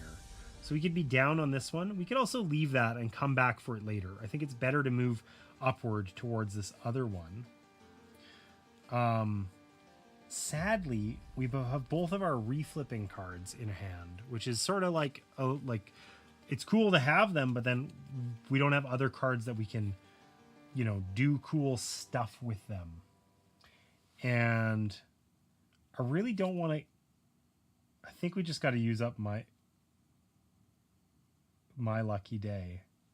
Or we use our strike it rich, suffer the 1 health, and then we can go actually hit that thing. But we can't kill it. So keeping this in hand until we could feels better. Let's get rid of our double or nothing. I don't know if this is optimal, but we're going to get rid of our double or nothing and just go 1, 2, 3. So we're primed and ready to smash this thing next turn. We won't take any damage from this. And We will take 1 damage from that spot that we went through, though. So this is going to activate and not hit us. And then I feel like we can use skills on any player's turn, right? This is a weird thing because we only had 1 turn before, right? Use a skill. Okay, yeah. So, we can use our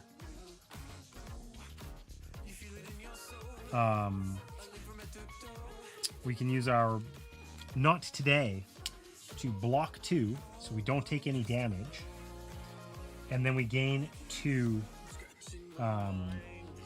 grip. This should be in our deck too, or a discard rather.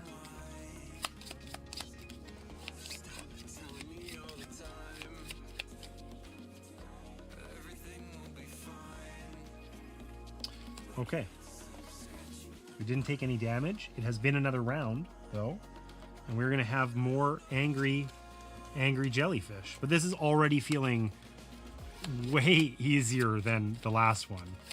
It was like I spent 8 turns just like moving 5 spots and not dying last time. So,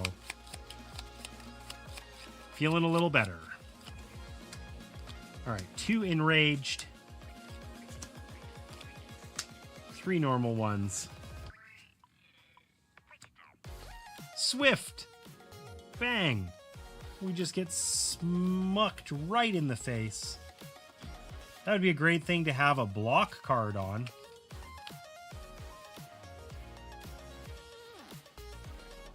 For any player, which I could have used my block 1 and had this available. And I thought, no, there's no reason for me to do that. Why would I need to do that? Okay, well, sadly, we're just going to take our 2 damage, lick our wounds, and remember for next time. We are fearful. You cannot do the let go anytime action. Remove this injury after you fall at least 3 spaces. So I need to fall without letting go. Interesting. Okay. So,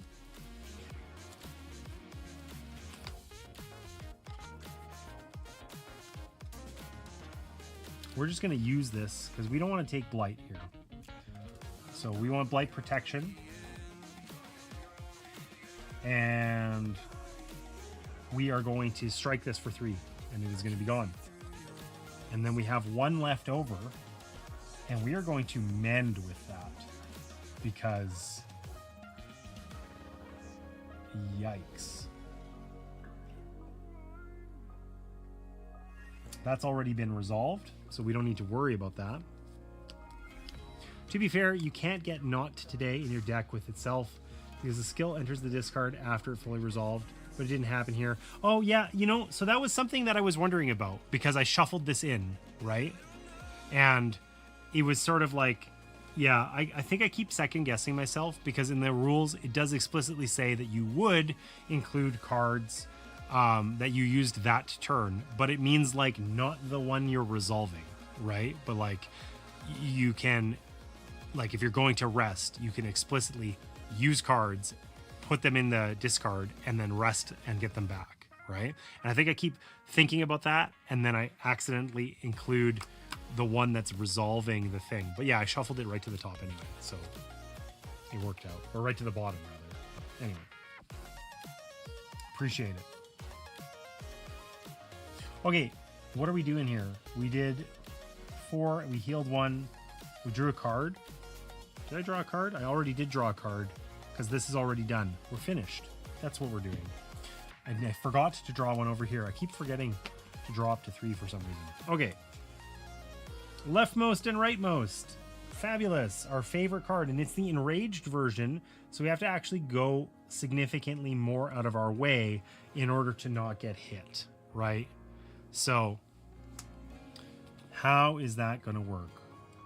This also gives us a blight now instead. Strike one, and anchor. That's cool. It's not cool right now, but it's cool.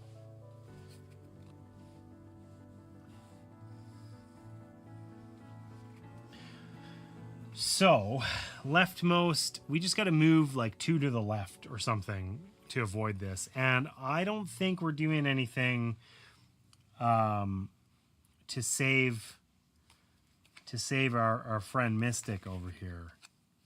I don't think there's much that's happening to prevent that.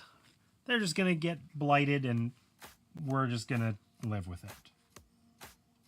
So I don't think Twin Talons is going to be useful right now. So I think we're just going to play it for our 4 points.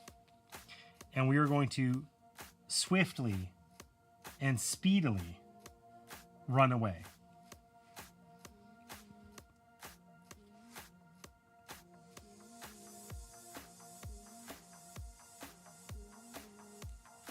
We got some cards left. 1, 2, 3, and we'll hit this for 1. Plink. Unexciting turn. Oftentimes, those ones are the best. Okay. Wait, am I still in the zone here where I get hit? Did I screw that up? I totally did. Okay, so we're not gonna run to that spot, and we're not gonna hit this. And we're not gonna have the simple turn. We're gonna run away, and we're gonna mend 2, and we're gonna hang out right here where we're safe instead. And otherwise, everything's the same. We don't get hit.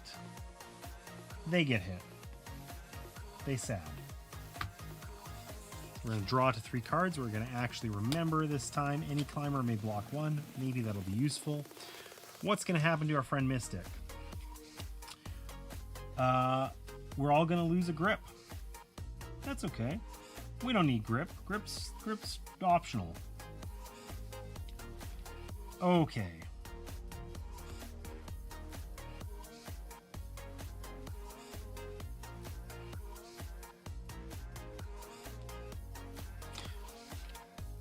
We got 4 points to spend. We're going to move 1. And we are going to play our good luck. Heads. Any climber may jump 2 and strike 2. The air compressor is suddenly letting out air. That's a little weird. I don't know if anyone can hear that. Probably not. All right, Max. What am I, slouching like a crazy old man? All right, we need to heads finally. Whoa, that was a terrible flip. We're keeping it. And we failed. Okay, we have flipped 3 times, and 3 times we have failed. This time, we are going to use My Lucky Day. Change a tails to a heads and become focused. So we can jump 2, 1, 2, and strike 2. So we'll hit that. It's now got 3 left. And that means from our 4, we had moved 1. And with the remaining 3, we will strike it again, and it is gone.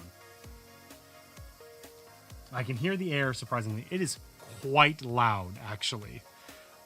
So it's just it has a release valve, and it slowly loses pressure. And then when it's down to like 5 PSI or whatever, it bleeds off the last little bit through the release valve, which is what you're hearing. So the compressor is for the laser cutter, right? Because you use air, like forced air, to blow away debris when you're cutting something with a CO2 laser. So it takes a minute. It'll be done soon. Okay, we used all of our cards. Oh God, I need cards. But I have my thing here. I'm going to use this. I'm going to exhaust this. I gain 2 grip.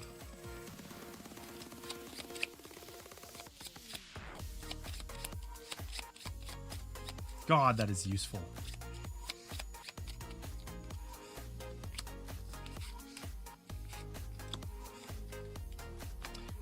I gain 2, and then we all either discard or lose a grip or discard a jellyfish we are carrying. So I'll lose a grip over here.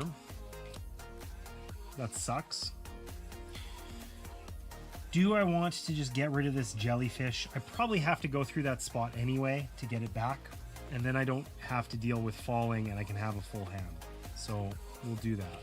Because I want to fall to get rid of Fearful, but not right this second. Okay. It is Kestrel's turn. What's she got? The active player is going to gain a blight, sucks to suck, and lose a health or discard a jellyfish. So there will be no dodging or other ridiculousness.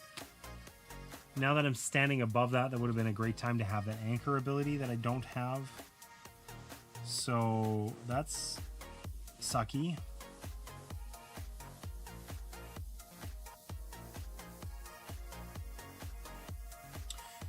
Okay.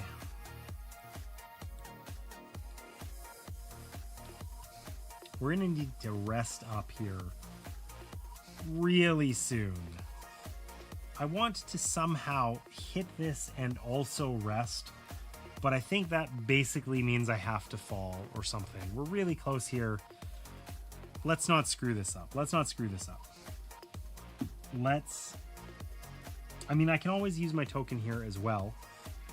Maybe that's it. I should find some efficiency by using that. Okay. We've got 4 action points to spend. We're going to go 1, 2, 3, 4.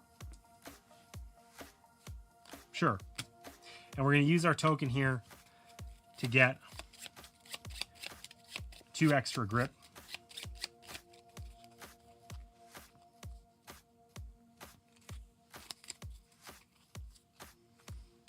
And then we gain a blight. And do we want to block that 1 health? Yeah, I think so. Any climber may block 1. Sure. And then we actually, I suppose, would draw, not before. But anyways, whatever. It all works out the same. We're fine. It's Mystic's turn. They're going to lose 1 health and then get pushed down by 1. We want to just find a nice way of getting a rest in here, and we don't really care about a whole lot else.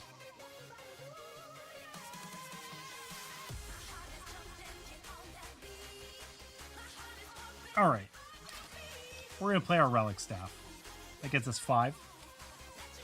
We're gonna move 1. I think we have to rest now. Or wait, hold on.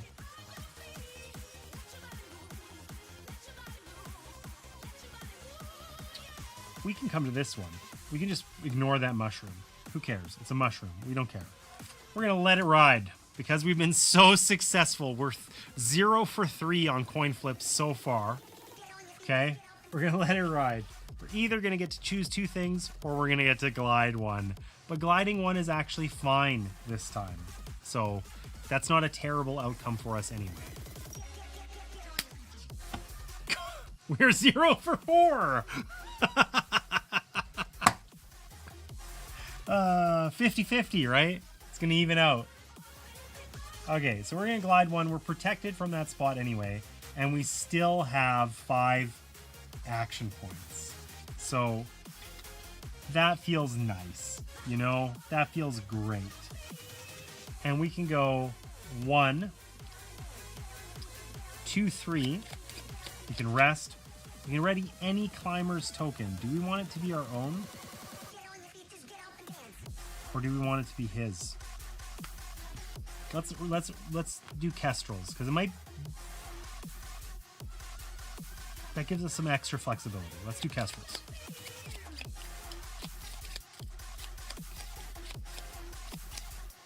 Okay, and we have 2 more action points. We are going to get pushed down 1 spot.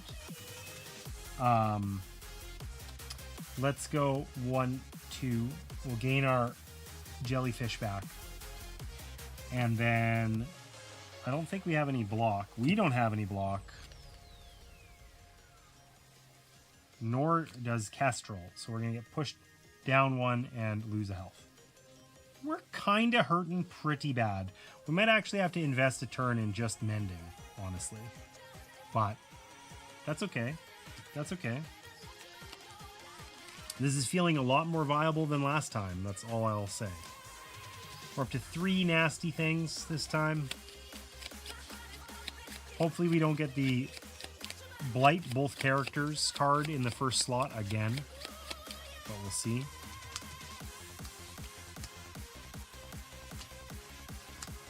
Okay. All players are going to lose 1 health and lose a grip or discard a jellyfish. Okay. Kestrel has a bit of a hike in order to get to this spot. But we might be able to do it this turn. If we're feeling spicy.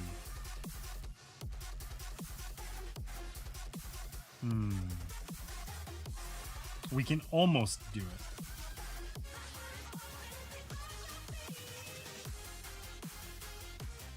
But almost feels not that helpful.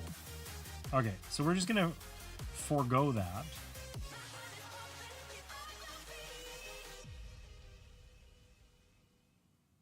I think we're gonna do this. We have 4 action points. We're going to ride the wind, which lets us get to here. And then we're going to go 1, 2, 3. We will rest. And then with our 4th, we will mend. And then we're going to lose the health and lose... Oh, our anchoring card. When we're at the top of the map and we want to fall. That sucks. But in good news, there's a platform in our general direction anyway. So we're okay with that. And then we're also going to lose 1 over here.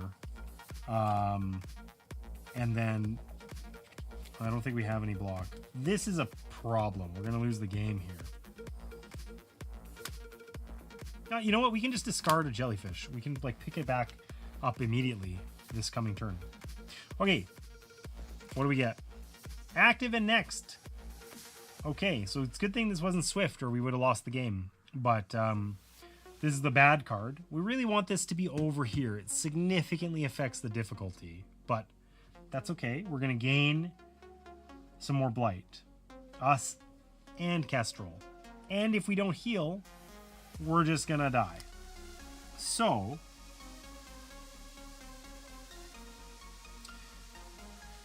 Ooh, well, I mean, we have the cards we need to go up here and break that, but not to do so and not end up dead, right? So,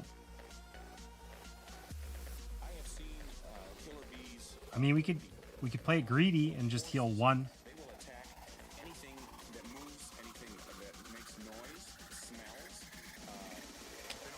What do we got over here? What do we got over here?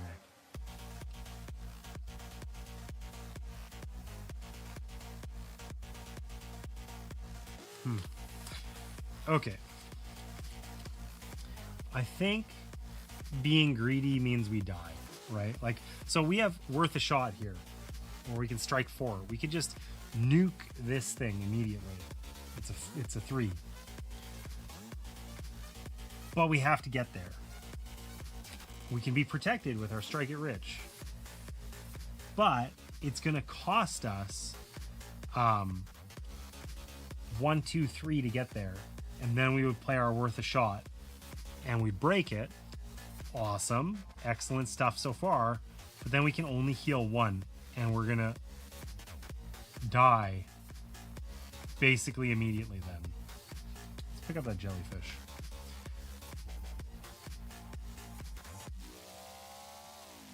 This sucks. You know what? I think we just have to do a big heal. We gotta play conservatively and not screw this up. So we're just gonna spend our 5. 1, 2, 3, 4, 5. We're gonna mend. We're just gonna sit here and mend. Oh, it's secure. If you lose it due to grip loss, you're right. It totally has secure.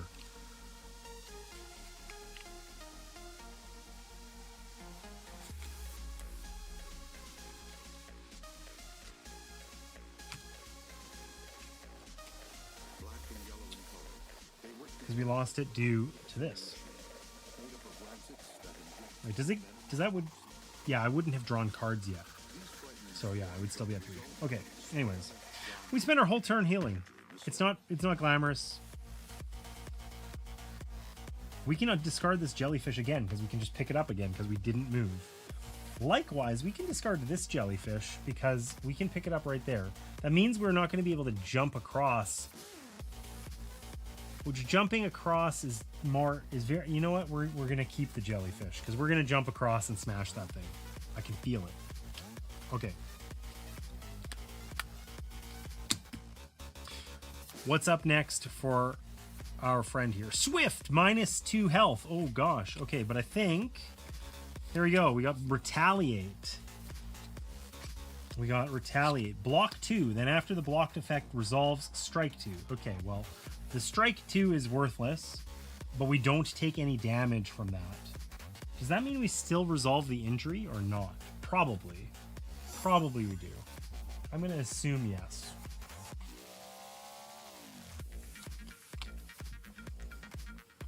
But I'm going to look it up because it's going to bug me.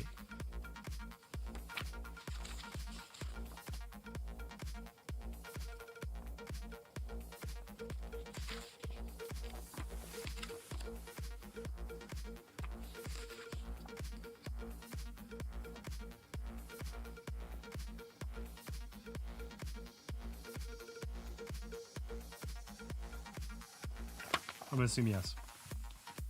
Still get the injury. Look at that.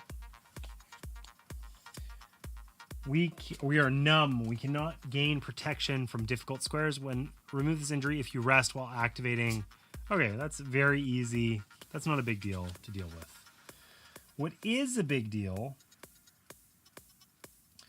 is that we don't have the cards that we want to make the cool leap that we talked about.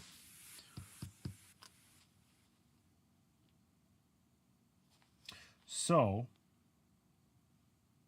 that's poopy because we can jump across this, but it costs us 2. And if we use our critical strike, then we're protected from that damage. But, I mean, I guess we have this card. Never mind. We can still do it. What am I talking about? Let's use that. We're going to jump 2. Roing. We can then use our twin talons. We have to use our twin talons one way or another. Because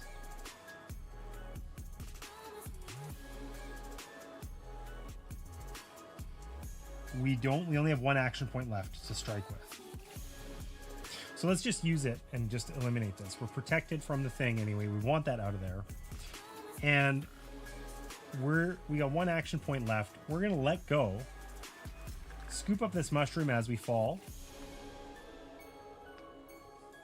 Oh, you know what? Instead of using twin talons, let's imagine I was smart and I used my 1 action point and this mushroom to do it. And then I have my twin talons in hand. Because, whatever. I like them. I want to find a use for them. I still do lose a thing here, though. That would have been a really nice one to not lose. It sucks. That's okay. We're on a ledge. We have no more action points. But we do have a full hand of cards. And we already dealt with that because it was swift. So we're done. You can use focus for mushrooms if you want to keep the card. Or like this. Yeah. Oh yeah, I keep forgetting that I am focused too. Because I could have used like strike 2. Oh well. Next time. Next time. Okay, what's going to happen to our friend Mystic?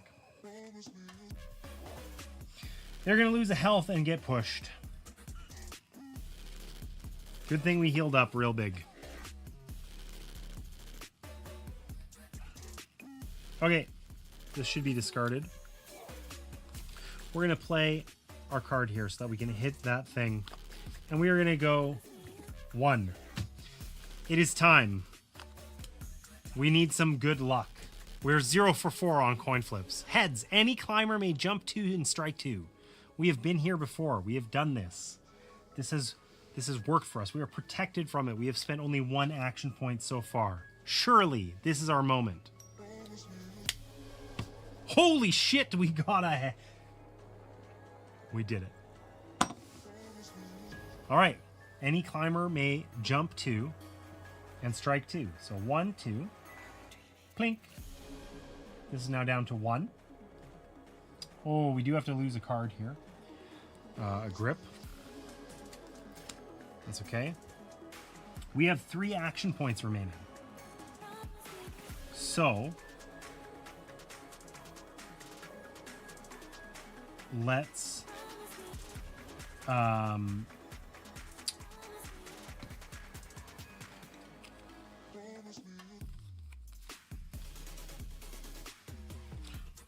hit it for 1. Blink. It's gone.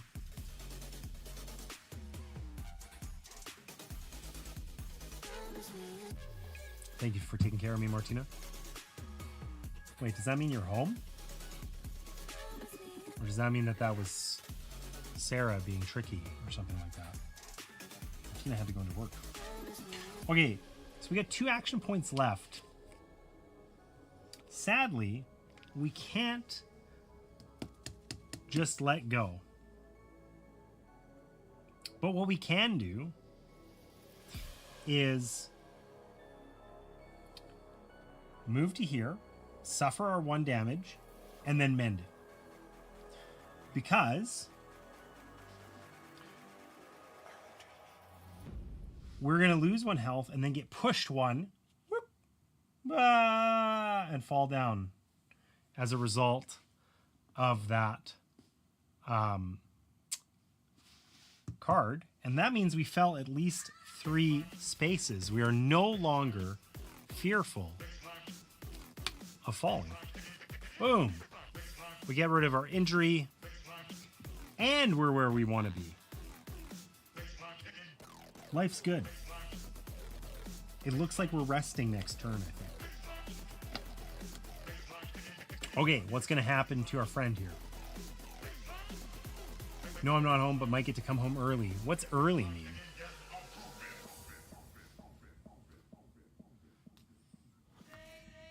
I mean, early on your day off is a weird term to say, but... Okay, we're only going to lose a health here. This might be just face tankable. It's not the blight. We also have a block one, which is handy. So...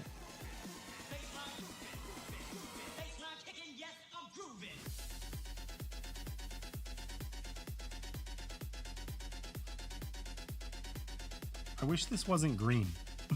Because we have our Twin Talons. Strike 1, strike 1. That's not actually good if we don't have the protection from that. So... that is problematic.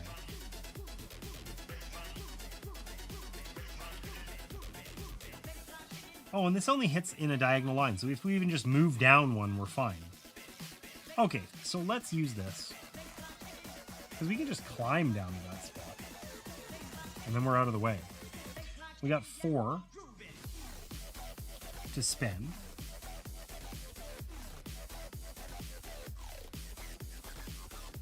I don't know if I actually need Twin Talons right now. I might end up discarding them.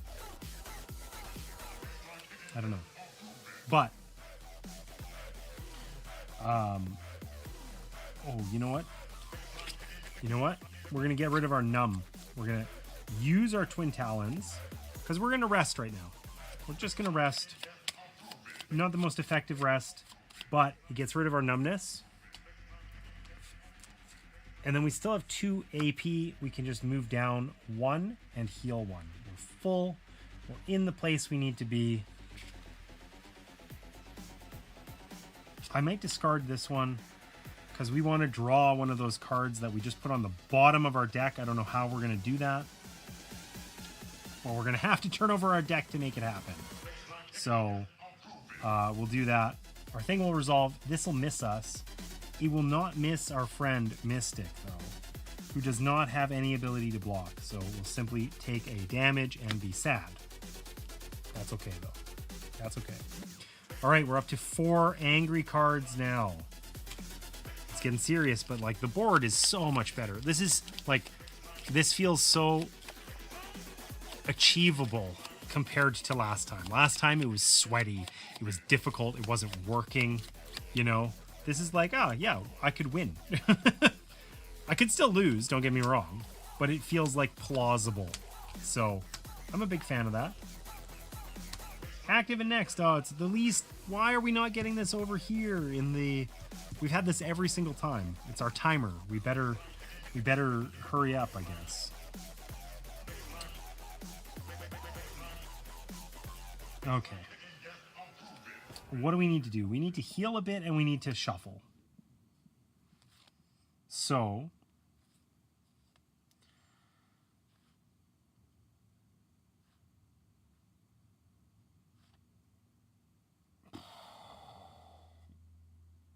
Let's play our double or nothing. Just get rid of our 3. We're going to heal 1 and we're going to rest. Oh, I never picked up a jellyfish. I should have had that from here.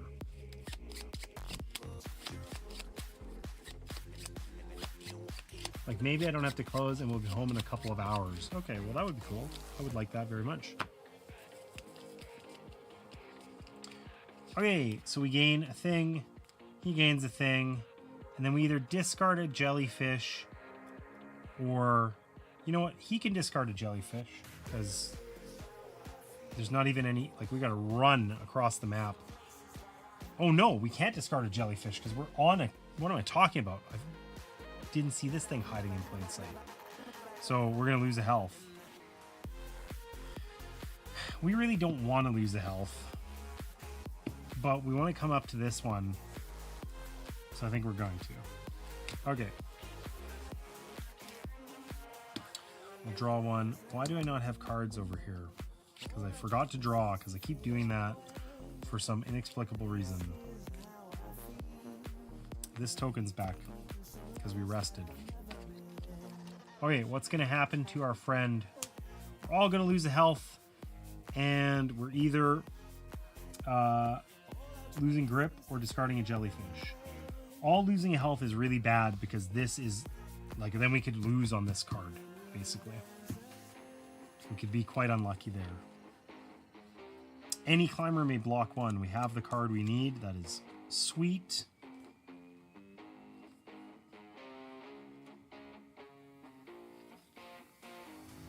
We do not have the card we need to avoid blight.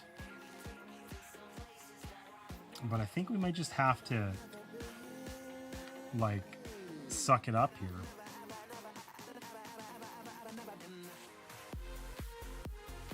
I mean, we can't even kill it in 1 hit either, because it's a 5. And we don't have any 5 cards.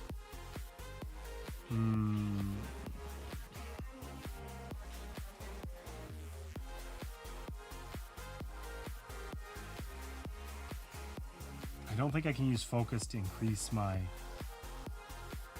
action. I think it's only for skills, I believe. So how are we going to make this work? We're just sitting here staring at this stupid mushroom, hoping we had better cards, which we don't.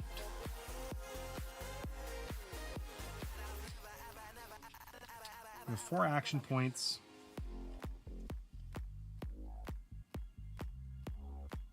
We can heal 1.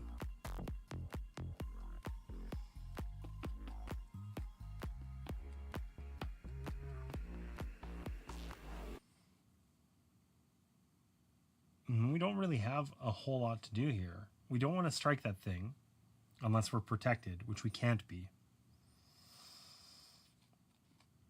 If we could one tap it, we would. But I'm pretty sure we can't use focus. Focus only for skills, like on the bottom of cards, not for actions. So the only other viable thing we could do is we could get some of these cards back into our hands, but we'd have to climb up. It basically means we wouldn't heal, which feels like more directly useful than getting 2 cards back into our hand. So I think that's all we're going to do. And we're going to end up using these cards on this action, and that'll be fine. So we get hit by this thing. We're block 1. Then after the blocked effect resolves, we can become focused or climb 1. And then any climber may block 1. So we'll block the damage over there. Now we do also have to deal with the grippy thing, which is unfortunate. But that means we are turning over our hand, which means we are picking up at least one of the cards that's going to let us hit that. Will it let us kill it? I don't think so. But that's okay. And we'll lose a grip here as well. Worth a shot. I like that one. A shame.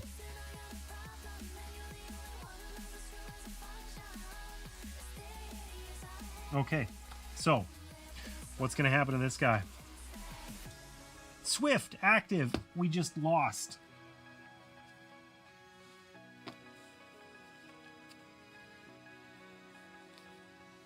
Yeah, because I've got retaliate, but not here. So immediately we suffer 2 damage, and we don't have any way of blocking, and that means that we just died.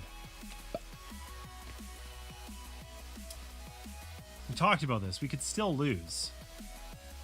And we did. We did. Rough. Yeah, exactly. I agree. But that was like, so this is like when I played Wraith and the Giants, you know, it was getting a little frustrating because it felt like largely there was I lacked agency in terms of what happened. This was like riskiness. I could have played more conservatively. I could have healed and mended more or whatever. And I got to choose. And, you know, it felt like I had lots of choice here. If I had played this better, I would have won this scenario. Sure, you don't know what order the cards are going to come out in. And if we hadn't simply got this, you know, it's twice as bad when this comes out as a enraged card compared to when it doesn't, right? Instead of one player getting blight, 2 do, which is like the worst thing in the game by far. We have to manage it really aggressively. There wasn't anything we could do about it, right? Have to limit opportunities to get it.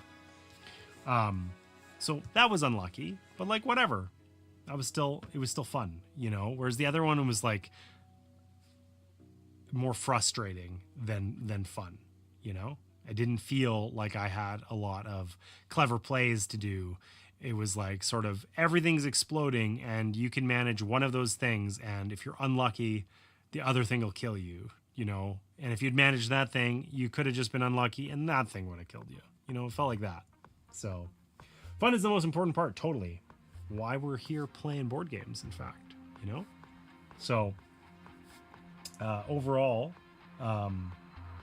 I said last week that I would play this because the other game just reminded me of this one, and I think my opinion is unchanged.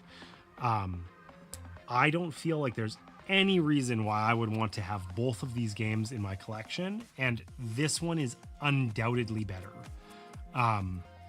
It has more content. It's better produced.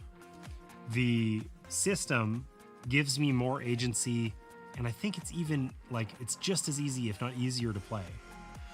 And the other one, while it was like campaigny, it was like a repetitive campaign. There's only 4 monsters, and you play through it 3 times with like sort of a different character.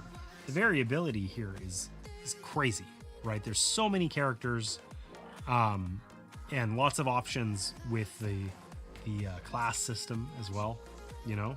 So I feel like this is the superior game for me, like hands down, and it's not close. Would I play Wraith and the Giants again? Yes. Am I going to be sitting there thinking, man, I wish I was playing Leviathan Wilds the whole time? 100%. 100%. Need to go to bed. Thanks for the stream. Thanks for hanging out. I really appreciate it. It was nice having somebody with a bit more experience with Leviathan Wilds. You caught a bunch of errors that I had made there, and I appreciate that. So it was nice to see you. I'm glad you made it for stream today. So yeah, anyways, overall, I feel like I'm still blown away by this game. This is excellent. This is one of the more fun, like, I play a lot of games, obviously on stream. We're playing something new every week.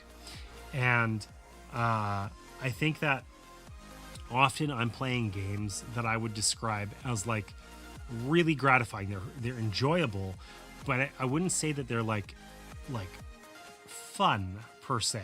Like, they're fun. It's a fun activity, but like it's not laugh out loud fun, you know? And this feels like it strays a lot closer to that fun line. I'm still not laugh out loud, but I even managed to play the stupid gambler and not hate my life, even though we only succeeded once. I think we were 1 for 5 by the end.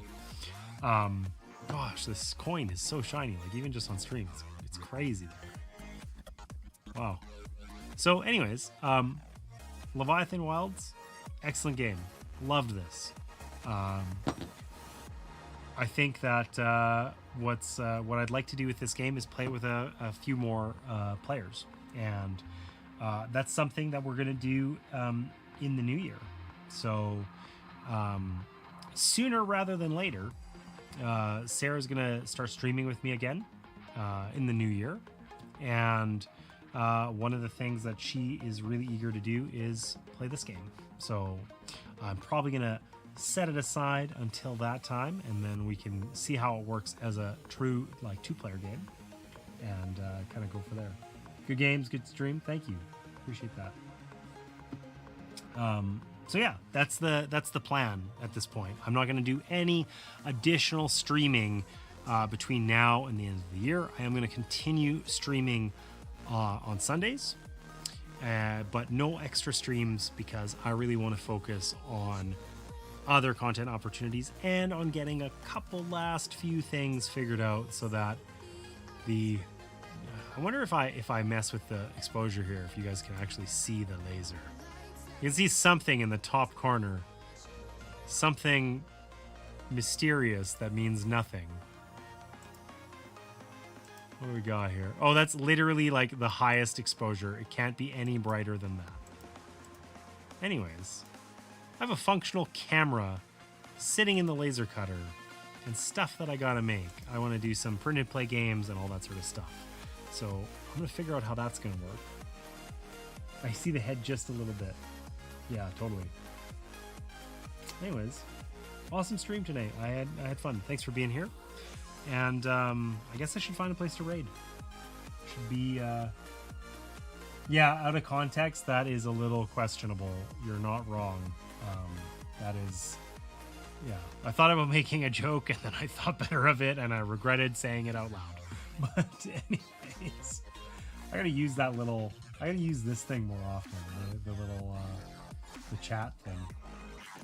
You did, yeah. I gotta use this more often. I have an add-on. It's a little clumsy to use. It's basically like so it captures all of the chat, and then if I'm responding to comments, I can click on them and they will show up in the chat. Imagine that. Yeah, I think I want to do that a little bit more often at certain clever times. It helps that context problem maybe a little bit. It was fun. Okay, let's see. Where are we gonna raid?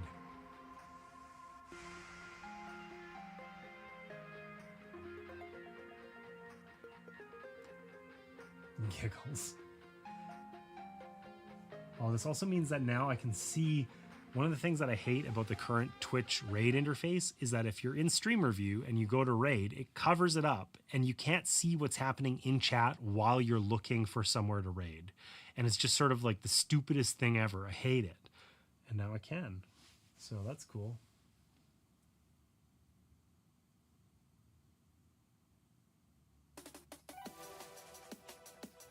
Complete playthrough of Kingdom Legacy solo.